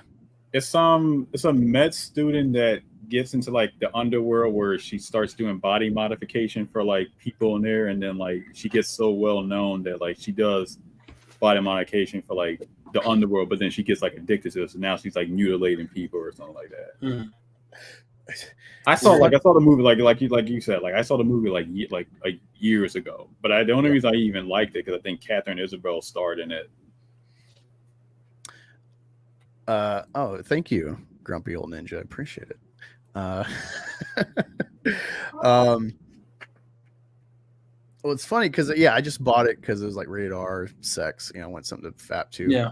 Because I had dial-up internet. You know, so it's like my porn. Sneaking porn on a computer with my wacko Christian mom was like Yahoo Images, and then I'd have to always like look over my back, make sure like mom's coming out of her bedroom, and then I'd have to like clear the history, and so the dial-up take forever for a page to load.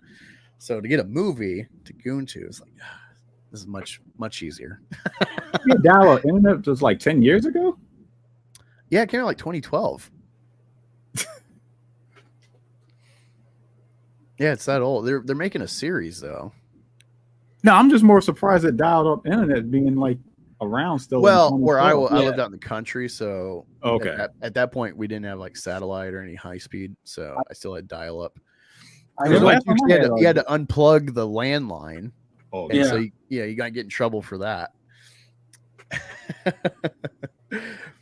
I had like AOL internet till like 2010 or 2012, something crazy like that. Yeah, I mean, it was nice just to have internet and all, but you know, wasn't really worth having for any fun. It was just more practical if you need to like instead of having to go to like town to the library, which I still go to the library a lot because I sell shit like the statues I got. People might see this like, God, Angus got lots of money. No, I've broken even on eBay. Every time I sell something, I have like profit to then put back. So I've like. Everything in my house is kind of like a comic store. It's for sale if people want to pay for it. Like I had the Ayla statue. It was the NYC, so it's like probably $1,000. Oh, shoot. I got it for like 800, I think, on eBay, and then I flipped it for like 1,500. So that helped pay for like a month's rent. So that was more than, but you know, it was during unemployment layoff time, so that was nice to get. That kept me afloat enough to go to the VA to beg them for money. Is the VA as bad as people say? Okay. Here's a funny story. I might do like a succinct video about my experience because like I don't know if you've ever seen that video. There's like this vet crying in his car about like consistency of care or something. He's like crying about having to go every so often doctors change. He has to like retell his story to like restart his treatment with like the new professional.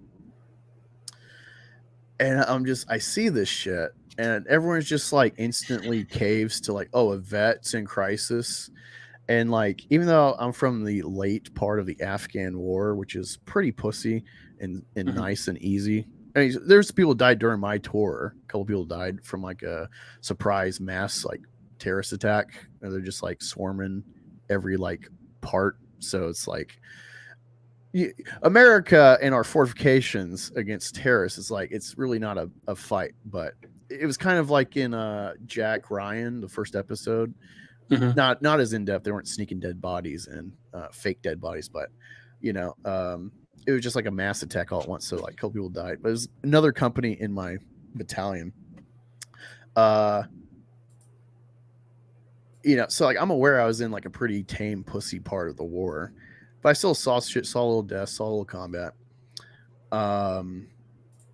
kid died on me my first day. I was a medic, and so just being American, it's like a kid dies, like fuck, you know. And there's like that kind of guilt, like what did I do wrong? What did I miss? All the senior medics all conference are like, oh, you're fine. You did what you could. That kid was probably walked here from 30 minutes away. So like the fact he even made it here was great. And the other kid lived. He took morphine, so he's a really good patient as far as health. So he's probably fine, but he's probably, you know, not in a great state being in Afghanistan, being a cripple. But otherwise, yeah, it's like, you know, so like, I have my own like PTSD moment, if you will. Gotcha. But I'm kind of old school. I'm like, PTSD's pussy shit. It's just a fucking new market for psychologists to make money on. You know, that's my view. Generally speaking. I feel like a lot of it was also kind of used to sort of deconstruct. It was kind of like a left wing and a kind of a communist thing to sort of. Oh yeah, Me Too started with the military. Yeah, I'm not saying it doesn't exist per se. I'm just saying that like I feel like it gets overhyped a lot of times. So yeah, I got a very kind of old school gruff perspective about that kind of thing. I'm kind of like, suck it up, you know, Don Draper, just fucking drink, or, you know, just toughen up, suck it up. That's kind of my view on things. Not that I'm against psychology or going to a therapist to talk stuff out, get new insight. Sure. But yeah, I think there's just like a over pussified fucking agenda with it, like you were talking about. And I see this video and I didn't tweet anything, 'cause it's like, you're just going to get fucking dogpiled. But I'm like, this is fucking gay. You're getting care. You're crying because you have, like, doctors move up the ladder. They get a better spot in the VA system or the DOD medical, or go private, you know. You should expect, you're in the military fucking, everyone's moving all the time. You never have consistency in your unit because there's always someone ETSing out, or you get fucking new guys from basic. If you want consistency, don't join the fucking military. That's the dumbest shit. Yeah. So I see this and I'm like, fuck. All right. So recently, you know, I'm a Biggest Problem fan, and I really resonate with a lot of like the personal rhetoric Vito has. Like, he's clearly trying to make people laugh, but there's like a personal tragedy within his comedy, his insight, you know, nothing really matters. Who cares? You know, the self-depreciation. I love all that. And so I go to the VA recently for a yearly checkup. And they're like doing the suicide questions, whatever. Like, do you feel suicidal? I'm like, yeah. And they're like, well, how often? And I'm like, I guess most days. But I'm like very nonchalant, not showing any like, you know. And you think you're in a VA, so they're exposed to military guys and our perspective versus a fucking civilian. But no, it's all civilians working in this shit, and so they fucking knee jerk with their protocol. And so like, I'm thinking I'm done. And I'm scheduling future appointments. Now, the thing is, they're like, okay, do you have a plan? I'm like, well, I was in the military. Like, I own a gun. Like, I know what to do. You know, I'm saying it just like this, where I'm like, well, yeah, like if I was going to do it, I have a very simple means right by my bed. Like, and I'm like, but I'm an atheist.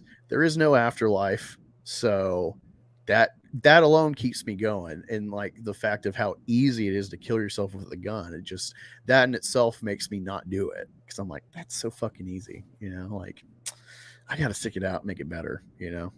That's my drive. And I'm thinking like, okay, she kind of gets me, and I think nothing of it. And then like the appointment goes along, they try to like do some questions like, oh, do you want to talk to a counselor or something? Like, no, I'm good. And do all the checkups, whatever, check my knees and shit, do my breath and all that. And I'm like scheduling future appointments, like psychiatric, whatever. And then they have the fucking cops come in. Oh, shoot. To haul me to the ER. And then they like start taking my blood and shit, questioning me, make me disrobe, hide me in a fucking suicide room where I have like, I can't get out. And I'm just fucking annoyed because I work 12-hour shifts. I'm working overnight. It's hard to like keep a schedule on the night shift for month to month when you're on nights, because it alternates back and forth at my job. And so I'm like, all right, this appointment's already like keeping me awake, but if I get to home at like 10:30, I'll probably get to sleep at 11. That'll give me about 7 hours of sleep before I go to work. I can make it. And then I get fucking hauled to the ER and admitted and shit. And I have to wait for whoever to come and like clear me to let me go. And I'm just so fucking mad. And it's like, how does this shit help? How does this shit help I'm just being honest with your questions. Anytime I step in a hospital, I just want to die. Hospitals are the worst. So so that's my only bad experience is like how regimented procedures where they have no fucking compassion. You know, they love pushing that kind of fruity talk around. They have no compassion or understanding of the patient demographic they're serving. And it's all because the DoD is so scared of suicide that they knee jerk with anything honest. And so it's like, why would I be honest with you ever again in the future? Because I don't want to get hold of the hospital. And like I had to call off work that day. You made me lose a day's wage because like I don't get out till like 3 in the afternoon. I got to work at 6. I haven't had any sleep. It's not safe to work in a factory with all the machinery, no sleep. So I'm just fucking pissed off. And they said like they would haul me back to my car. But then when I like, hey, yeah, the cops said they take me back to my car. And I'm like, oh yeah, like they can't do that. Here's like a bus ticket. And it's like, I'm in a small town, but like the bus route, it's like an hour to get it back across fucking town. And it's like, well, thanks, VA. You really made me feel better. Like that lack of understanding of the patient, like that really fucking pissed me off. So that's my experience. Like, oh, they did give me care, but it's just actually like robotic care. It's like, this is why the Butlerian Jihad happens at noon, you know, is this like unfeeling robotic medical system. It fucking pissed me off. And so I need to go back and be like, hey, can you get me like off that team? Even though I know everyone's probably trained to just act that same way. Like, I don't ever want to fucking see that practitioner again because like, fuck you. And so then I have to like, you know, then I get an appointment with psychiatrist, and it's like, I'm pretty avoidant to like take medicinal means for like mental shit, you know. Yeah. But like, fine, if you think there's something that's like very like minimal that can kind of give me an edge and focus, I'll be fine. And it's like they send me the medicine and they have to do it in chunks because I'm on a fucking red flag list for suicide. And so like the way, I mean, I missed like a window where it would have been like way closer, but I can't. Did you eventually get off that? Phil for the next part to like line up with like consistency of the medicine. So like, yeah, so that's my problem. It's not like lack of care. It's like the lack of any awareness. It's just robot soldiers.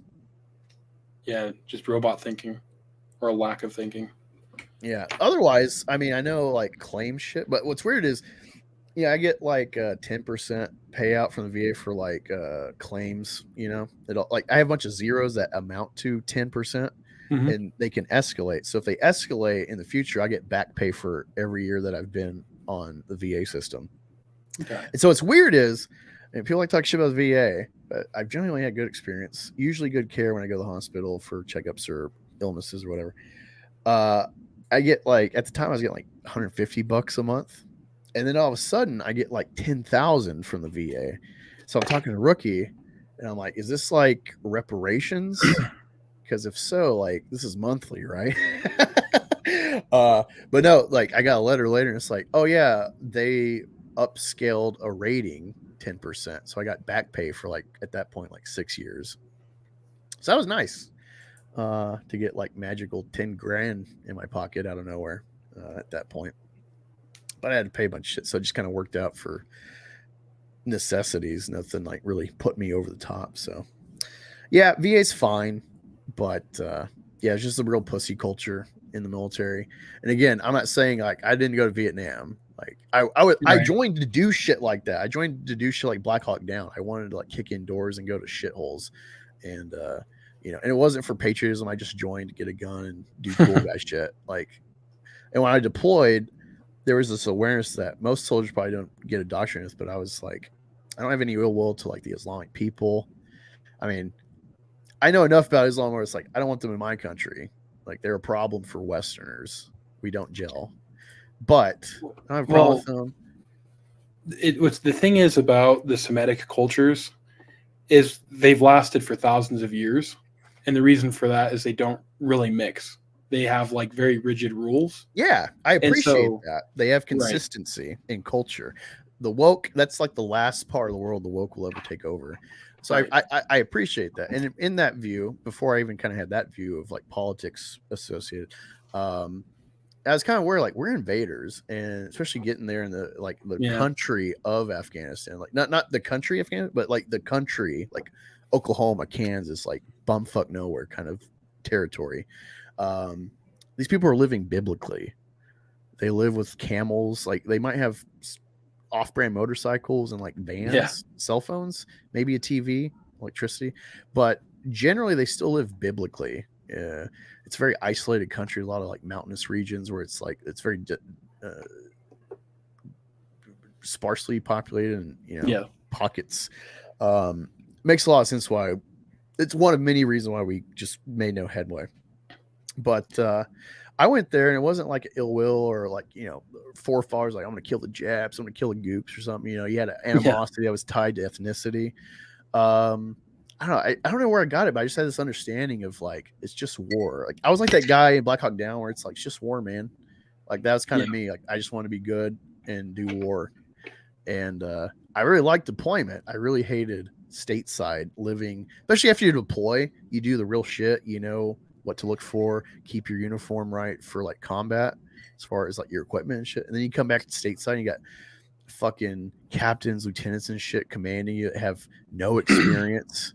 And they have control over you. Like that pissed me off. And then the people that are like, oh, your uniform's not in reg with like this little tab, or it's off a quarter, like, stupid shit like that. Like it doesn't matter. It doesn't help you in combat. This should be proficient in killing people organization. Nothing else really matters. That stuff matters when you're new. That whole like uniform stuff. That's what they it translates to looking yourself over. But I think a lot of that's actually just kind of like breaking down the mind. Yeah. What the purpose is. Yeah, once you get in the, comment and you come back, you know what matters, and the stateside stuff is like kind of silly. I get it, kind of regiments people, keeps them focused, but I just couldn't gel with that, so I got out after that. Maybe I shouldn't have, but I was kind of getting like late stage. So I didn't go to college at that point, so I was getting like late stage kind of liberalized and stuff, and it's like born on the 4th of July, kind of like becoming a military hippie against the military, against the machine, the industrial complex, and all this. How they keep you like on the rat wheel or whatever, hamster wheel. The whole, they don't, even when you escalate in rank, you don't really make pay. It's they drive most soldiers with like getting ribbons and shit, and it's like none of this matters. Like, give me fucking money, that matters, So I just got really jaded with a lot of that, and then also it's like, yeah, America's kind of fucking bad, Yeah. And I still kind of have some of those thoughts, but in way more complex and nuanced, the whole pragmatism thing. Right. But it's just, I don't know. Like I joined time, but other times I'm like, I kind of regret joining because I was part of a machine that was victimizing fucking ignorant brown people. Ignorant in the sense they have no fucking idea why they're even terrorists against us. It's like we're invaders. We deserve to get shot at, like what is this? And the only headway we're making is trying to buy off terrorists. Like they're indoctrinated intrinsically to hate like our way of life. We're not going. It's Vietnam with religion. So it's like there's no way to make headway. It's just frustrating trying to make peace with like I was part of a regime that like did this shit. Yeah, I didn't do any crimes, but me being a part of it's a crime in my view. Kind of like there's culpability. Right. It's very interesting because like the way that most people in the West look at stuff, we kind of look at ourselves as individuals, but a lot of times with Islam, you kind of see yourself as surrendering yourself, to this higher power. And so a lot of times, it just really changes the way that they view things. Yeah. And sorry for like a tirade, but the VA. Oh, no. Yeah. You got me on I've only told Rookie about that. To me, that's actually pretty interesting. I actually, I almost joined. And in the end, basically what happened is it kind of devolved to me kind of just trolling, the recruiters because they kept pestering me, And so I was just kind of pretending to be retarded. So I would be like, can I bring my blankie? And I was asking him, like, do you get Nickelodeon at the barracks? Like, what? Tell me, like, how many channels you get in basic training and stuff. And then so if a war ever actually does break out, I'm screwed, because there's a lot of people in my town who don't. A lot of the recruiters don't like me. So that's fun. Yeah, I fucked up and I went to the recruiter, and then like I was just trying to be a ground pounder, and I did my ASVAB, and like pretty much the only thing that was blocked for me with like my level on my test was like psyops and pilot. Pretty much everything else was open to me for like the mental aspect of the testing. And I was supposed to be a lab tech, which is like a 100K job, but I'm green red colorblind, so I can't see certain shades. So like the color dot test, I couldn't see like half of them, the number in them. And then they did like the light test. What's fucked up is maybe it would matter for lab tech, but when you get green red colorblind, it like blocks you from X amount of jobs. Now you can like obfuscate that after your first term, try to reclass, have like the right sergeants or whatever. Because really all it matters for most jobs is for airborne. You need to like see the light on the fucking that way you know when to jump. Cargo ship when you're jumping out. But it's like I drive, I can tell the difference between a red and green light. Like something I can't see color, I can't see certain shades, and right. And then when I went to AIT, my run, I could just never get my run just a little better. I was stuck at 79. And so I made it 279 at that point for push-up, sit-up, run. And so I was 1 point off from being a candidate to go to Ranger School or Airborne. And so I got stuck regular Army with no cool guy shit. Luckily, I got in an infantry unit that was deploying as a medic. Medic school was fun. San Antonio is cool. But that's the other thing. That's the other thing. With my experience, my knowledge, being a medic, training in San Antonio, all medical personnel train to some extent. Even if they go to specialties elsewhere, they all go to San Antonio, Army, Navy, Air Force, and I assume like Coast Guard positions, whatever. Everyone goes to San Antonio for medical. And so for Eric July to make Texas exclusive country when like pretty much their base of medical operations is in Texas, a federal installation, and it's like, yeah, we're just independent, whatever. Like there's like no thought put into, like, it's frustrating. Like all sorts of, you think of economics, you think of trade, you think of trade routes, interstates, like every aspect you think of, resources. Texas exports, like they got cows, they got oil, that's about it. That's kind of my issue when I write stuff, is I get like way too into it, and so like my book, the only book that I have published, it's like it's kind of for all ages. It's called Long Live the Liar, but it's like kind of heavily inspired from like Welsh mythology and history and stuff. Long Live the Wire? Long Live the Liar, yeah. Liar, okay. And that's kind of like I just get like really lost into like these details. Like I'm like, how would this work? How would that work? And when thinking about like just the idea of a civil war, there's just so many pieces to it. I really don't see it like a civil war in the United States if that were to happen. I don't really see it having an outcome beyond kind of actually like what we see in Mexico, where there's like a lot of basically just guerrillas, cartels. You can't drive at the highway at night, but I don't really see like the feasibility of completely separating and maintaining Texas. I mean, it's all pure fiction anyway, because why would one state dictate to the rest of the states, right? Like we're now a country now. Like it wouldn't make any sense. Yeah, that's the other thing. Like I'm from Oklahoma, Red River, it's a big, Texas OU. That's a huge border that would be international. That would put Oklahoma on the map. That would completely change the importance of Oklahoma as a state and its location. You got Fort Sill. Yeah. Now you would fully militarize the whole border. And then you got Arkansas and Louisiana, you got New Mexico, you got Mexico. Right. They already have federal issues with the Mexico border. Right. And then also you think like Civil War is like what Carolina secedes first, but then 13 states end up being the Confederacy, and then there's the dispute of the future. If they win, how's the rest of the country going to get split up with slaves and whatnot in the new country? I like what you're saying about like getting lost in the weeds with like research and stuff. And it's like, unfortunately, Eric didn't do any of that. He just had this Texas libertarian pipe dream with no thought, and it's frustrating because it's like if we're detracting, we're so bad, like. We wouldn't give you these insights, Eric, to like improve and think about your shortcomings that could be rectified. Like that little tidbit of the like $20 Q-tips. That's probably they watched Better Call Saul recently when they wrote that.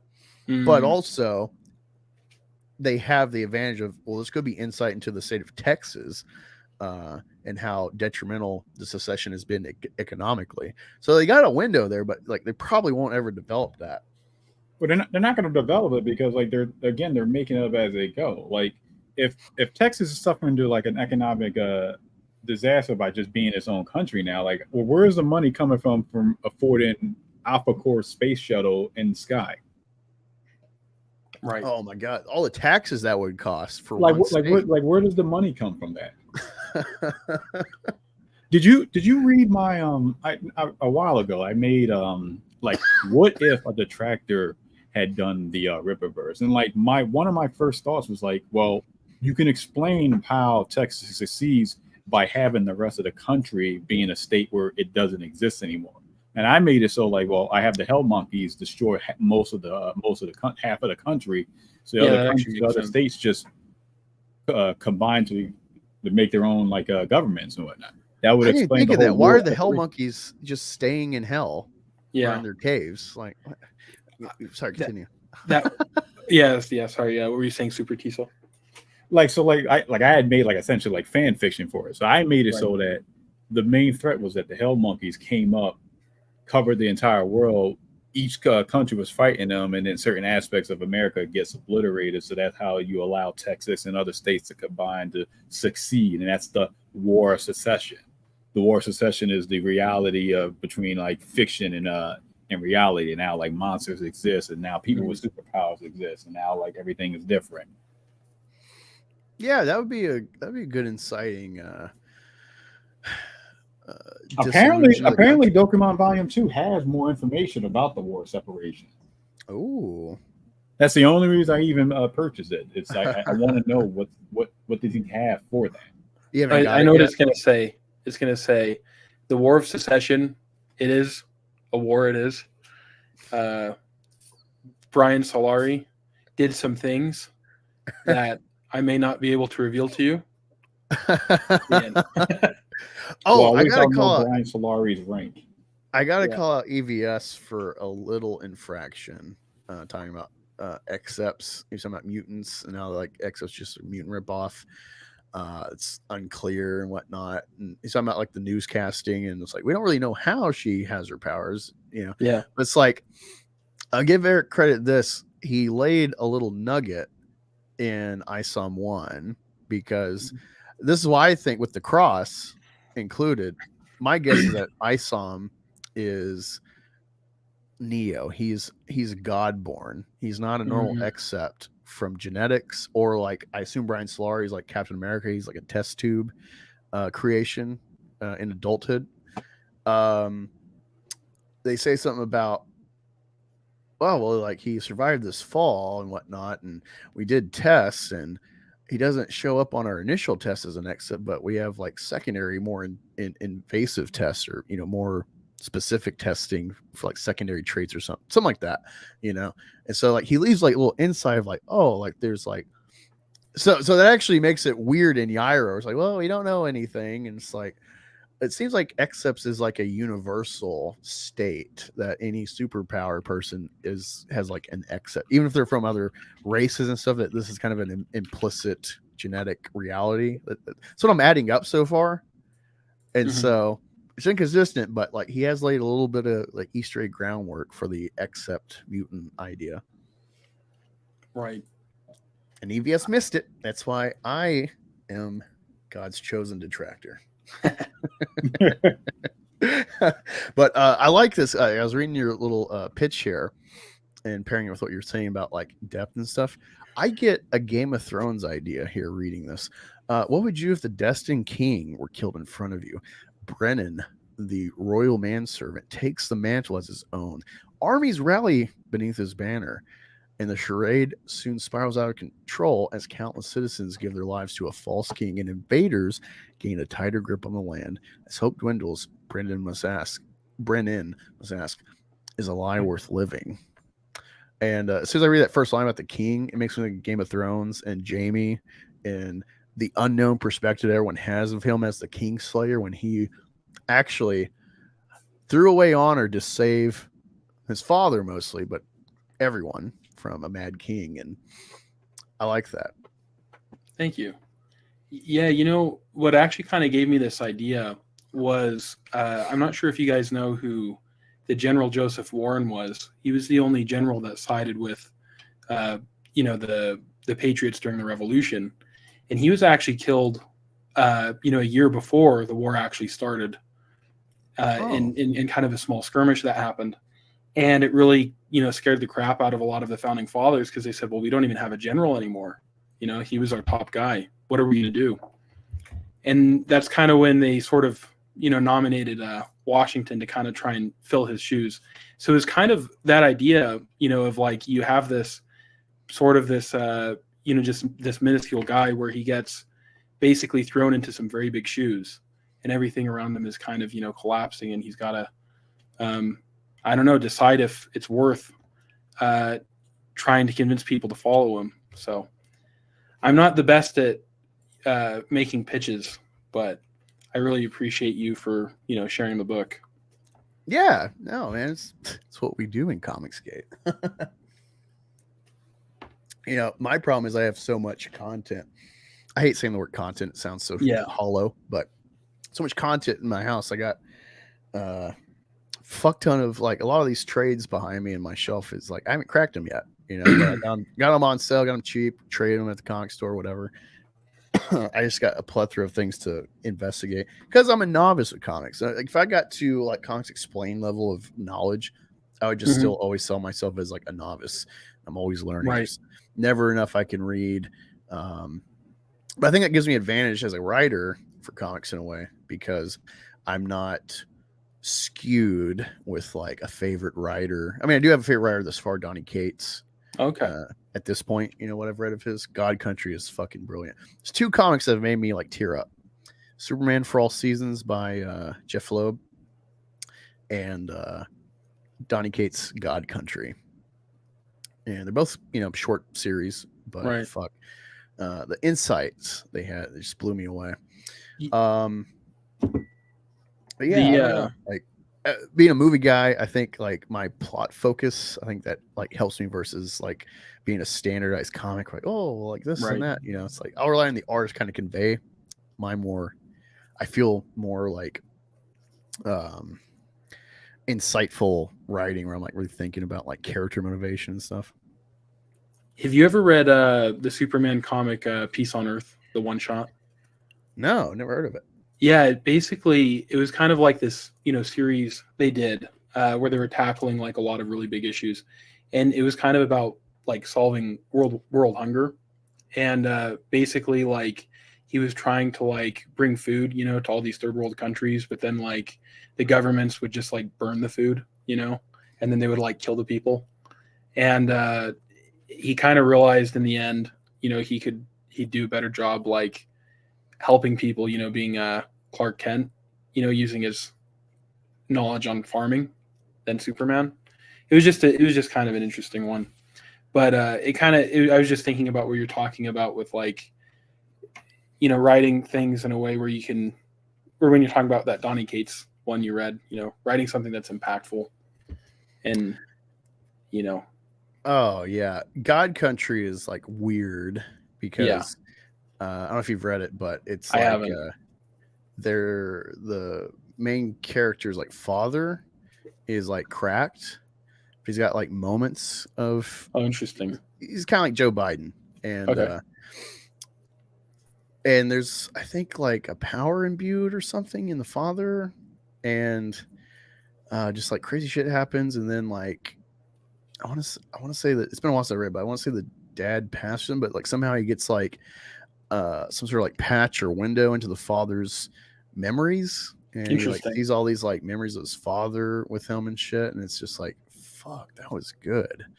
And yeah, I just appreciate that like humanity to that story. I know most people say humanity and they're always obfuscating like masculinity and being general, you know, woo humanism, but no, there's real humanity to that story that like, even though it's like pretty acclaimed story, like not enough people have read it. Again, it's an Image miniseries, like 6 issues.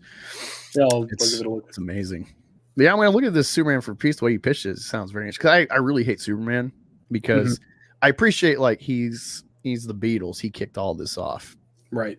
But he's such a limited character. Most people, like some of the best stories are like, Superman fucking sucks to write. Like it's so hard to write this guy because if you take away this power, that power, well, he's not Superman, you know? Like and so he's stuck in a box.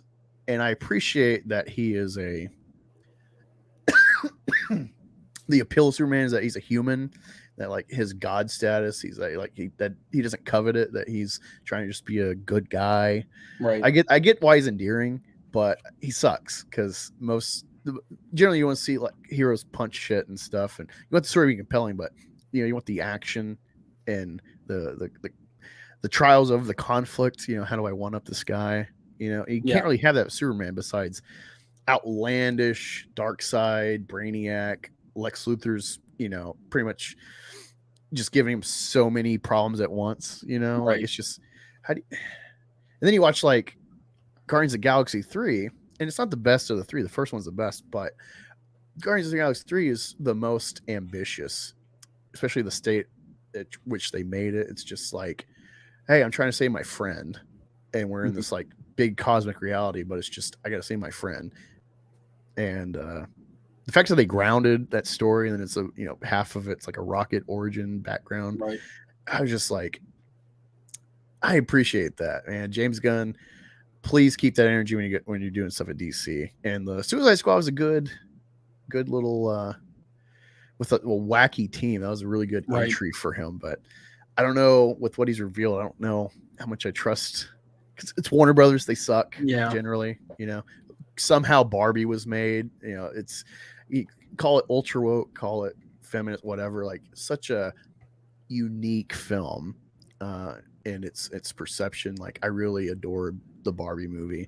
Ken, you know, it's funny that like the most iconic part of Barbie is the guy, but they really made something great. And I really hate the like grifters trying to just like derail that film and not appreciate. You know, it doesn't agree with you, but like it really says something. It gives you something to think about. Like you don't have to agree with it, but like it's profound for a toy movie. Right.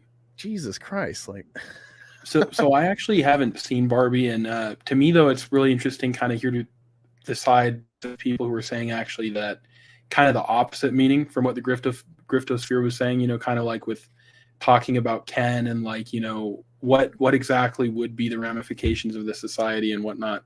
And it kind of makes me think about like, I'm not sure if you've ever read Starship Troopers, but a lot of people have kind of interpreted it to be like a super like fascist, you know, story or whatever, but it's really not, you know. And when you look at kind of Robert A. Heinlein, he's actually like a libertarian, like almost kind of like, you know, an ANCAP. And it's, to me, I think it's really interesting when people can write stuff where the characters think things that the author doesn't necessarily think. But it seems like nowadays a lot of people just kind of expect everything to be, you know, like a self-insert. And they also can't appreciate the art of something, even if it's conveying ideas that they maybe don't agree with. Like one of my favorite movies is this movie called Metropolis. It's made, you know, in the early 1900s. Yeah, I've tried to watch it. Like I do. Okay. I'm someone that will give like quote unquote boring movies a long breath, but Metropolis is so dated. It's like it's hard to get through because you got to read it, you know? Yeah. And so I appreciate it. I know it's impact, but like I got to watch it in chunks, and I feel bad about that, you know? I see what you mean. Yeah. It is kind of like, especially compared to nowadays, kind of slow, but it's definitely like a very far left, you know, like kind of a lot of communist messaging in it, but I still like it, you know, is a work of art. Like I still think it's very good. So yeah. Sorry, I'm looking around for other detracting stuff in the meantime. Trying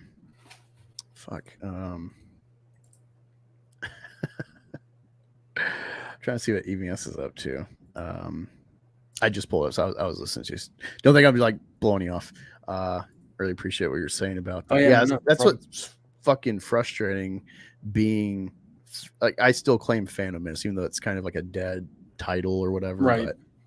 But no, the heart of it, like boycotting Solo. Like I paid for Deadpool when I saw Solo, and I did see Deadpool 2 after the fact. But yeah, I was very much pro boycott. I don't know, you know, now not really. Not for any agenda or anything. It was just like, no, it doesn't matter if you pay the studio for their woke infraction or whatever. It's you know, pay your due.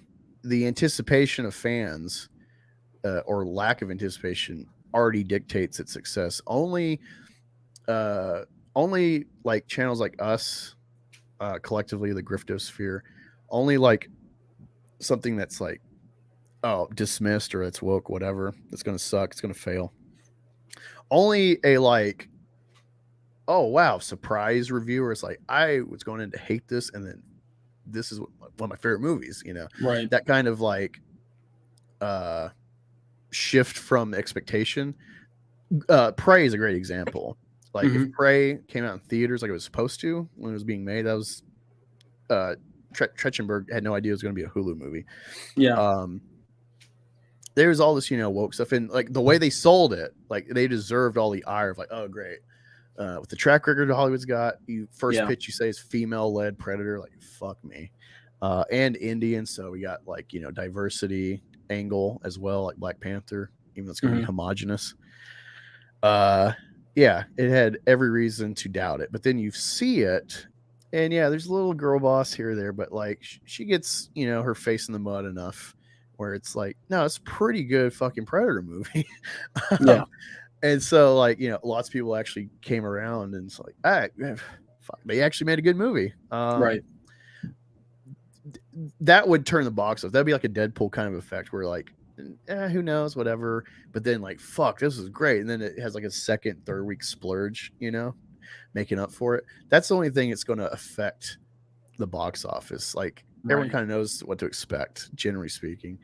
And so that's what kind of has turned me that realization where it's like, yeah, boycotting maybe it worked before, but now with the internet and YouTube, the state it has for the everyday person to like, not even like YouTube people, you know, that are subs to everything, but just normies are like, oh, let me check out a video. What are people saying about it before I waste, you know, $20 and concessions?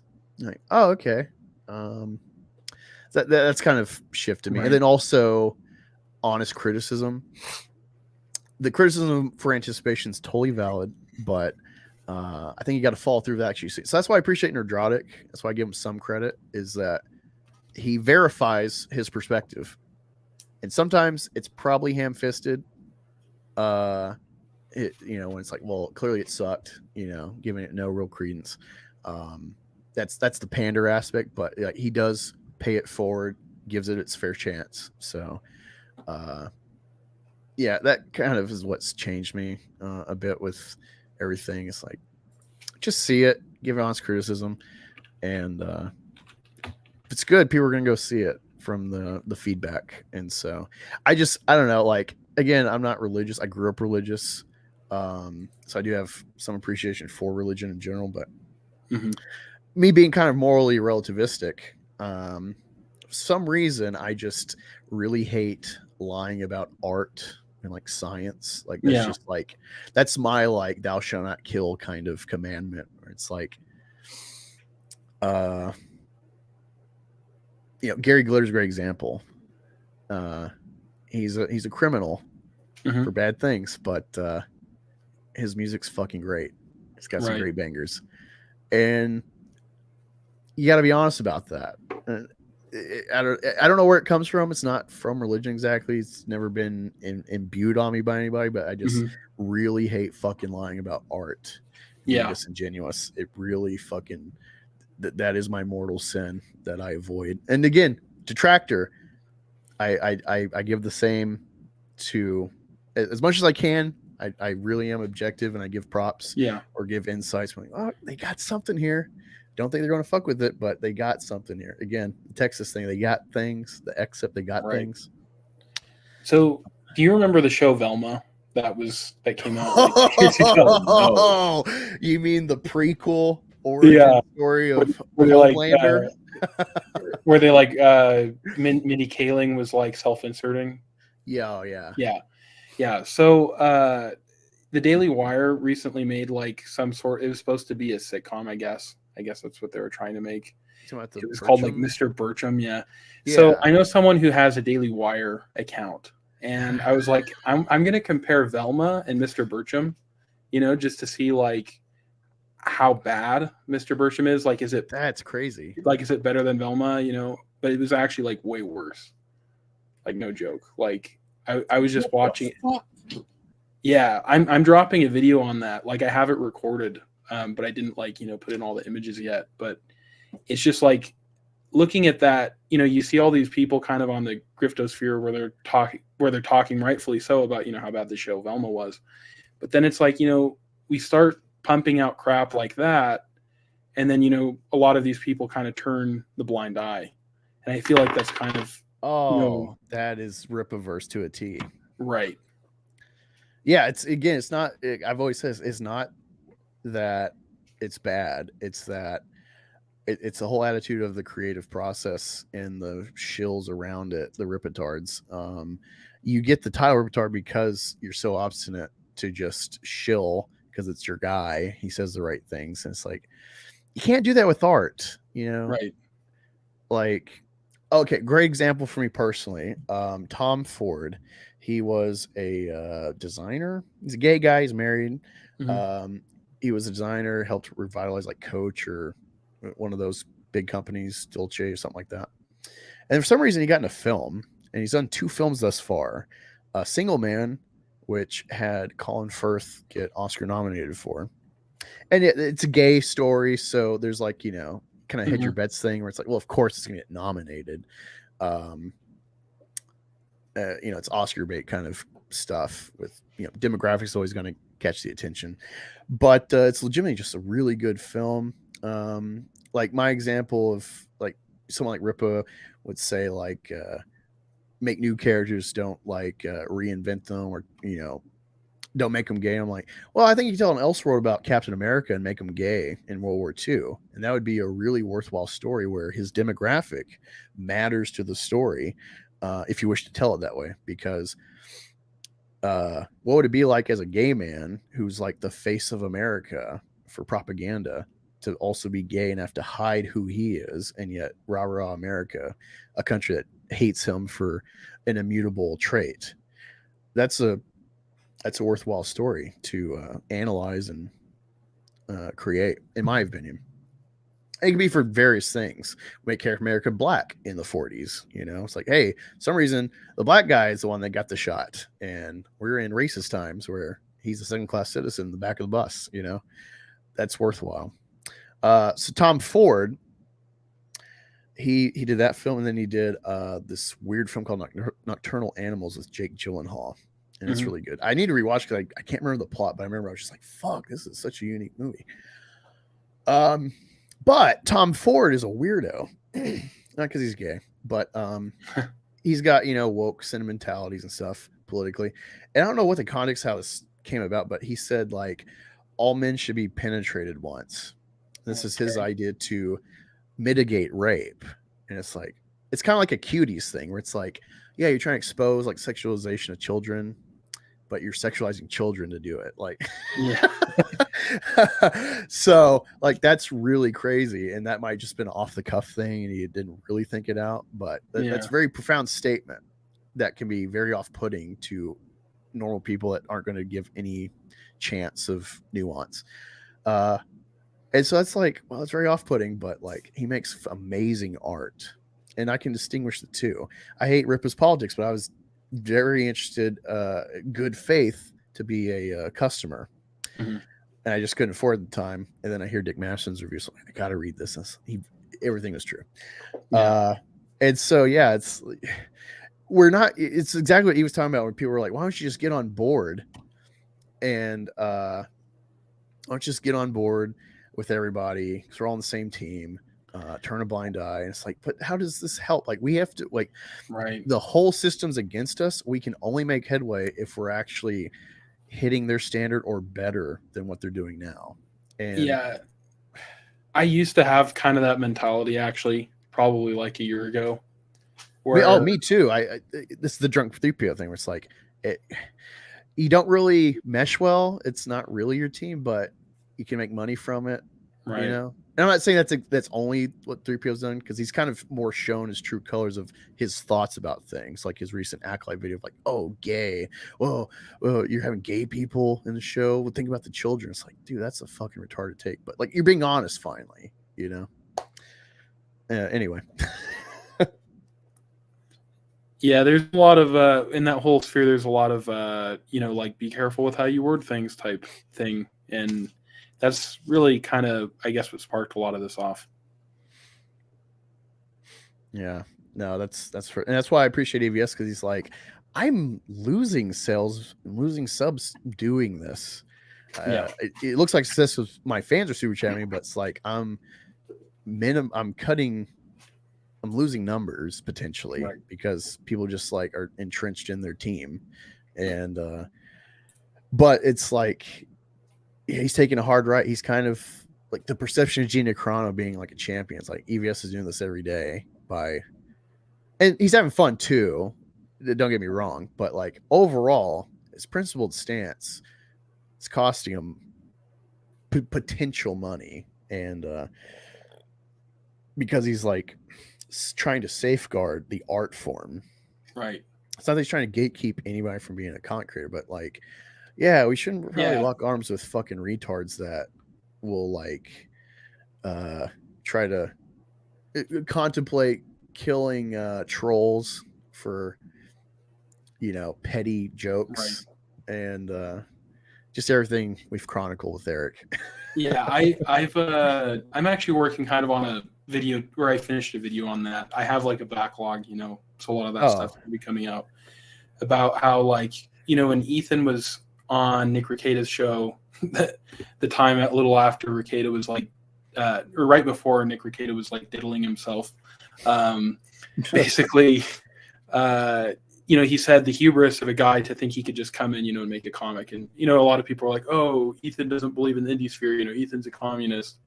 But it was just funny because it's like, no, what he's saying is that you can't just come in and, like, Rippa literally said he was Michael Jordan, you know. You can't criticize me. I'm the Michael Jordan of comics. I have that clip. And I don't think I ever heard that. Yeah, it's insane, man. That is insane. Dude, even if you are Michael Jordan didn't talk like that. When he was Michael Jordan in the NBA with 6 rings, he didn't talk like that. Yeah. And I realized, you know, there's kind of a movie actually that Pixar did, Ratatouille, where it actually kind of talks about a lot of this, you know, where there's a thing in there about anyone can cook. And what it means isn't that anyone can become a master chef, but that, you know, a great artist could come from any humble place, you know. I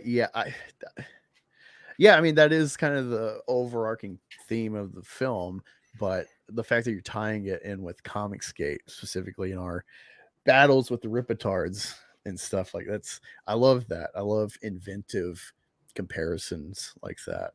That's you know, you're bringing a nice little wrinkle that people aren't thinking about to the topic, to try to maybe convey a critical understanding. Like, we need that.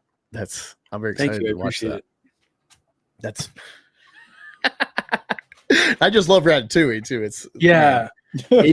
I have like also a documentary about like the death of 2D animation. I'm not sure if, you know, people on the channel will like that, but I'm hoping they will. And so I actually kind of have been like tying that into, but yeah, we'll see if people like it.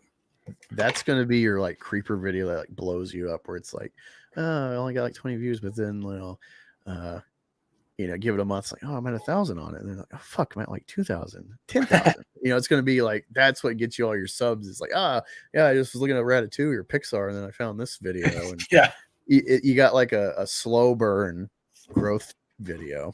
Kind of like Comics Explained blew up. Like he had a following, but he blew up when he did Scarlet Witch Powers video that lined up with Age of Ultron coming out. So people were starting to investigate. Well, what's Scarlet Witch? That's how he blew up. Hearing that Michael Jordan thing, maybe someone said it before, maybe I've heard it in passing, but I've never like absorbed it. Yeah, and to hear that, it's like, dude, Tom Brady, a very controversial football player. I actually have a holiday ornament from. It was on sale, so I bought a bunch. I thought I would make money on it on eBay, so it was a dumb buy. But I actually hung one up in my office to look at because one of the Super Bowls there was, or maybe it was a playoff run. I don't know if they made it, but there was an interview with Terry Bradshaw, and they asked him, "What's your favorite Super Bowl?" And he said, "The next one." Oh wow. This guy's been to 10 Super Bowls, won 7, and maybe it's a canned, rehearsed response that he's developed over time. But the fact that that's his mindset to delineate of like, oh man, that first one, just like all the work you put in, no one thinks anything of you, and then you take over a team with a legend quarterback that gets hurt, and you make it through. Like that's like a go-to, or hitting the trifecta against Philly, or beating the comeback miracle against the Seahawks, Atlanta and the greatest playoff comeback ever. So many things. And he says the next one, like that drive. Michael Jordan watching The Last Dance, understanding his drive is like, I'll fucking battle a dude over quarters. I want to win at anything, and just say to meme yourself as I'm just the best. Yeah, the best never say that. The best are self-doubting. The best are always chasing more. Michael Jordan's got to be so mad being an NBA owner and this team never did anything. Right. Oh, we got in the playoffs finally. We're out. Like, like I've read articles where he's like fucking mad at LeBron because the comparison's instant. They're both great for their time, right? But he can't challenge him physically. He's aged out. And so he's just stuck not knowing who actually is the better guy. He can't prove it. If he wins, oh, LeBron's hurt or whatever. If LeBron beats him, it's like we beat an old guy. It's like big whoop. You can never actually test the theory, and you're stuck with that realization. Or like Brett Favre's another one where it's like he only been to 2 Super Bowls, but a legend. And his America's team or America's game interview, he this really sticks with me. He talked about he got drafted in 92, and then 96 he went to Super Bowl. Like that's pretty fucking quick. Wow. And when he won the Super Bowl, he's like, I've already been MVP, won a Super Bowl. It's like, what else is there? Yeah.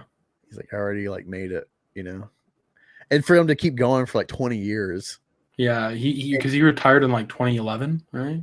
Yeah, I hear that. I'm just like, that is so profound, because people die trying to make it. One, right? Even if they lose, and then this guy gets to 2. He won 1, and he's got 4 MVPs, and he's just like, yeah, it's whatever. Like that's profound to me. Like that's like Watchmen, Dr. Manhattan. Right. It's just crazy. That's something I have noticed. I had a few people I knew, family friends, where they were like Rangers, like Army Airborne Rangers, and they don't really care, about a lot of stuff, and you wouldn't really be able to tell, and that they were, they weren't cocky, they weren't show offs, they were just kind of but they're the kind of people where they would get the job done. But yeah, maybe that's not how all of them are, but out of the ones I knew, that's kind of how they were. I guess I've had a moment like that. I used to work in a steel factory making coils, and I was on one line for most of it.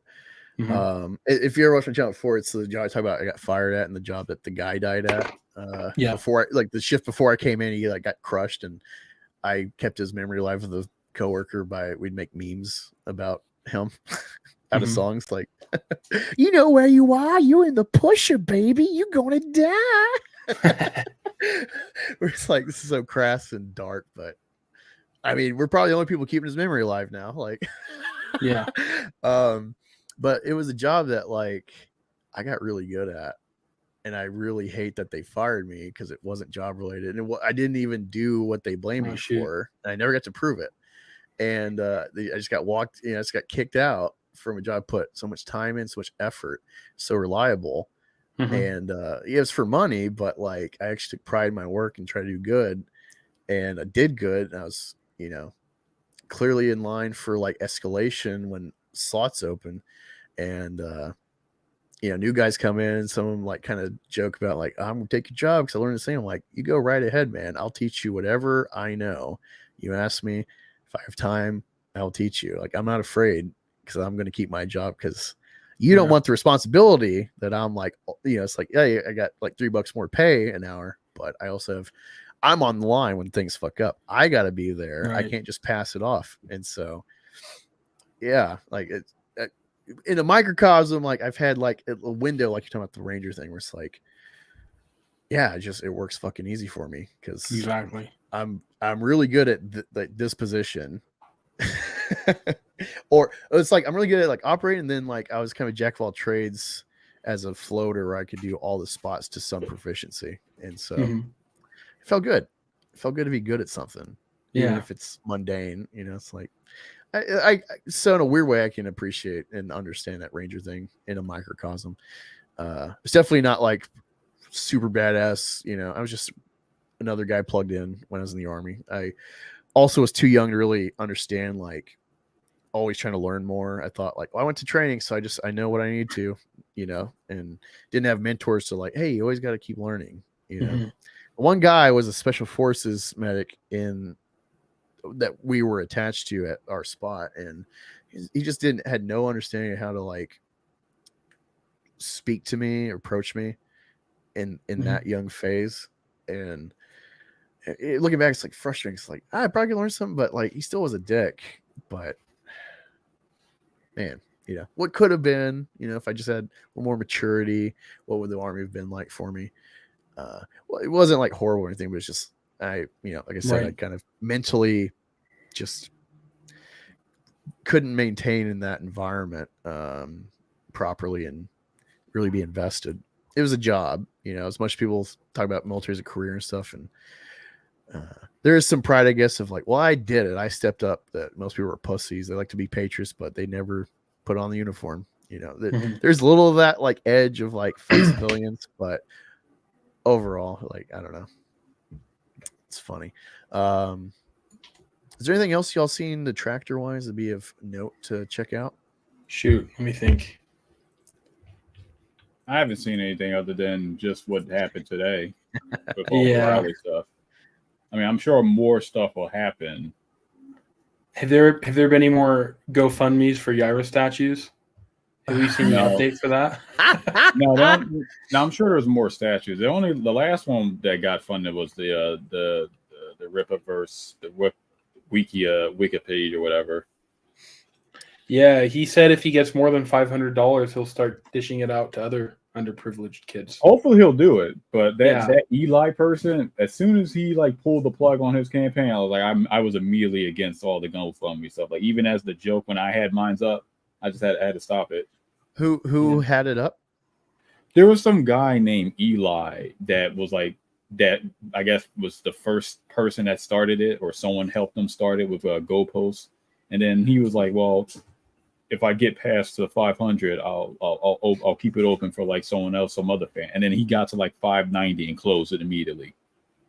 So he literally funded his shipment for it probably, and the statue, and that was it. So like as soon as that happened, I was like, no, these people orchestrated a plan to scam people. What can I say? They learned from peeping game from Eric. Yeah, I didn't realize peeping game was like that.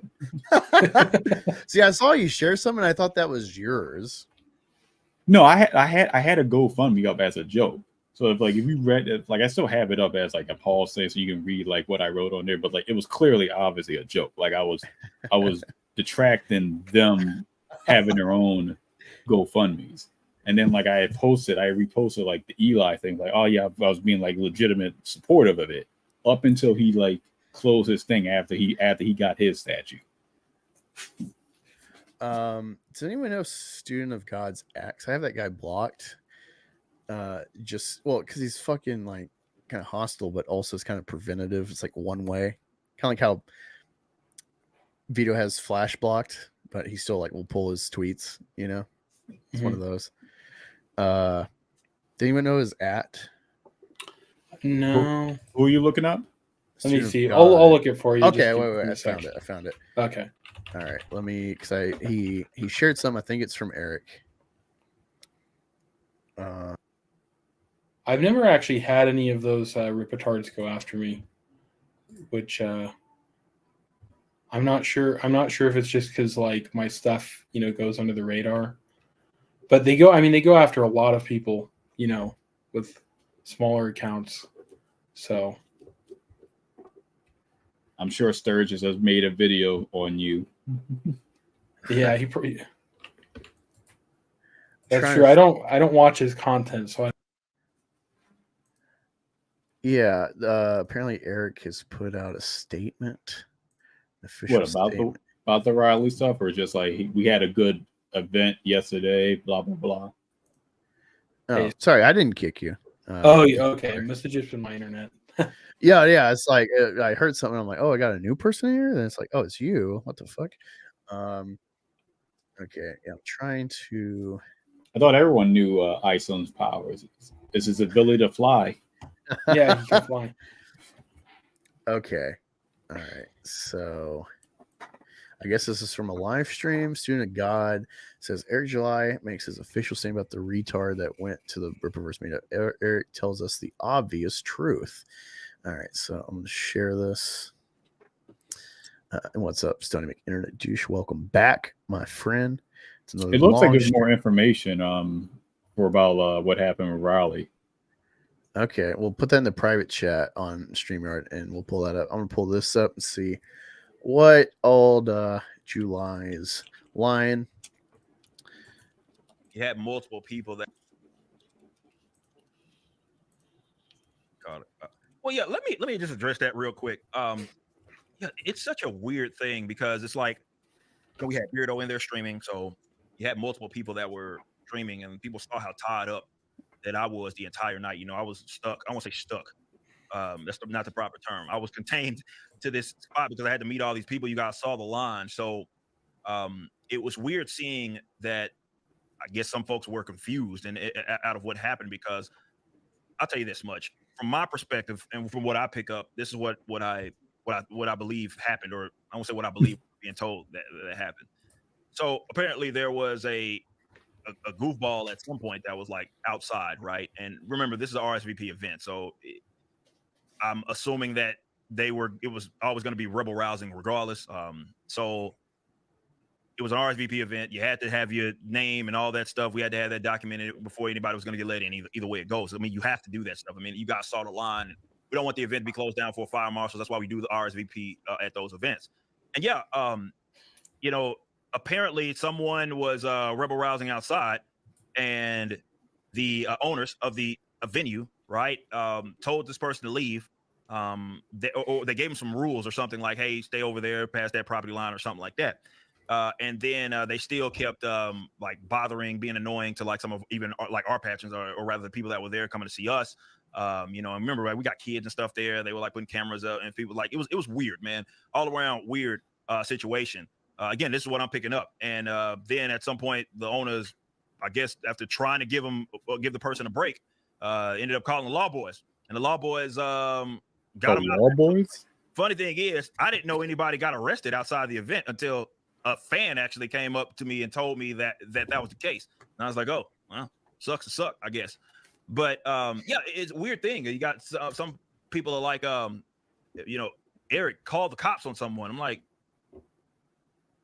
did y'all not see how busy I was during that event? Like, how would I have done that? How would I have ever had the time to even do that? I'm signing stuff, I'm shaking hands, I'm taking pictures, and at no time did I have any, like, because to my knowledge, there were never any cops that were there that were physically in the actual event. So it's not like I ever talked to a cop that night or anything. I had nothing to do with any of that goofy stuff, you know. So yeah, that was, to my knowledge, all that happened. It was outside. Didn't make it to the event, didn't interrupt what we were doing. And again, that's a testament to the the staff as well as the owners, ensuring that it was a smooth event. But yeah, man, it's like, this is my suggestion, right, to anybody that's out there that, you know, even if you had problems. I had a guy come up to me today that was a RSVP. He came to the event, told me how he felt about ISOM, didn't like it. He liked ISOM 2, but didn't like ISOM 1. I'm like, okay, whatever. Like, and we took pictures, we shook hands, we chatted about it. It's all good. Like, this is my recommendation. You know what I mean? If there's something that definitely, if you want to tell me about things, do things the proper way, man. The last dude that you want to be is someone that's like trying to cause a scene and being weird to people in a support. Like, don't do that. To leave a comment and on his website, you have to pay $5 a month. And, you know, if you want to chat about something, as long as it's cordial, so if you want to review it, that's the proper way. I talk about that all the time. And a lot of money. You know, and you can if I'm at an event and I don't care what. Well, I didn't even have to pay money for it now. I can just leave any comment, and all is going to be great. So, yeah, just do things. I like, again, this is Eric retroactively trying to be the pragmatic alpha ape in the troop. Well, he's doing hibbity jibbity squirrel or stuff. First, he's like changing his story. Well, maybe, allegedly, perhaps it's not a. Yeah, he's like, apparently someone. It's like someone on a Rippaverse stream after this that was at the event was like, yeah, I told him. And it's like with Brandon coming up on Riley right at the start, and then going back repeatedly, like this had to have been knowledge, even if Rip was like, yeah, whatever, you know, owner can handle it. He had to have known because his warehouse manager is trying to be security. And you know what else is like warrants, they last a long time, you know, like sometimes several years, right? And so there was already an existing warrant out for Riley, and that was, you know, basically because of him showing up to the warehouse. So like in one way or another. Wait, there's a warrant on Riley? From what I saw, yeah. What I saw, that there was a warrant. I'll go see if I can find it. I think it was on Comicsgate Drama. It was on Comicsgate. I actually retweeted it. I mean, it's interesting theory. I mean, we'll know later on today what exactly it is, but that makes the most sense. Yeah. Because I know someone where they had like an active warrant that was like received from the DA like 4 years ago for like a DUI. Because I was like helping the person, you know, with some like legal stuff, you know, with the county, and they're like, oh, by the way, there's a warrant out for you. I was like, whoa, that's crazy. But anyway, yeah, that's kind of, I don't really know all of how that works, but a lot of times like that stuff lasts, you know, a while. So we already know Eric called the cops. It's already documented. People have exposed the records. Eric called the cops. So he would have had to follow this to start this warrant shit. Yeah, why would the business call the cops when they already gave him instructions on where to go? Like hours late. Yeah, like hours later. The cops talked to Eric. Yeah. You can see it on tape, like they're talking to him. Right. And in one way or another, like let's just pretend, and like we do have that footage you guys are talking about, but let's just pretend that didn't happen. I mean, the whole reason why, you know, the warrant exists is probably because of when he came down to see his warehouse, right? And that was clearly Eric who started that. He even mentioned on Nick Recatta's show, right, that he had basically called the police and there was like pending legal stuff happening, is what he called it. Oh my God. We gotta make sure Dick's aware. This is gonna be great for Biggest Problem Friday. You know how much I look forward to Biggest Problem every week. With every week shenanigans at the Rippaverse, I look forward to it every week. And on top of just loving Vito, I mean, Dick's fine. I watch the Dick show when I'm at work, but Vito's my guy. He's why I'm there. I mean, people call me Half Black Vito now, so I own it. I'm a Vito-phile. I'm a registered Vito-phile on Patreon, so Vito-phile, I got you. Yeah, no, you got dickheads and Vito-philes, and it's like I'm a pedophile, man. It is worth it. It's worth it for those bonus episodes. They're fucking good. I mean, it'd be great to have the fan interaction to some degree, but they're good without it. You know, it's kind of like the old school episodes before they started getting a following. All right, let's see if he says anything else. I don't know if I'm going to tag EVS in this because he may not be aware of. Let me see. Hold on, I'm gonna stop sharing so I can send this in the chat to EVS. I didn't realize Trashcast was on. Yeah, the fact that I still got like 25 people watching us, I'm like, what the fuck? Like, I guess you are just enjoying us. Like, thanks. Yeah, that's awesome. And give me some feedback that helps with the engagement, whatever. But like, hey, thanks for hanging out, giving some watch time. Regardless, where is this chat? There it is.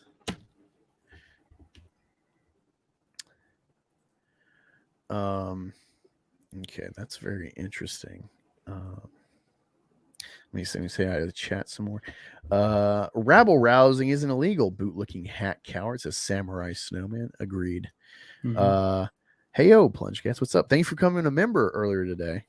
Sorry about the time thing. It was when I went to put the thumbnail in after I made it, it refreshed the time slot, and so I didn't see it when I hit live or when I hit schedule. So sorry for the mix up today, people. I would have loved to get in on this way earlier, but now after that we got some Eric content, so I'm not sure how old that is. That helps. Grumpy old ninja. Just because he didn't dial the number doesn't mean he didn't give the order. And Mint said Riley was arrested for a warrant regarding the warehouse incident. Oh, Mint said this? Huh. Okay. Let me look up autistic boobs.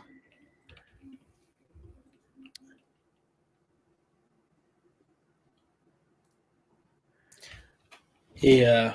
Sorry guys, but I actually have to head out. No, you're good, man. Like I get like, I'm in it to win it with streaming, like I'll do fucking as long as it takes. But, okay. I told you, you don't have to apologize, man. All right. We'll see you around. It was good to meet both of you. So yeah, appreciate you coming on, man. Thanks for being a fan and engaging and making your content. All right, we'll see you around.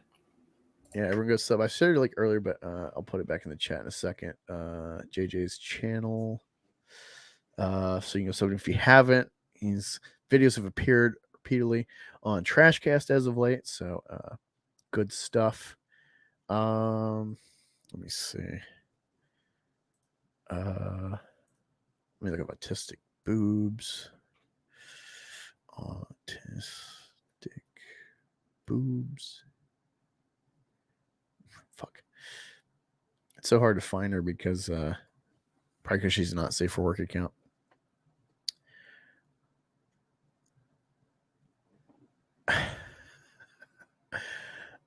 Okay, so that was yesterday. I mean, it's funny because it goes back to a whole like the persona that Eric wants to put out, that he's like a tough guy, come on, pull up and whatnot. But he had already flaked out and called the cops to handle this issue months prior. So it looks like this legal fund is actually going to be a real deal thing, not just like a bell posting. Well, I mean, what exactly are they going to get? Like, what's the warrant that's going to get them on? Like, it's harassment. So, like, how much are they going to really get them on trespassing and whatnot? So, Your Honor, I put $20 on this guy's door. All right, so we're actually going to look at this GoFundMe that has been created. I'm assuming. Last I saw was at 300, but I was like earlier. At 865. Okay. Let me finish up these chats so I can say hi. Pull up for you, Riley. Exactly. If you pull up, I will call the cops. Whoops. He has the powers of ripping off Luke Cage. Just like internet douche. Wait, you're saying Eric's been chicken since the warehouse, and all this time he's been just playing at being a YouTube gangsta. Oh, we knew this. What's up, Karen? Saying still here. Well, thanks. People rolling in and out. We had a frog raid, we had a dip because of trash cast. So that's what I was saying. Oh wow, thanks. Got some people still just hanging out. Killy Chow, the only boobs Draven is interested in is down boobs. Wait, who's Draven? Let me know. Fill me in. I'm lost, Keely. All right, let's look at this GoFundMe. All right, so support for YoungClippa's legal battle. It's kind of funny. Actually, I would have just ran with this mugshot with his crusty eye. I don't know if this is a lifelong illness or just like a temporary thing, but it's a very sympathetic picture, I think. Probably shouldn't juxtapose it with him getting arrested. Because the rest looks like if you know the Lord, it makes him look badass. Or if you don't know, it's like, well, there's a criminal. Riley, a YoungClippa mix, has been wrongfully jailed at Denton County near Dallas and charged with harassment on the basis of standing outside of a bar. Comedian podcaster Riley of ASC Presents is a beloved staple of the Dick Show canon, debuting as a producer with his introduction of John McAfee to the Dick Show universe, later connecting Dick with Vito and Ryan Long, keeping the Ethan Ralph story especially entertaining. Since launching his show, the Clippaverse, with autistic fiance, oh, congrats! Not just a girlfriend, you're ranking up. Play your cards right, man. You will land that ring, as long as he's not in prison.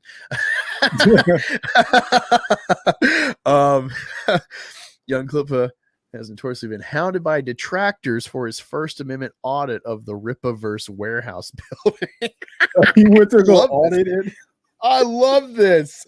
Onto which he donated $41, by the way, of bunny sticker. And was told by one of the renters of the space, Eric July, that he would be rightfully aired out for his behavior. In spite of this actual threat to Riley's personal safety, YoungClippa never retaliated with any threats of personal violence. Instead, continued comically over insisting on his intent to groom Eric's body hair. An obvious joke that Eric insists is a credible threat. Eric, who does not give himself a salary, also gave the $41 donation over to the police and then cited this incident to the police that arrived at his event on Saturday night as grounds for Riley's arrest.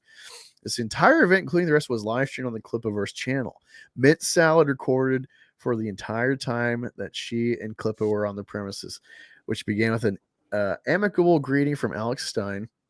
But Riley and Mint were barred from entering the Islam Pride gathering. Pride gathering? And instead offered cookies, bunny stickers, and free copies of ISOM 1. No one wanted them. That is verified in the stream. No one took up the free ISOM comics to anyone that came out to greet them, while the rest of the function pretended that they didn't exist. It's actually crazy because one of those is like a super rare cover, like a member. He had a couple of them. And yeah, someone could have just flipped it on eBay for free and made $100 or more. Yeah, I would have became a real Rippaverse fan at that point. While watching wistfully through the window of the wannabe convention, YoungClippa was approached by a group of police officers who ignored Mint Salad completely and conversed until concluding that the duo was doing nothing wrong, as long as they didn't intrude over a certain line. Mint and Clippa complied, only for the same officer to suddenly reappear and cuff Clippa, leaving Mint stunned and alone before the ravenous descent of strange men looking to bully a now lonely woman. Mint is stuck in Texas, and Riley is stuck in jail for the week and facing a huge bail charge and a future full of legal fees. Considering Riley did nothing wrong and was even told as much before his sudden apprehension, jailing, and charge, it is unfair that this financial burden should come to fall on them simply because Eric didn't want Riley nearby. Legal representation not yet been selected. These decisions can be more easily made when the scale of financial generosity toward Mint Salad and YoungClippa has been understood through this GoFundMe. This is realistically going to cost at least $15,000, so that's what we've set for the goal. But the more available to YoungClippa, the more defense he'll be capable of against the vicious cowardice of Eric's consortium. Oh my God! You know what he should do? He should hit up the International School of Ministry, their legal team. Yeah. This is goddamn. This is such a scathing. I mean, if you're a detractor, how could you not donate reading this? We're going to share this again. Yeah, Snitchiverse says red.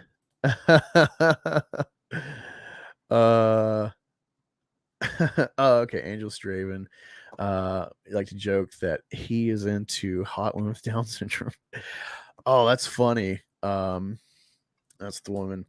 We're at a grocery store, and I saw this chick with like a crazy arch in her back, a nice little booty, and I'm like, "What do you think of that?" And she's like, "I think she's retarded." Like it wasn't a joke, or like, "Huh, she's retarded." Like, she's like, "I think she's retarded," and I'm like, "I don't care how the donuts are made. I just want to eat them." Like.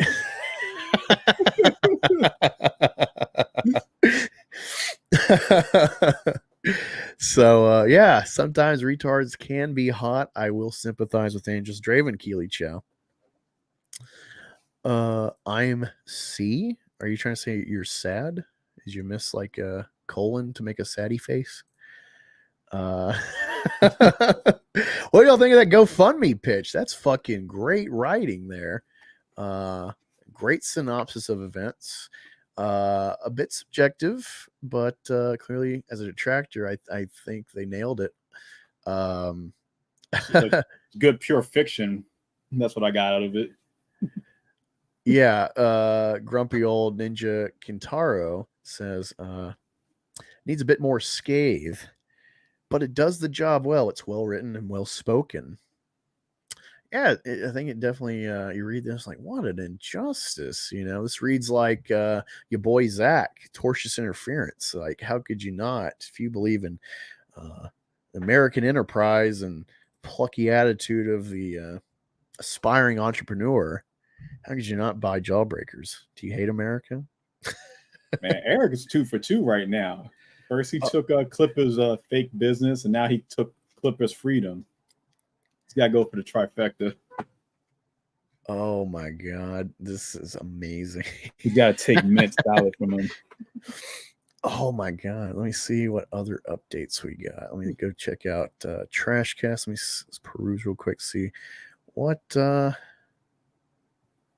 late night Trashcast. Okay, he's still live. Okay, so he's watching Rippa commentary.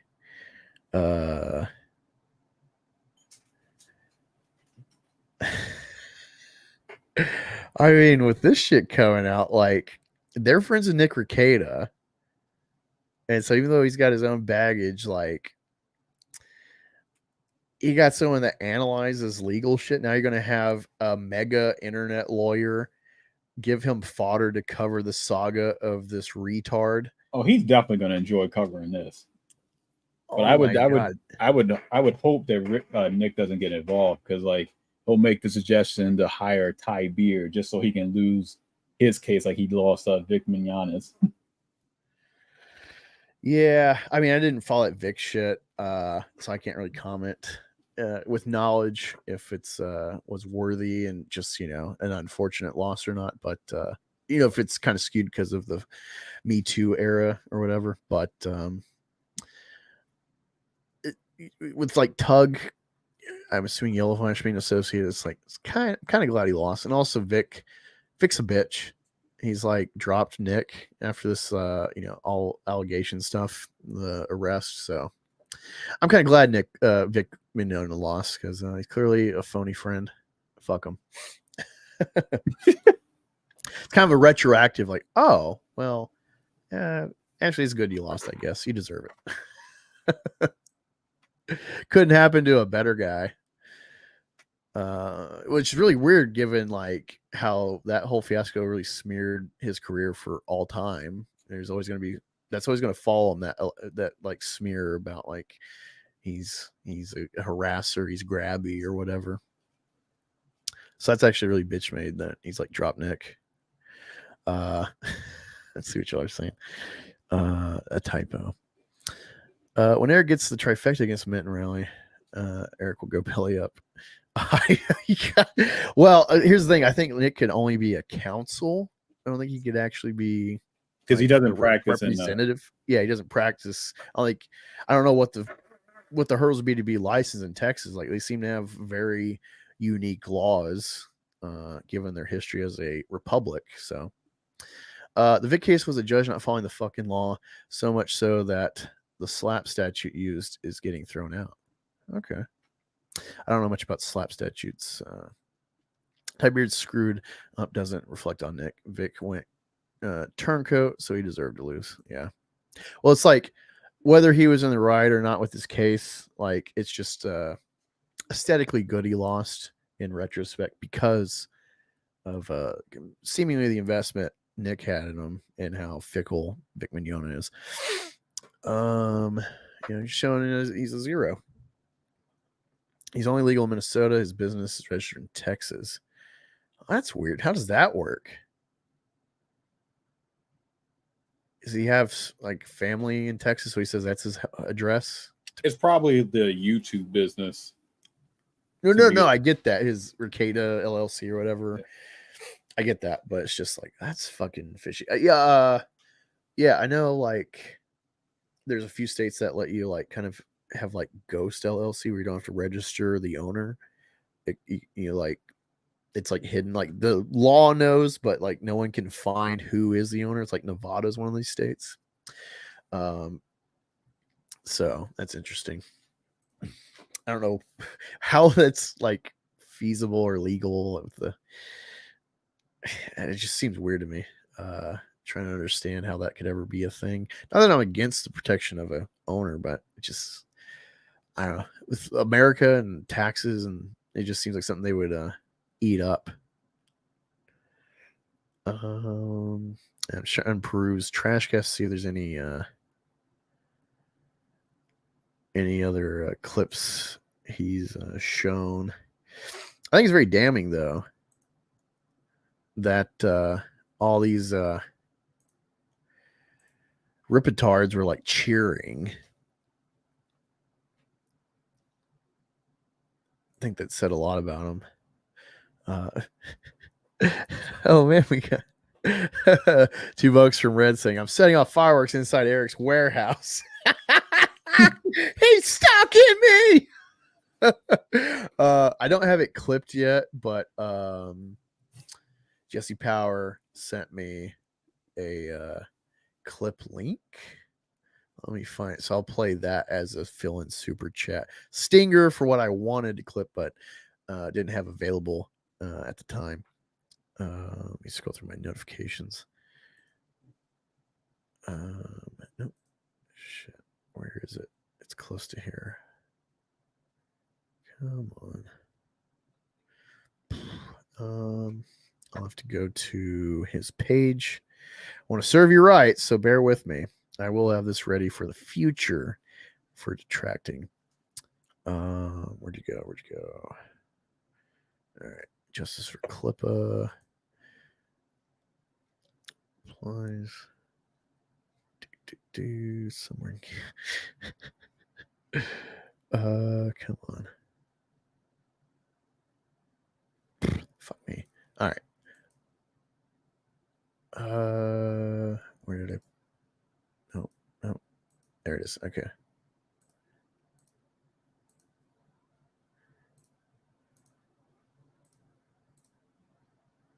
Get through this ad for you, and we will get to the stocking.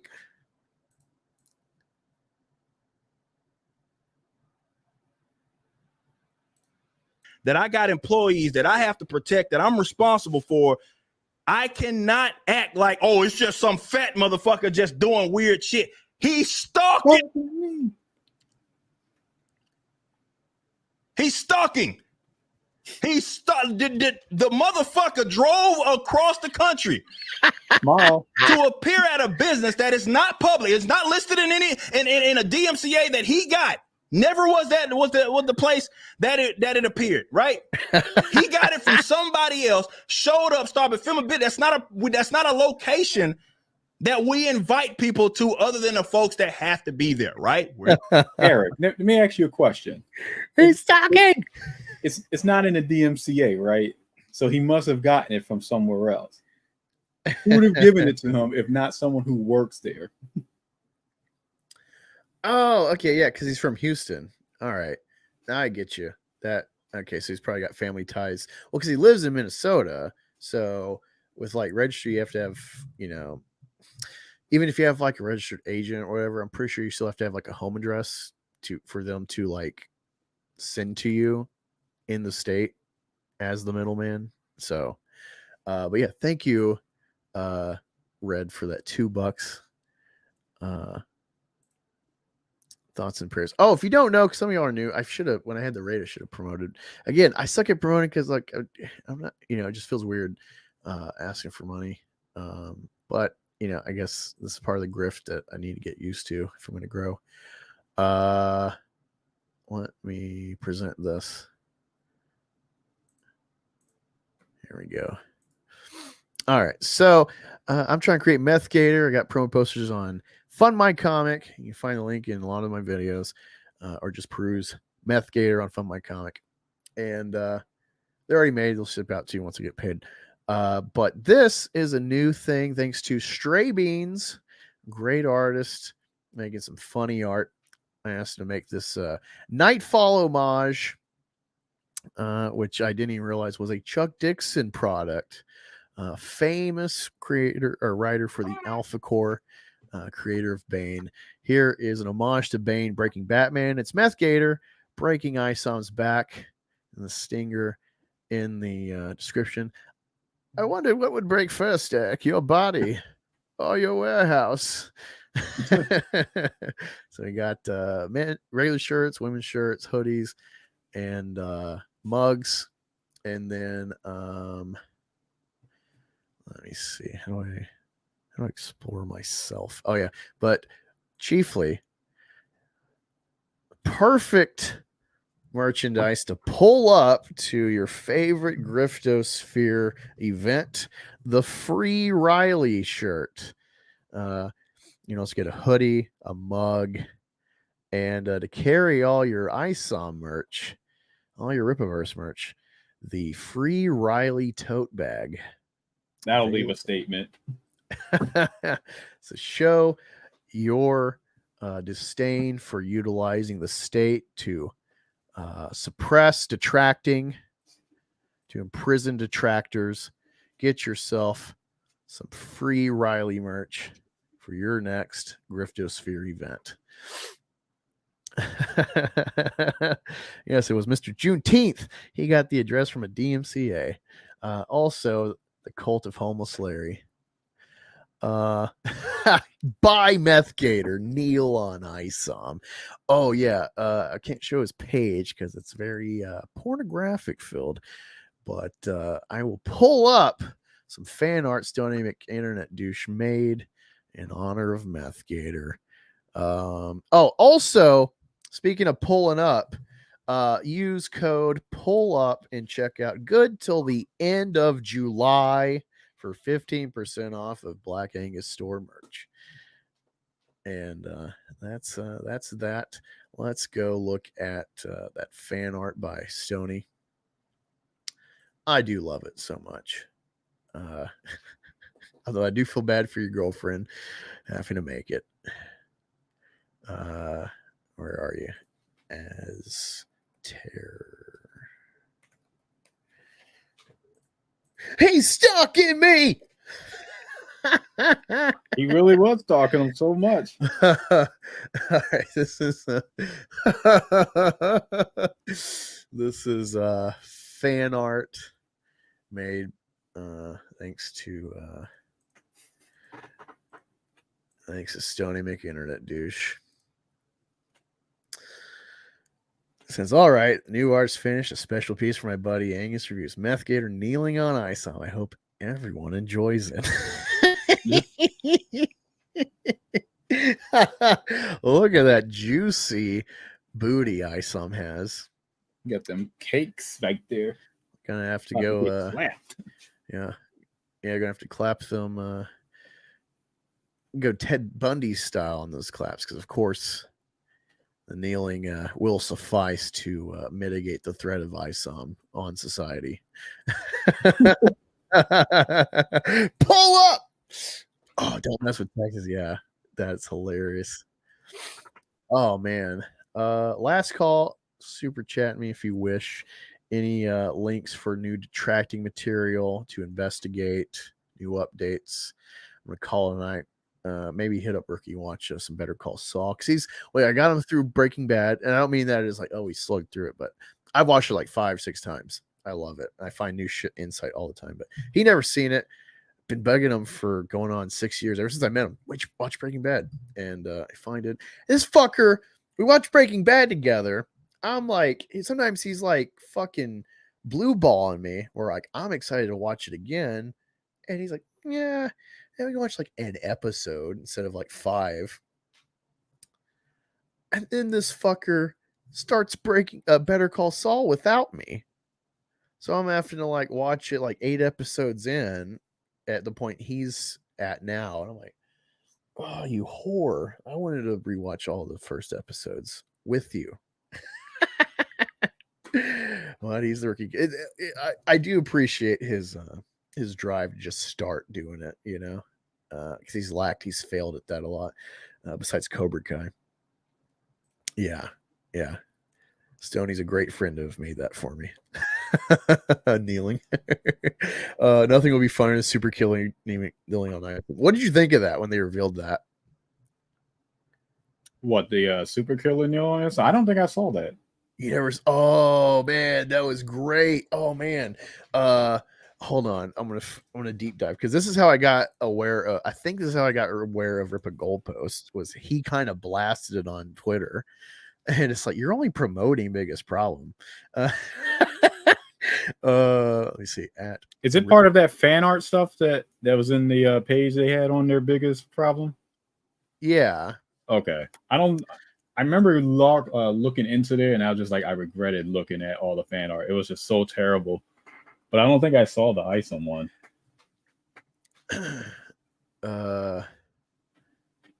Like, there's certain things in there my eyes should not have seen. I'm trying to, let me see, top. I don't know exactly how old this is. It's either this is what they do or this is who they are. That was his phrase. Who they are. Yes. Okay, hold on. I love rewatching old shit. The Biggest Problem is just like, look at where we've come since then. This is great. All right, so this is the fan art.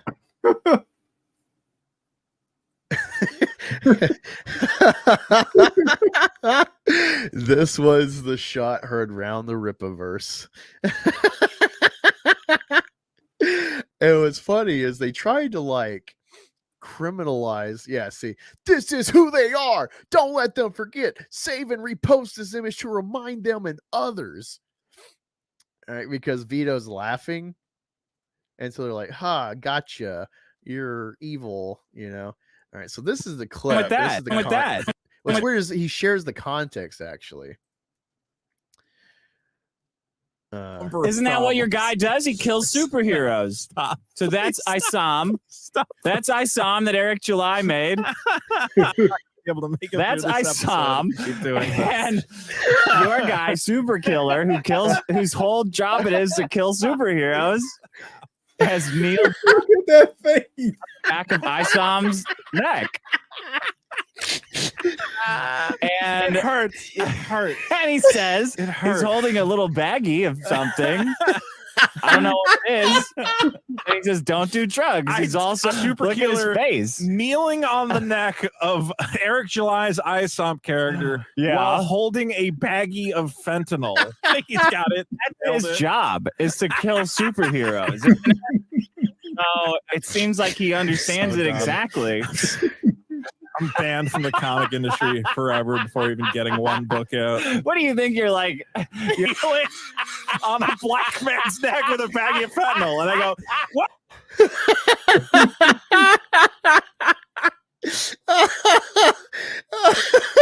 Wait, let's see what some of the this got 60,000 views.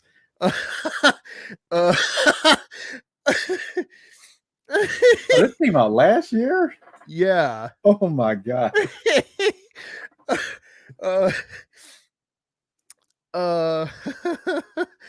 Lauren, LG makes it. He says, I have a wide range of humor. This feels Oh, that's bit homeless Larry. IDK racist. I bet these are the types that call Comicsgate a hate group. Well, boy, were you wrong about that. Boy, has this aged well. Lol. This person's gonna be like, why the hell? Wait, I gotta add a laughy emoji just to like stress that like I'm laughing at them. It's actually funny. It even looks like it makes him a little uncomfortable, even though it is funny. Not a terrible guy, just tends to grift in annoying ways. Told you far leftists are the biggest racists on the planet. Wow, showing a hilarious spit. You sure showed them. So people are like, yeah, that's actually funny. I don't care if like I don't like the people. They got it here. Yeah, obvious disagree said you cut out all the disavowing of veto. Oh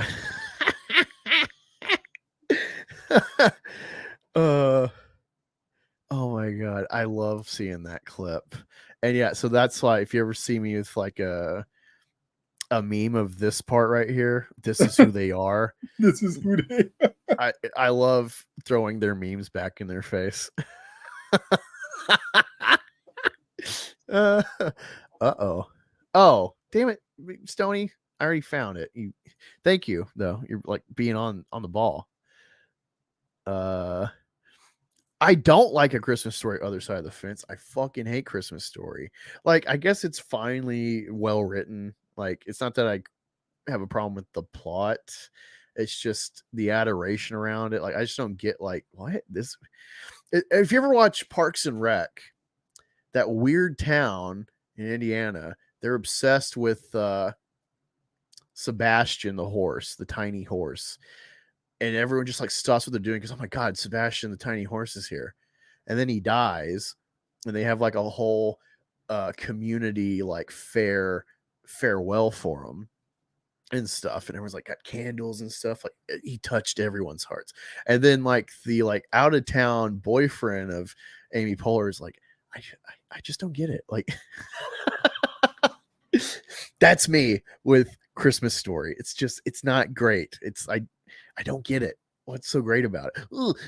My leave reaction Red Ryder BB gun. Like, okay, like he wants a BB gun. Cool. Like, now, Grinch, Jim Carrey, one of my favorite comedies of all time. The inventiveness of that film, and the fact it's Ron Howard directing Jim, like that's crazy. And Home Alone 1 and 2, even 3 is pretty good. I don't know about the other ones, but yeah, the Home Alone trilogy, amazing stuff. Funny as fuck. Yeah, I don't get it. Don't do drugs. Yeah, Pike Vision, that's fantastic. Hail Cool Hand James, that's right. Mask off moment for Dick and Vito. That's right, Dr. Ben.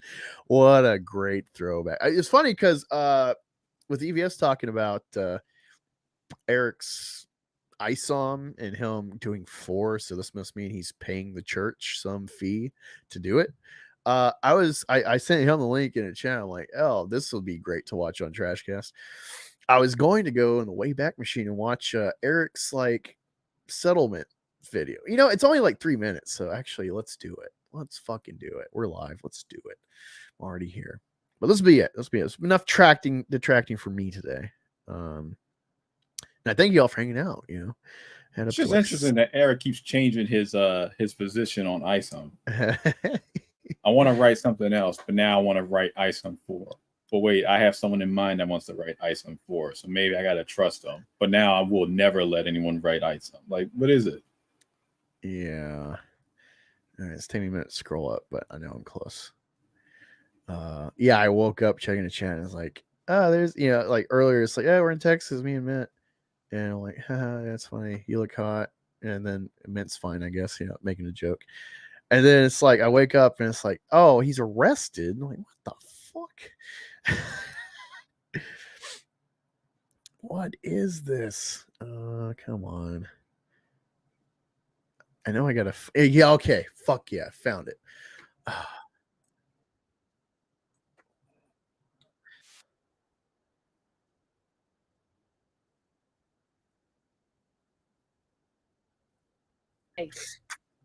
What's up, y'all? I'm Eric July, the founder and owner of the Rippaverse. Today, I have some fantastic news, but first, let me set the scene. As many of you know, there was an active lawsuit between us and Good Shepherd Ministries. Good Shepherd Ministries was founded in the 1990s by Reverend Dr. Berwin Gilfillan, and he continues as its leader to this day. You called him Berwin? I think it's Baron.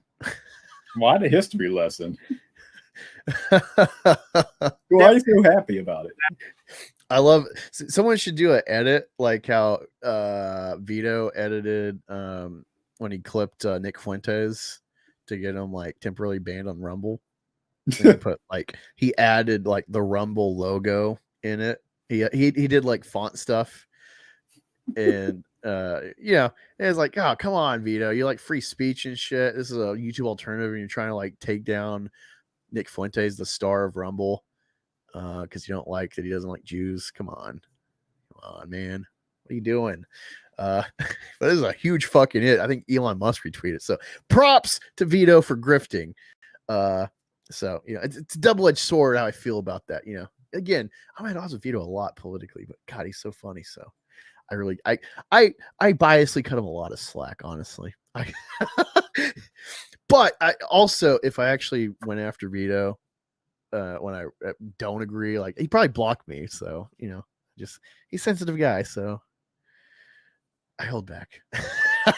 National School of Ministry and registered its trademark ISOM many years ago for its various activities and efforts in its ministries. The Rippaverse has a character by the name of Avery Sealman. His heroic name is ISOM, and it is not an acronym. ISOM is named after a real person whose name was Isom Knox and is my great-great-great-grandfather. He was born way back in the 1800s. Some of this dispute played out in public, and of course, everybody had their opinions on what they wanted to be the outcome.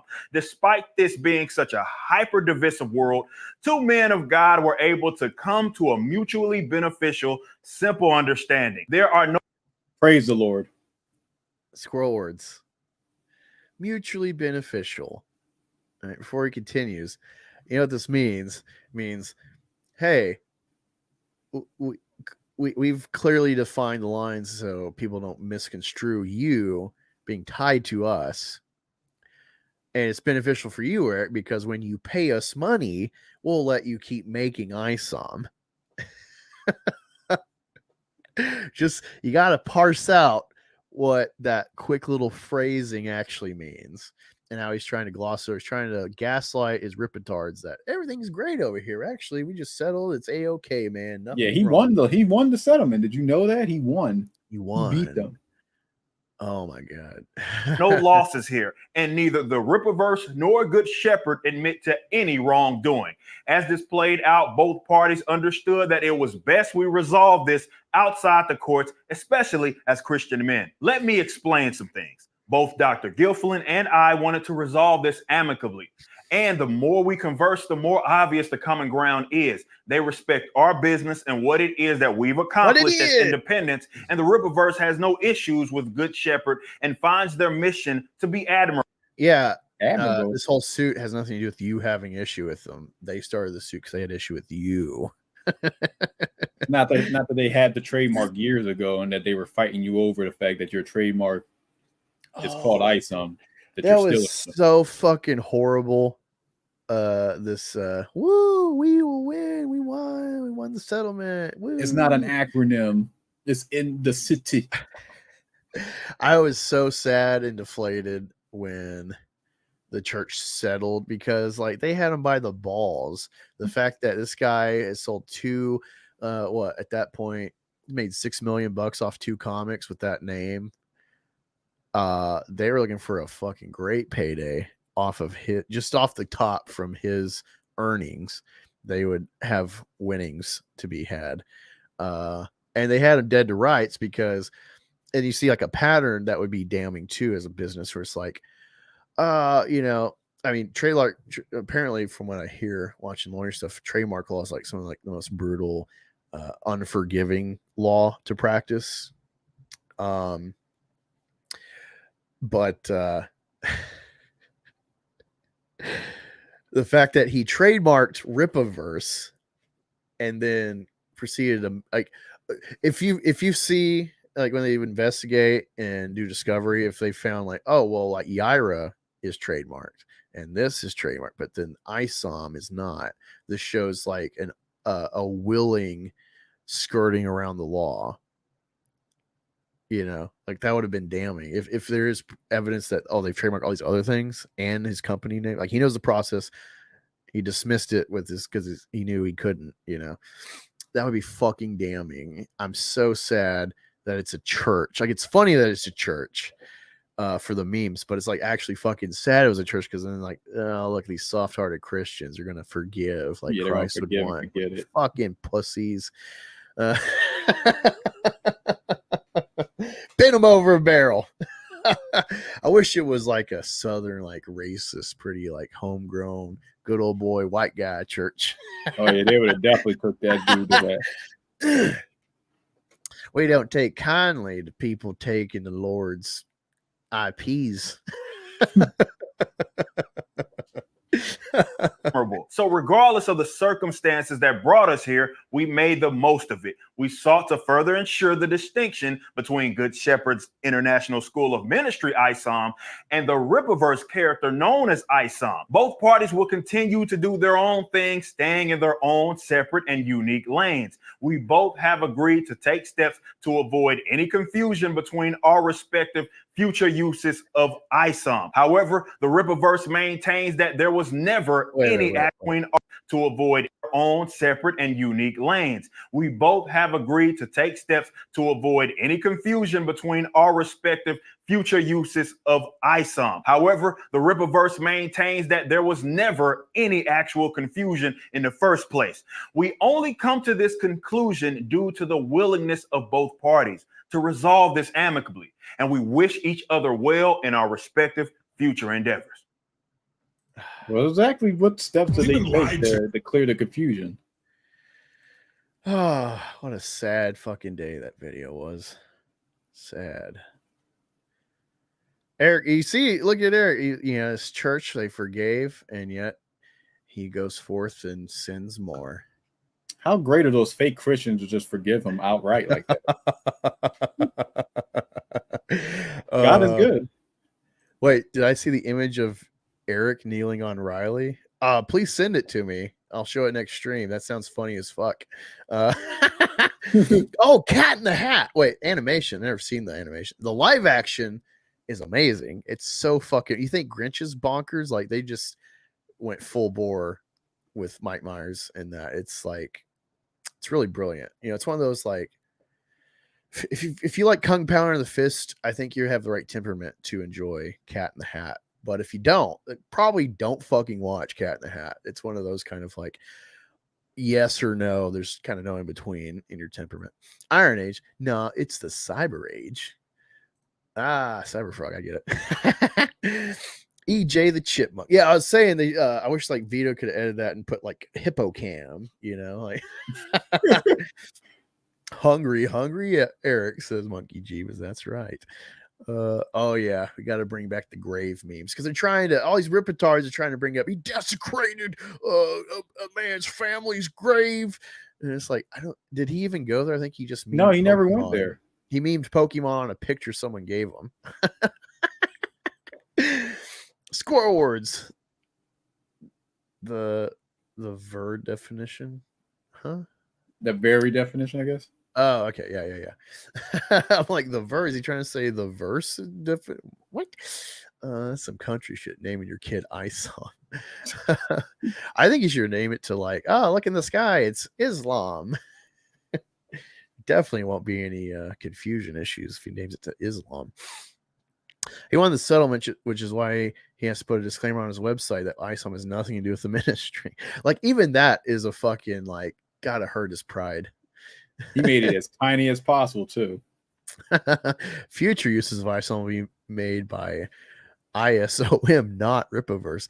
Well, it's EVS nailed it. He's like, I win either way. Either Eric makes more shitty comics called ISOM, or and he has to pay the church to do it. You know what's funny? He is going to write Isom 4, but you know what he's going to call it? He's going to call it Isom with Norfolka. Or Isom and Friends. I don't think so. I think he's just paying to use Isom. But it's either a win. It's a win either way for us because he has to like drop his baby on its head. That's crazy, man. You made a character, you trademarked it, and now you got to pay someone else to use your character that you trademarked because you stole their trademark. You know what that is? You know what that is? That is finding a pretty girl, taking her out, whining and dining her, doing the dates, doing the stupid shopping, holding her fucking bag, sitting in the chair while she's trying shit out in the dressing room, going to dinners with fucking annoying friends, maybe the opera, putting a ring on it. And, once you've secured all that, you've been stable, and you're like, all right, stranger, come fuck my wife. That's what that is. Eric is getting cucked with his own character. He should have named his hero Stacy's mom in Fountains of Wayne.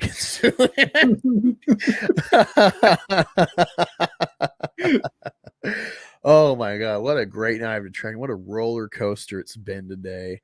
It is having Super Tiso on. I knew I wanted to have you on because at some point I'm going to dissect and then discard, as Eric says, your Yaira review. That'll be Are you going to critique my critique of your critique? Oh, that's going to be a clip. I have that. I got to clip it. Probably. It was like, call it a critique of your critique. How about this? Your critique was dog shit. I love that clip. I want to thank all y'all for hanging out with me. I got some new people. I had people excited in my chat this morning because I accidentally said it for this morning. Real anticipation. We're doing good things here, detracting. And if you don't know, if you're newer here in the chat today, I have the official illegal Rippaverse Isom hat coming soon to a detracting video near you. So get excited. You'll be seeing a little bit less of the Isom Bros Angus hat. Now, that's why I even have this hat. I just looked up Isom hat and I'm like, fuck, I'm blowing $100 on a hat. And then I found some old ranch. I'm like, what a perfect fucking hat for Black Angus to troll Eric with.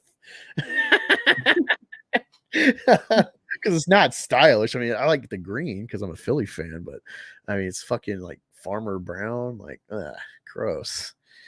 It's got an Angus on it. It's got my name and it's got Isom. And with bros, there's always the chance that there could be some sort of harmony between me and Eric in the future. But yeah, it's been fun detracting. We're hitting the 6-hour mark. Thank you, Super Tiso, for coming on. Thank you, JJ Trio Wrights. Go sub to him. Go follow Super Tiso on Twitter. No problem. Maybe Tiso will start making the stream rounds. Maybe he'll start grifting on YouTube like a proper detractor. I got to find something to detract more. I mean, like, I can't do the Rippaverse forever. Oh. Eric talks about manga going for 1,000 issues. Like, we're going to have Isom till we die. We're going to have the Rippaverse till we die. We're going to be detracting to our graves. We're going to pass the torch to our children and our children's children. They're going to be into the Dokemon Wars, number 16 or something. Yes. And with that, people, free Riley, and go check out my merch store and get your own free Riley merch for your next Rippaverse meetup. And with that, take care. Good night.